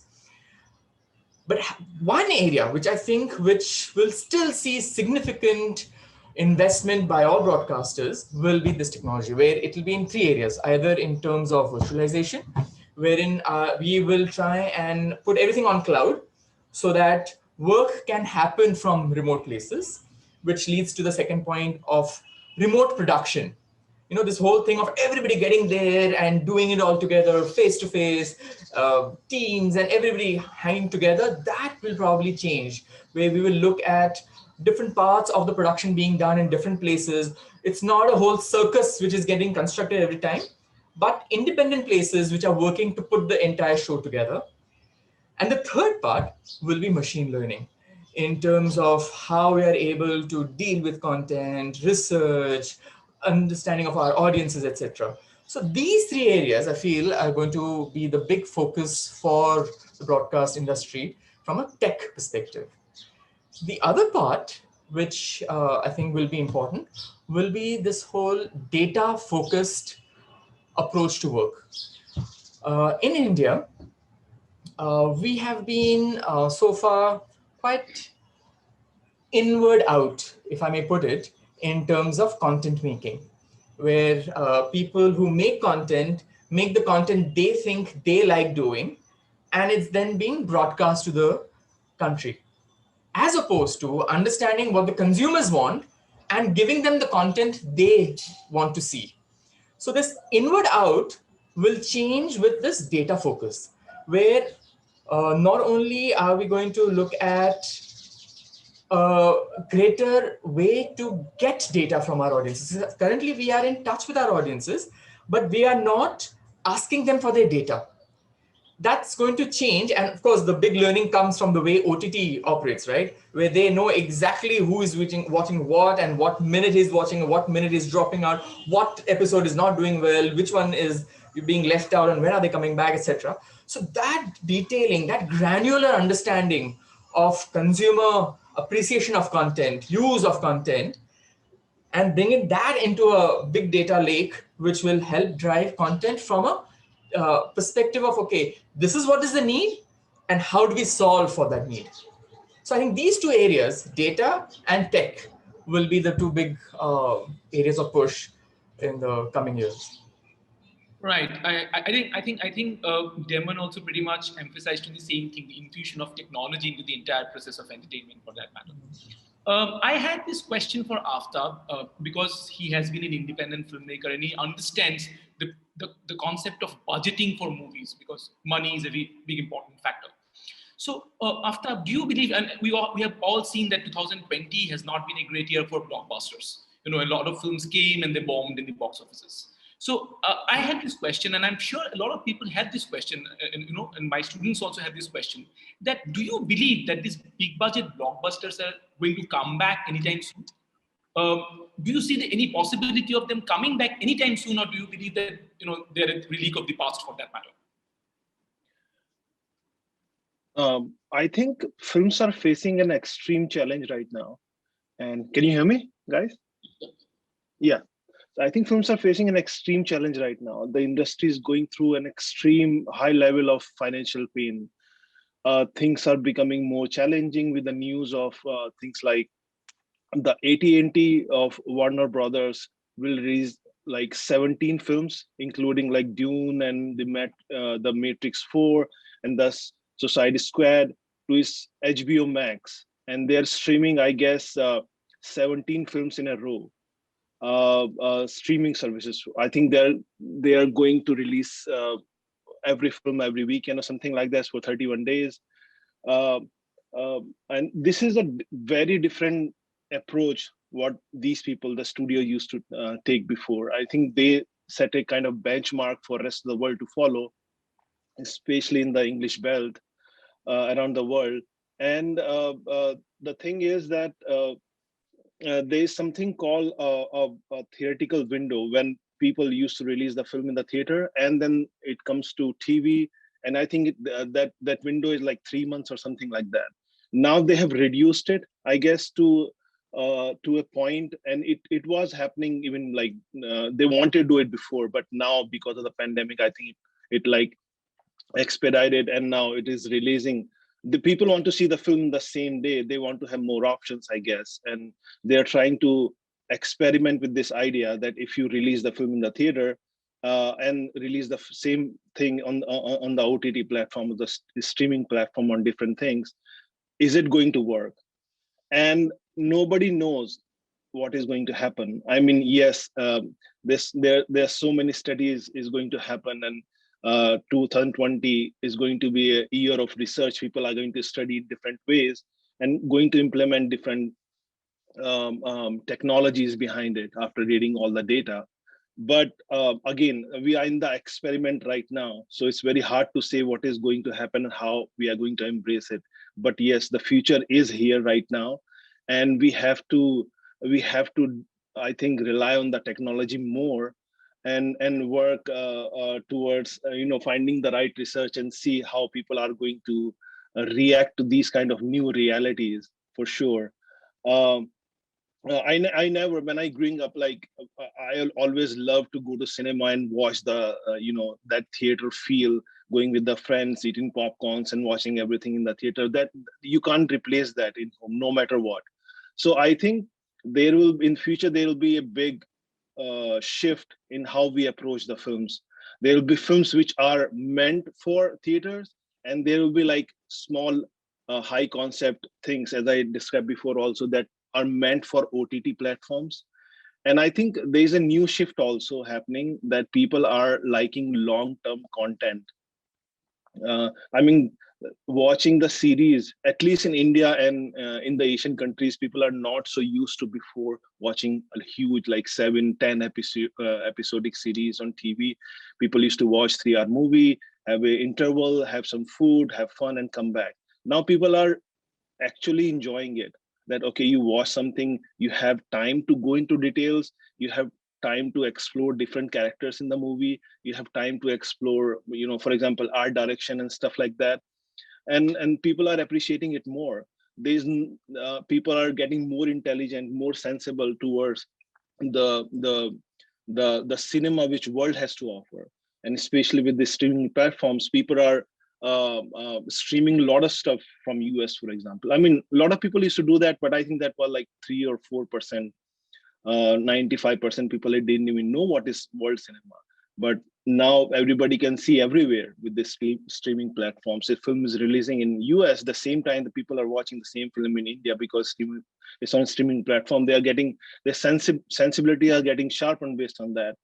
So you can in India especially, I mean, people who are used to release films, I'm not going to comment what kind of film they used to make, but I'm pretty sure it's going to be different now onwards. People have seen a very vast kind of cinema now, and their sensibility have shifted accordingly, I guess. So it will be very hard to just serve people anything now onwards. It will be, people will know what they're looking at, and people, I think, will reject any weird kind of cinema. They will, I think, appreciate a more high concepts kind of cinema with good scripts and good story and good acting, comparatively, I guess. Right. After, it's very interesting to know that all of you are basically emphasizing on good content, and good content being the primary benchmark for good movies and good entertainment, for that matter. Here, I would like to come to Deman because he has been a screenwriter. So when we talk about the content for a movie, any entertainment platform, one of the biggest thing and one of the most important elements is the screenwriting part of it. So, do you believe that, over the past 5 years and during the pandemic and all, there has been a change, there has been a shift in the way screenplays are being written? Or do you believe that the way screenplays are written will change over the next 5 or 10 years? Because you have been a screenwriter, so I believe you're in the best position to say that. Yeah, David. Yeah, absolutely. Things are definitely changing.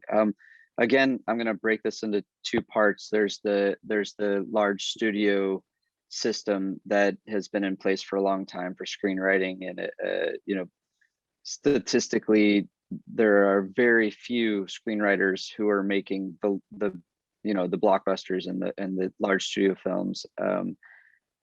And then there's the other side, which has been indie film, which varies widely from experience level and from how I guess good the content is and how well written it is. So the shift for sure in the non-studio system is, I'll give you an example that 2020 did for education on screenwriting is a lot of people were offering free services or free classes or free education of some sort.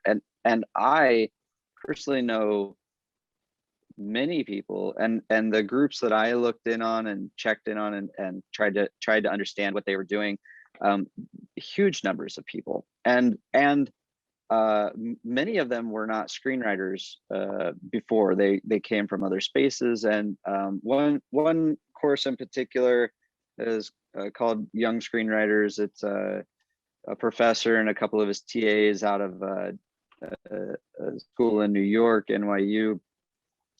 They started this free class, and they were basically just teaching to the public, anybody that wanted to watch. And they've expanded that into a full-on course with Patreon and weekly videos and like little groups that you can join that kind of help you build your own outline and your own script. And then that group builds a Discord server around the community that's in there. And I've witnessed and read some of the work and talked to some of these people. There are a lot of really intelligent writers out there that never had a voice before.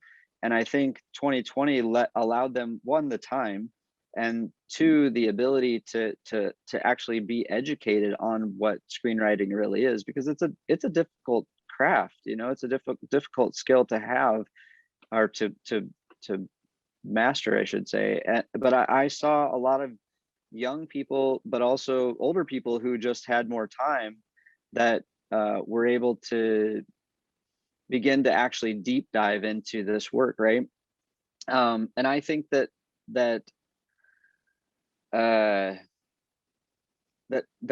group is going to evolve some of what has been a traditional system. We've had the same format for writing a script with little tiny adjustments for ever since the beginning of filmmaking. Very, very structured and very set up in a specific way. And I see a younger crowd, people who are saying, well, why does it need to be this way? And actually some professionals who are doing the same thing. They're saying, look at our technology now. There's a screenwriter that has a podcast, John August, and Craig Mazin, this program called Script Notes. They talk multiple times throughout their whole series about how, we've had the same system for a while, and now we have technology. Why don't we shift it up? Why do we even need, pages? They're talking about just a structure that just allows the reader an easier read and things like that. So I definitely see a shift coming, one, because of technology, two, because of new people coming in and asking questions. And like Aftab mentioned, there's going to be a change in the type of content that's being made. And these smaller groups and younger people they're just out of, sometimes out of lack of knowledge of how it was run before, are going to come up with their own methods in it. And I think that's kind of what evolves the whole space, you know. But the studio system, I think, as far as like what the writing is, I again agree with Aftab that the series level is a really big space that's going to continue to grow. People are enjoying long form content and, you know, watching a character grow. And on the screenwriting side, it's also very, I don't know, it feels powerful to me too. I now have a couple of scripts that have been in my head for years, that I've been able to develop a little bit. And the more I develop them, the more I'm like, this is a series, you know, this isn't even a film anymore. I don't want this to be a film. I want it to be a series, which is a completely different writing process. So I think that as we move forward and as we continue with the online space, we're definitely going to have more of the series writing, which is, like I said, a different format. You know, you're writing 45 minutes an hour, 30 minutes, but then you're carrying that out over the course of, you know, 16 episodes for a season or something like that, right? So, you know, as opposed to 90 minutes or 90 pages in a script, now you've, you know, potentially got hours, you know, which I think is a good space to be honest. From a storytelling perspective, it's really, it really lends to the growth and the expansion of a character. I mean, yeah, I feel like there's a lot changing, but yeah. Okay, that's it. So Joy, I had a question from one of the students, and it's a very pertinent question for that matter. He asks, as freshers, what are the key things that we should always keep in mind while developing a story into a film script? Into a film script? Yeah. Film script, I think you should probably check with your other panelists. Okay. Okay. Fair enough. So if you're thinking from television, I would say if you're thinking of television, right? I think 2 or 3 things that you would have to keep in mind is the characters can be fictional, but the place that they come from has to be real. So the pain points, their ambitions, their what do they want to do with themselves, all those things have to come from a real place. And the more localized real you be, the stronger the connect with your audiences. So in that sense, while we may be a mass broadcasting medium, local and true to the soil kind of stories are the ones that will succeed. Right. Okay. Okay. So can I ask one question to Joy, if that is okay? Please do. Yeah. So as we are talking about the OTT platforms and films, my question to you is that is there any possibility in the future to have it backwards, like have the OTT platforms to be streaming in the theaters, like a long format things? Is it a possibility to have it in the theaters? So people basically merging the two industry, OTT platforms and the film industry as we know it. Do you see any possibility in that kind of business model? It's an interesting question. We know that there is a convergence which is taking place across, and we are leveraging each other's strengths and also trying to guard our own places. In fact, if I take it back a little, cinema at one point in time was the mainstay, right? It was the king of entertainment. And then when television made foray into people's homes, and the cinema team, which were the earlier team, realized that their share of wallet for entertainment is now getting split between television and TV. So what they started doing is they started playing on their strength, which was creating those larger than life experiences, like what Aftab, you yourself mentioned, that there is a cinematic experience that you can only get in a theater, right? So they started playing to those so that people recognize and realize that that's the only way to feel that. Now with OTT coming in, so we are the middle guys, right? Cinema was before us, now we have television, and now the OTT has come. Now with OTT coming in, what we realize is that this whole thing of a personalized, my content kind of flavor has been taken by OTT, right? They are creating these binge-worthy writing, storytelling formats, which you will get on your laptop, hand, palm, all your small devices, and it can be wherever you want, whenever you want. So what it's telling us is now, where is our strength? If OTT is doing that to my audiences, and there's a lot of discussion about cord cutting, will television become irrelevant? But thankfully, I think what this lockdown and what pandemic has shown us is that there is a relevance for television. If OTT is mine or my or I kind of content, television is the we kind of content. And there will always be a need for both. We will feel the need to be individual, and we will feel the need to be affiliative. And in fact, you should probably do a poll over here, since you have so many students listening in. How many of them have actually, during the lockdown, spent a greater amount of time with their parents watching television, as opposed to earlier, where they were only on their own personal devices? And this thing itself will probably give a clue as to the future, where movies will exist, TV will exist, and OTT will exist, each fulfilling different needs. And yeah, so in some way, if you are saying, will there be cross-pollination? Yes, there will be. But at the same time, I think they will maintain their there is something very intrinsic to each medium. And that is what is going to keep them separate and relevant in this multi-entertainment space. Right. Thank you, Joy, for the rather interesting answer. So the coexistence of television, OTT, and films. I think that's what we take at the end of the session, I believe. Okay, thank you so much, all the panelists. It has been an enlightening panel discussion for that matter. So many important things came out. And I believe the students also got an idea about how the entertainment industry is going to shape up in the next few years, for that matter. Thank you, panelists, and thank you, Joy, thank you, Aftab, and thank you, Damon. Thank you, sir. For your valuable time. And I hand it over to Mr. Anand. Thank you. Thank you. For Anand speaks, Sure. it's Thank you so much for having us. It's 7:30 in the morning in US.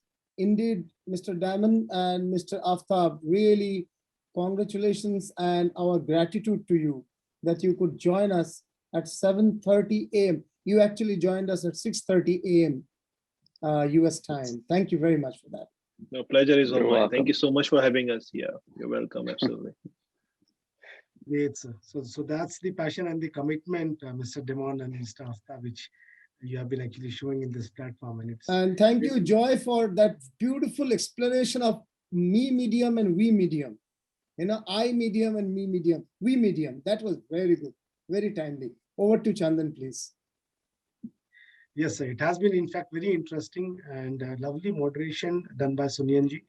So thank you so much for getting the valuable insights and valuable inputs from these eminent speakers representing different geographies and the different sectors of the industry altogether. So we just witnessed some of the very interesting facts coming from Mr.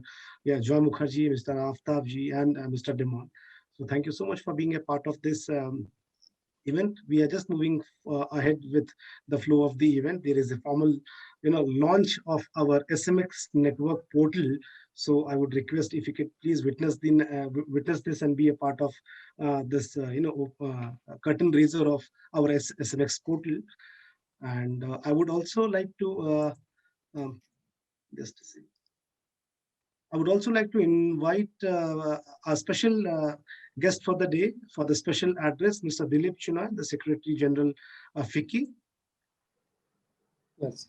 If you can please keep your video on. We would like your gracious presence when we just unveil and the curtain, and we raise the curtain for the opening of our SMX portal. Dilip Chunay. Yes. Welcome, Mr. Chinoy, Secretary General of Federation of Indian Chamber of Commerce and Industries, one of the oldest in Asia and one of the largest in Asia chamber. Mr. Chennai will be formally introduced, but I would like to note that I have known him for quite some time as someone who is passionate about skills and industrial growth, economic growth. He has headed as a regional director CIA as well, and headed the National Skills Development Corporation for a very long time before taking over the role in FICCI. Yes, sir, here SMX Network, which is organizing the maiden edition of India Communication Summit 2021, would like to also launch the portal of SMX, including the IndiComms together. So I request Mr. Rahul Jain to speak first, the Managing Director of SMX Group, to speak first. InnoServe, the company that's behind SMX is InnoServe, to speak first, and then we have the curtain raiser for the launch of the portal. Over to Mr. Rahul Jain. Thank you, Professor Ujjwal Chaudhary. Thank you, Chandan Anand. I'm really delighted that we are here at this moment. This is a very precious moment. Idea which we thought almost 6 months ago is now taking shape, and it's actually launched through a big convention like this that is happening today. So before I talk about the SMX network portal, I take this opportunity to welcome Shri Dilip Chinoyji, Secretary General FICCI. It's our honor and pleasure to have you, sir, with us today. Who better than you, sir, can appreciate and understand the importance of platforms? Under your leadership, FICCI has grown phenomenally and is now leading from forefront in many, many areas. We at InnoServe already have 3 established communities: ASMA for academicians, digital HR for HR fraternity, and ADMH for healthcare. We already cater to 200,000 plus B2B stakeholders, and the numbers are growing. We have always felt that there was a requirement, in the area of sales and marketing to have a buzzing community. With that idea in mind, SMX Network will try to emerge as a platform for sales, marketers, and entrepreneurs to come together from various sectors, including media, BFSI, technology, manufacturing, and many more. The portal will try to host thought leadership content to equip audience with knowledge they need to grow personally and professionally. We'll bring variety of content, articles, interviews, short videos, bites, podcast, and research, among many other form of content to help the community in ways possible. I'm so glad that today in your august presence, we are announcing the launch of portal formally. I'm sure this is just a small step toward the long journey of building a large community under SMX network. So may I request the launch curtain raiser video to be played. Thank you.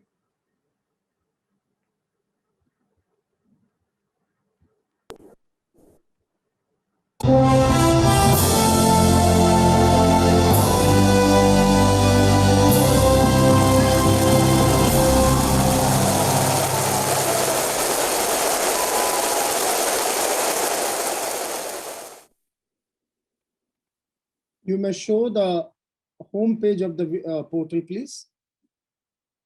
The home page of the portal can be clicked, please.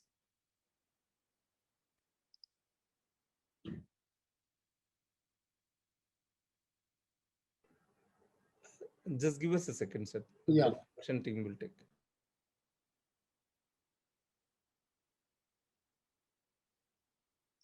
Yes, this is about it. And news, blogs, interviews, articles, they've already started coming in.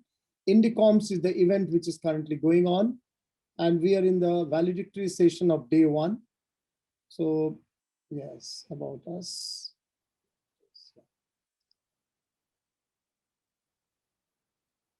ASMA is about academicians. Healthcare, ADMH is about healthcare. this is HR, particularly digital platform HR, and IndiComms is about communications. So of the news items, you can quickly show some interviews, some articles. Yeah. Yes, there are certain blogs which focus on political communication, news media reinvention, and several more will be there. And events, the one that's going on is IndiComms, and there is one more on gaming coming up, I suppose. Yes, gamification. That is over. That's already done. And the one that's going on is the IndiComms. We can quickly show the interview part.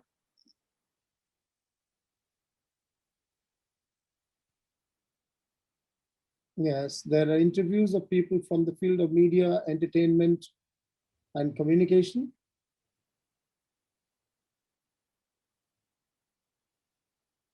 So thank you.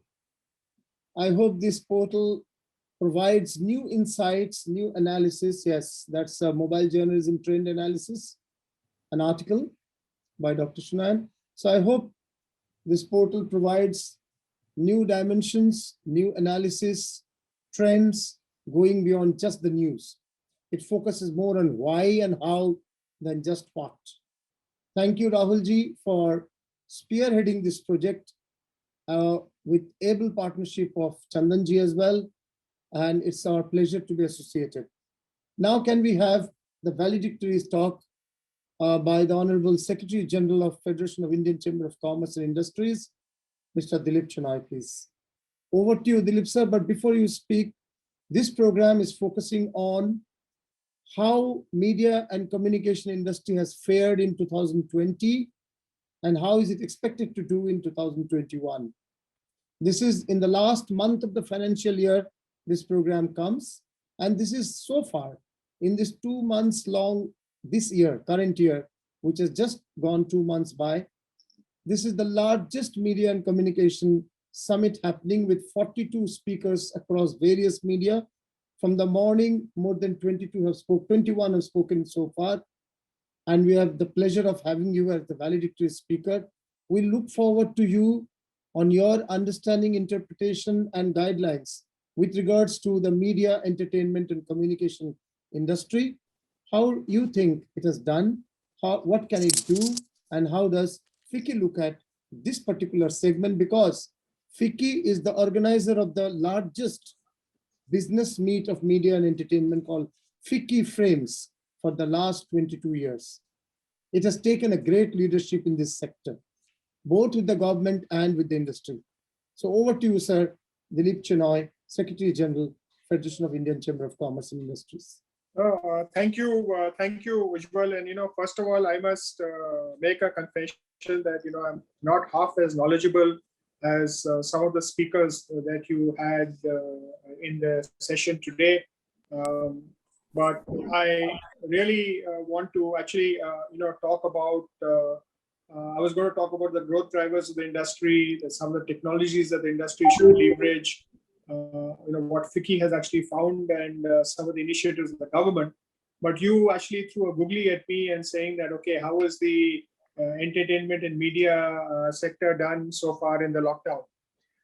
If I can very quickly address that issue, and the media and entertainment industry in India is not a very, it's a multi-dimensional industry, right? So in the lockdown, shooting of films, for example, right? The first 6 months, very little activity was done because the state governments did not allow shooting of films. Second, if I look at all the multiplexes and single theaters, it's only now, very recently, a few weeks ago, that many states have allowed multiplexes and film exhibition and theaters to open with 100% capacity. So, they are actually facing an overhang of that. And if you look at many of the messages that are doing the rounds, many of the theaters are facing a huge financial challenge, and then they are looking at option here. If you go to the amusement park sector, many amusement parks are not yet open. Many states are just allowing them to open in a different manner. The amusement park expansion did not happen as was there. Many of the amusement parks are actually facing a kind of challenge there.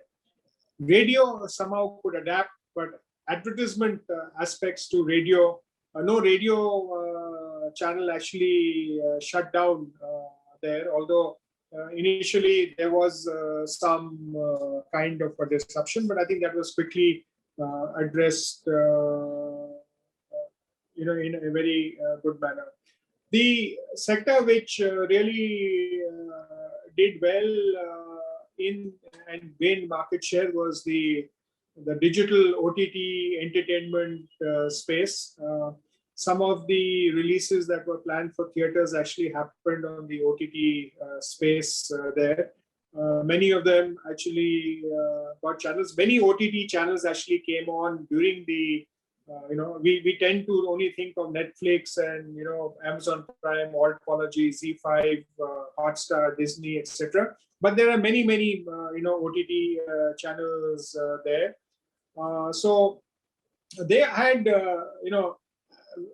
they actually followed a different strategy of actually getting existing content which was there to get it on their platforms. They had commissioned some new things which they actually were able to do. They were able to get international things and put it in different geographies by using digital technology. If you look at some of the stand-up comedies and the other aspects that is also a part of entertainment or TV entertainment channels, they had to pivot to a new thing where the artist or the talk show person was actually doing it from their home using different technology. The classic case would be with the Oprah Winfrey and Obama interview, where they were actually sitting on identical chairs in two different locations and using technology to show that they were actually sitting next to each other, etc. So if you look at daily shows, daily stops, whatever it is there, they faced a different kind of a challenge. But the internet and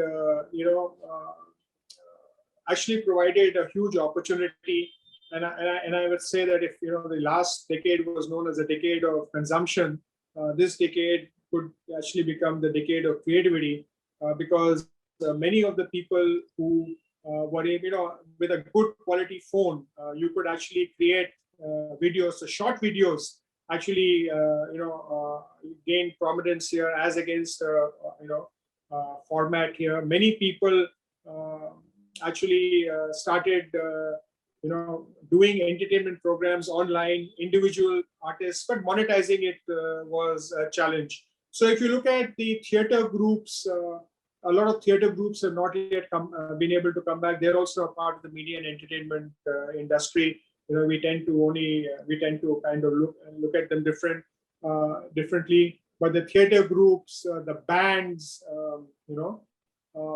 the other type of artists which are there, and most importantly, behind all this glamour and glitz, there is a lot of people whose livelihoods are dependent on that. And because whether the set creators or whether they were the camera operators or they were different lights, everything, the stunt coordinators, etc. These people also actually had a huge challenge there. But now, if you look at it, after losing literally close to a year, or 9 months of the year, or 10 months of the year, you are seeing some of the earlier films. If I were to talk of the Hindi media films, and let's say 1983, for example, that's going to get into a theater release. People are coming back to the theaters, and hopefully there'll be no second or third wave or a fourth wave, depending on which city and which state you are in. and we will find things running back to normal. Advertising revenues had taken a hit during the pandemic. Advertising revenues, and you have more experts there. You'll find that in some cases, for some products it is stable, but for other products it is a challenge. So if you look at the digital aspect, and if you look at other aspects, you find one thing. If you look at the radio, media, the shows or the entertainment shows, etc., they had another challenge here.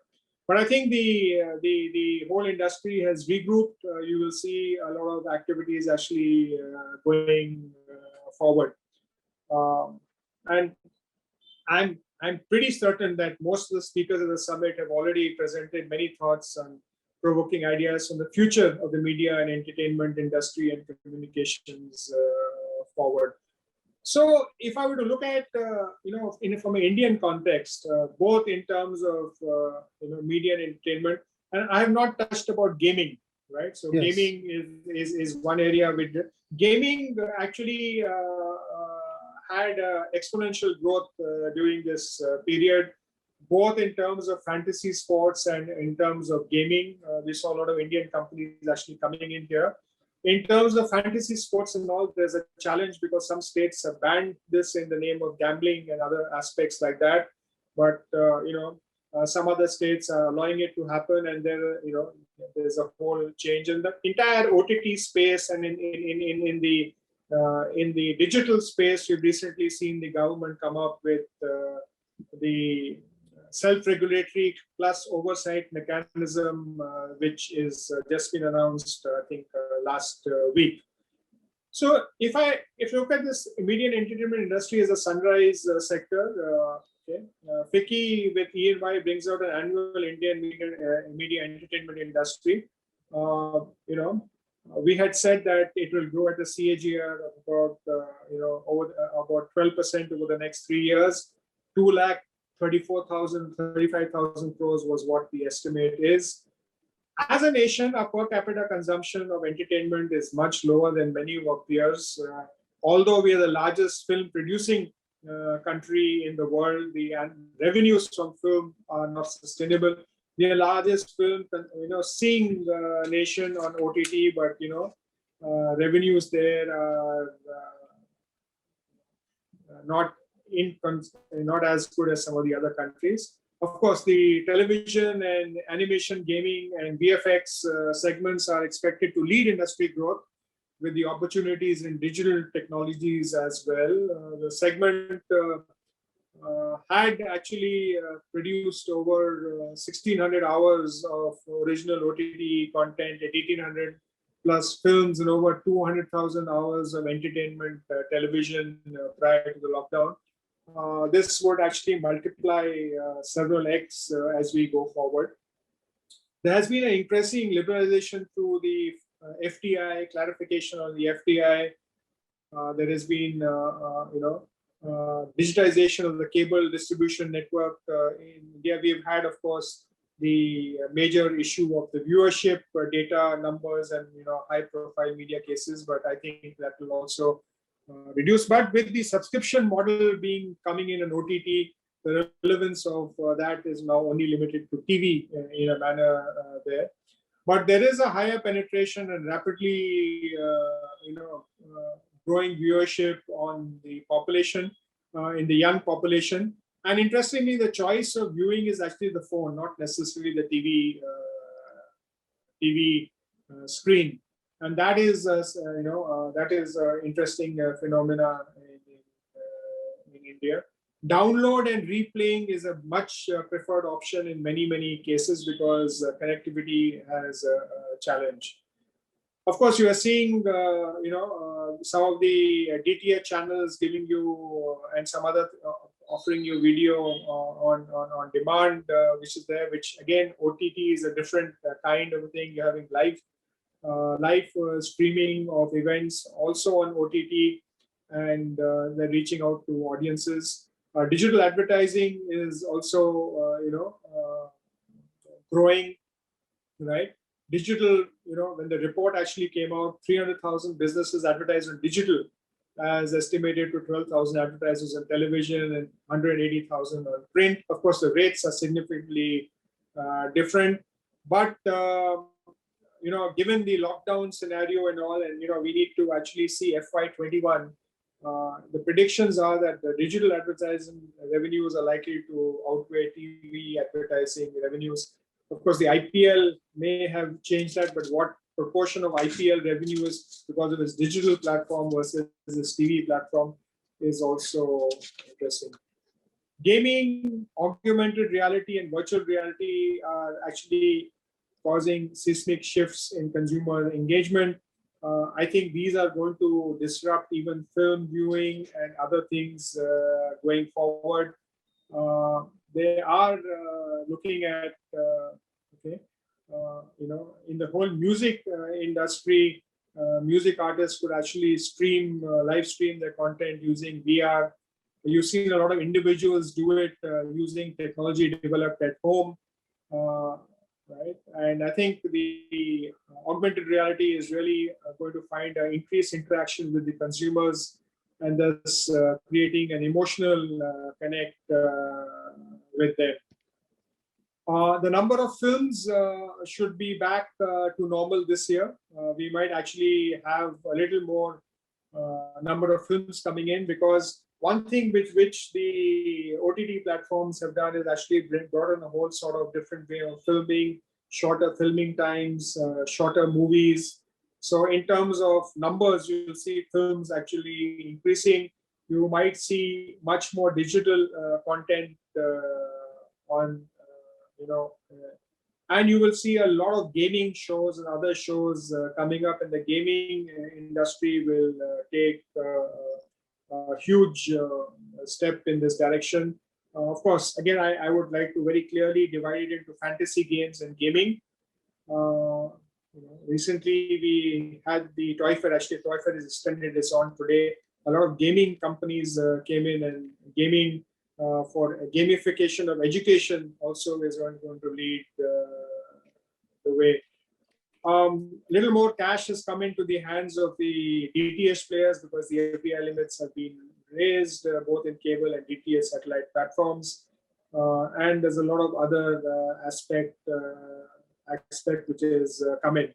I don't want to actually talk more about this, and because I know that you're running against a tight schedule, and we're already at close to 6:25, and the session has to end at 6:30. But I would like to thank the SMX network for this opportunity. Of course, I don't know if I'm doing, of course, Madhumita Das, School of Media and Communication, chased me on the directions of Professor Ujjwal Chaudhary, who is actually moderating this session. Of course, I think sir, you had Rahul Jain Chaudhary talk about it.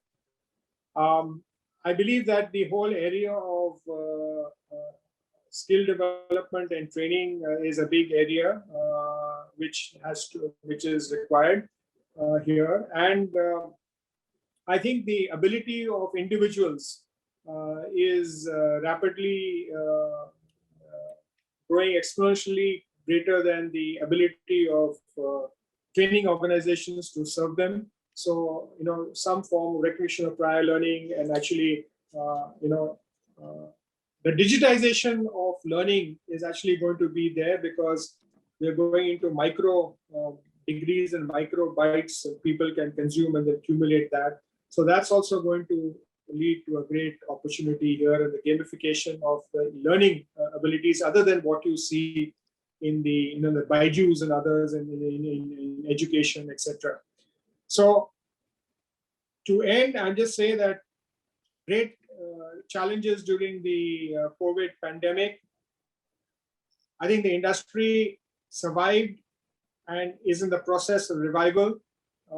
Hopefully, with the ever increasing appetite for consumption of different forms of media and entertainment, the restarting of the restaurants actually we tend to underestimate the number of live bands and all which actually perform there in different formats of restaurants.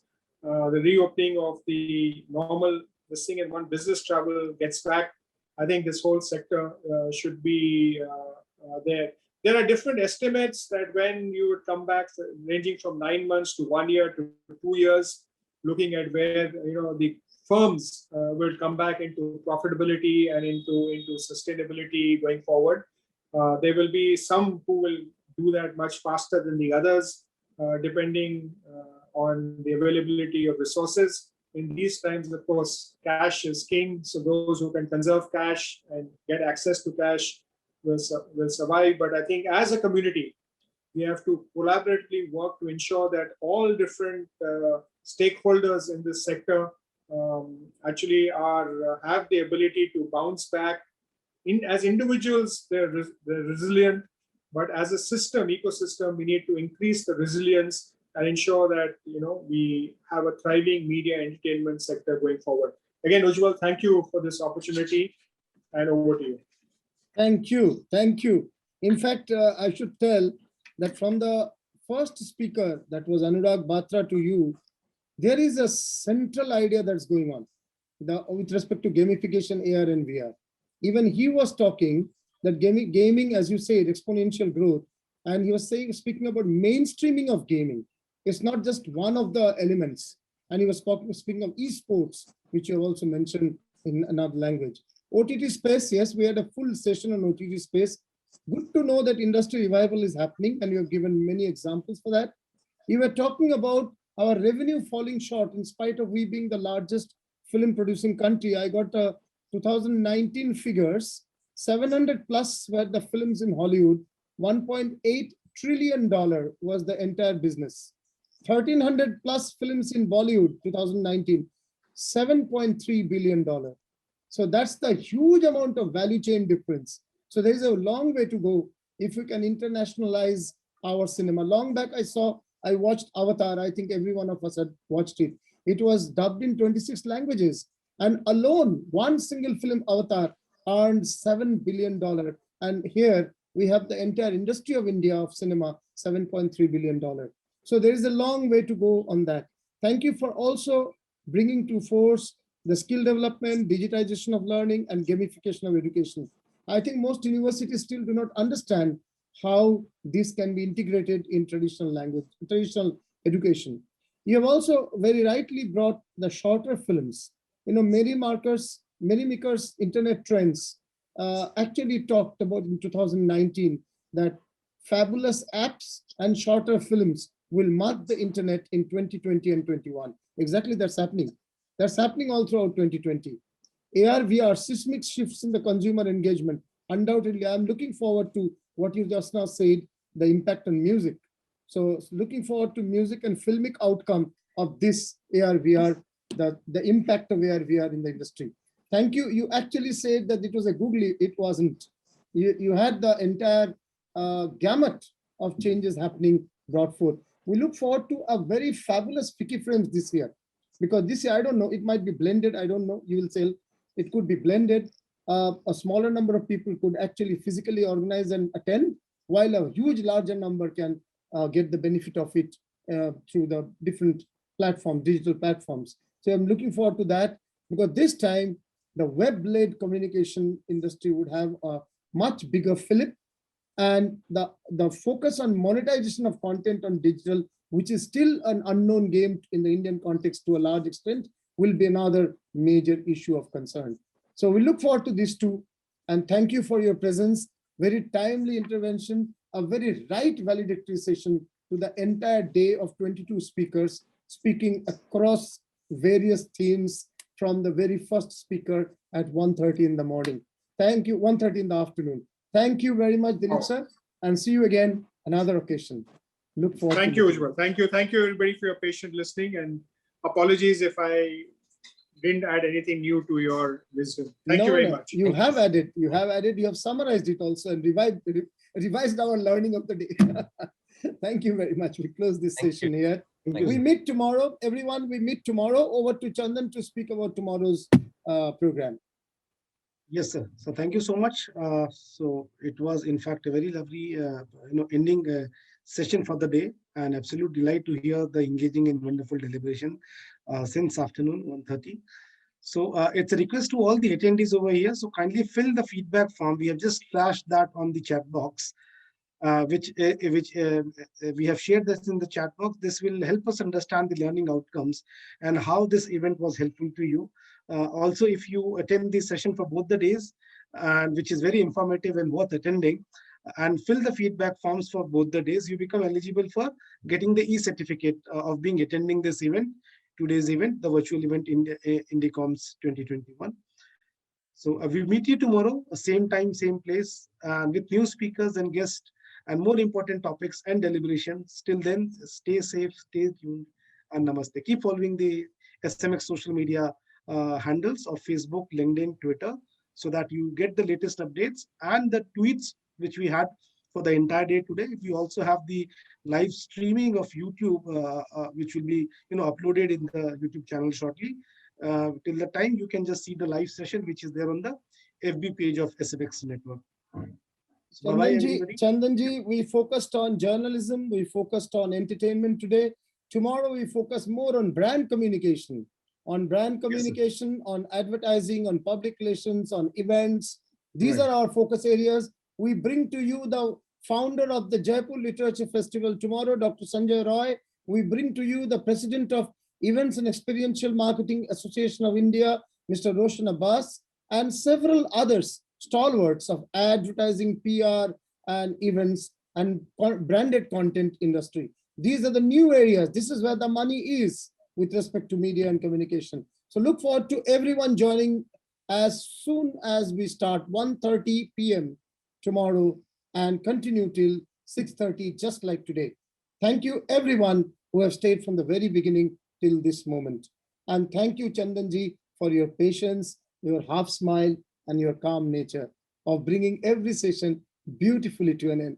Thank you. That smiling Buddha face of Rahulji is indeed, so encouraging to see you on screen with that smile. Thank you, Rupal, Nitesh, Momita, Ashish Jain, Rahul Dase, and everyone in the InnoServe and Adamus group who have worked very hard to make this day a successful day. With this, we bring this session to an end. We meet tomorrow 1:30 p.m.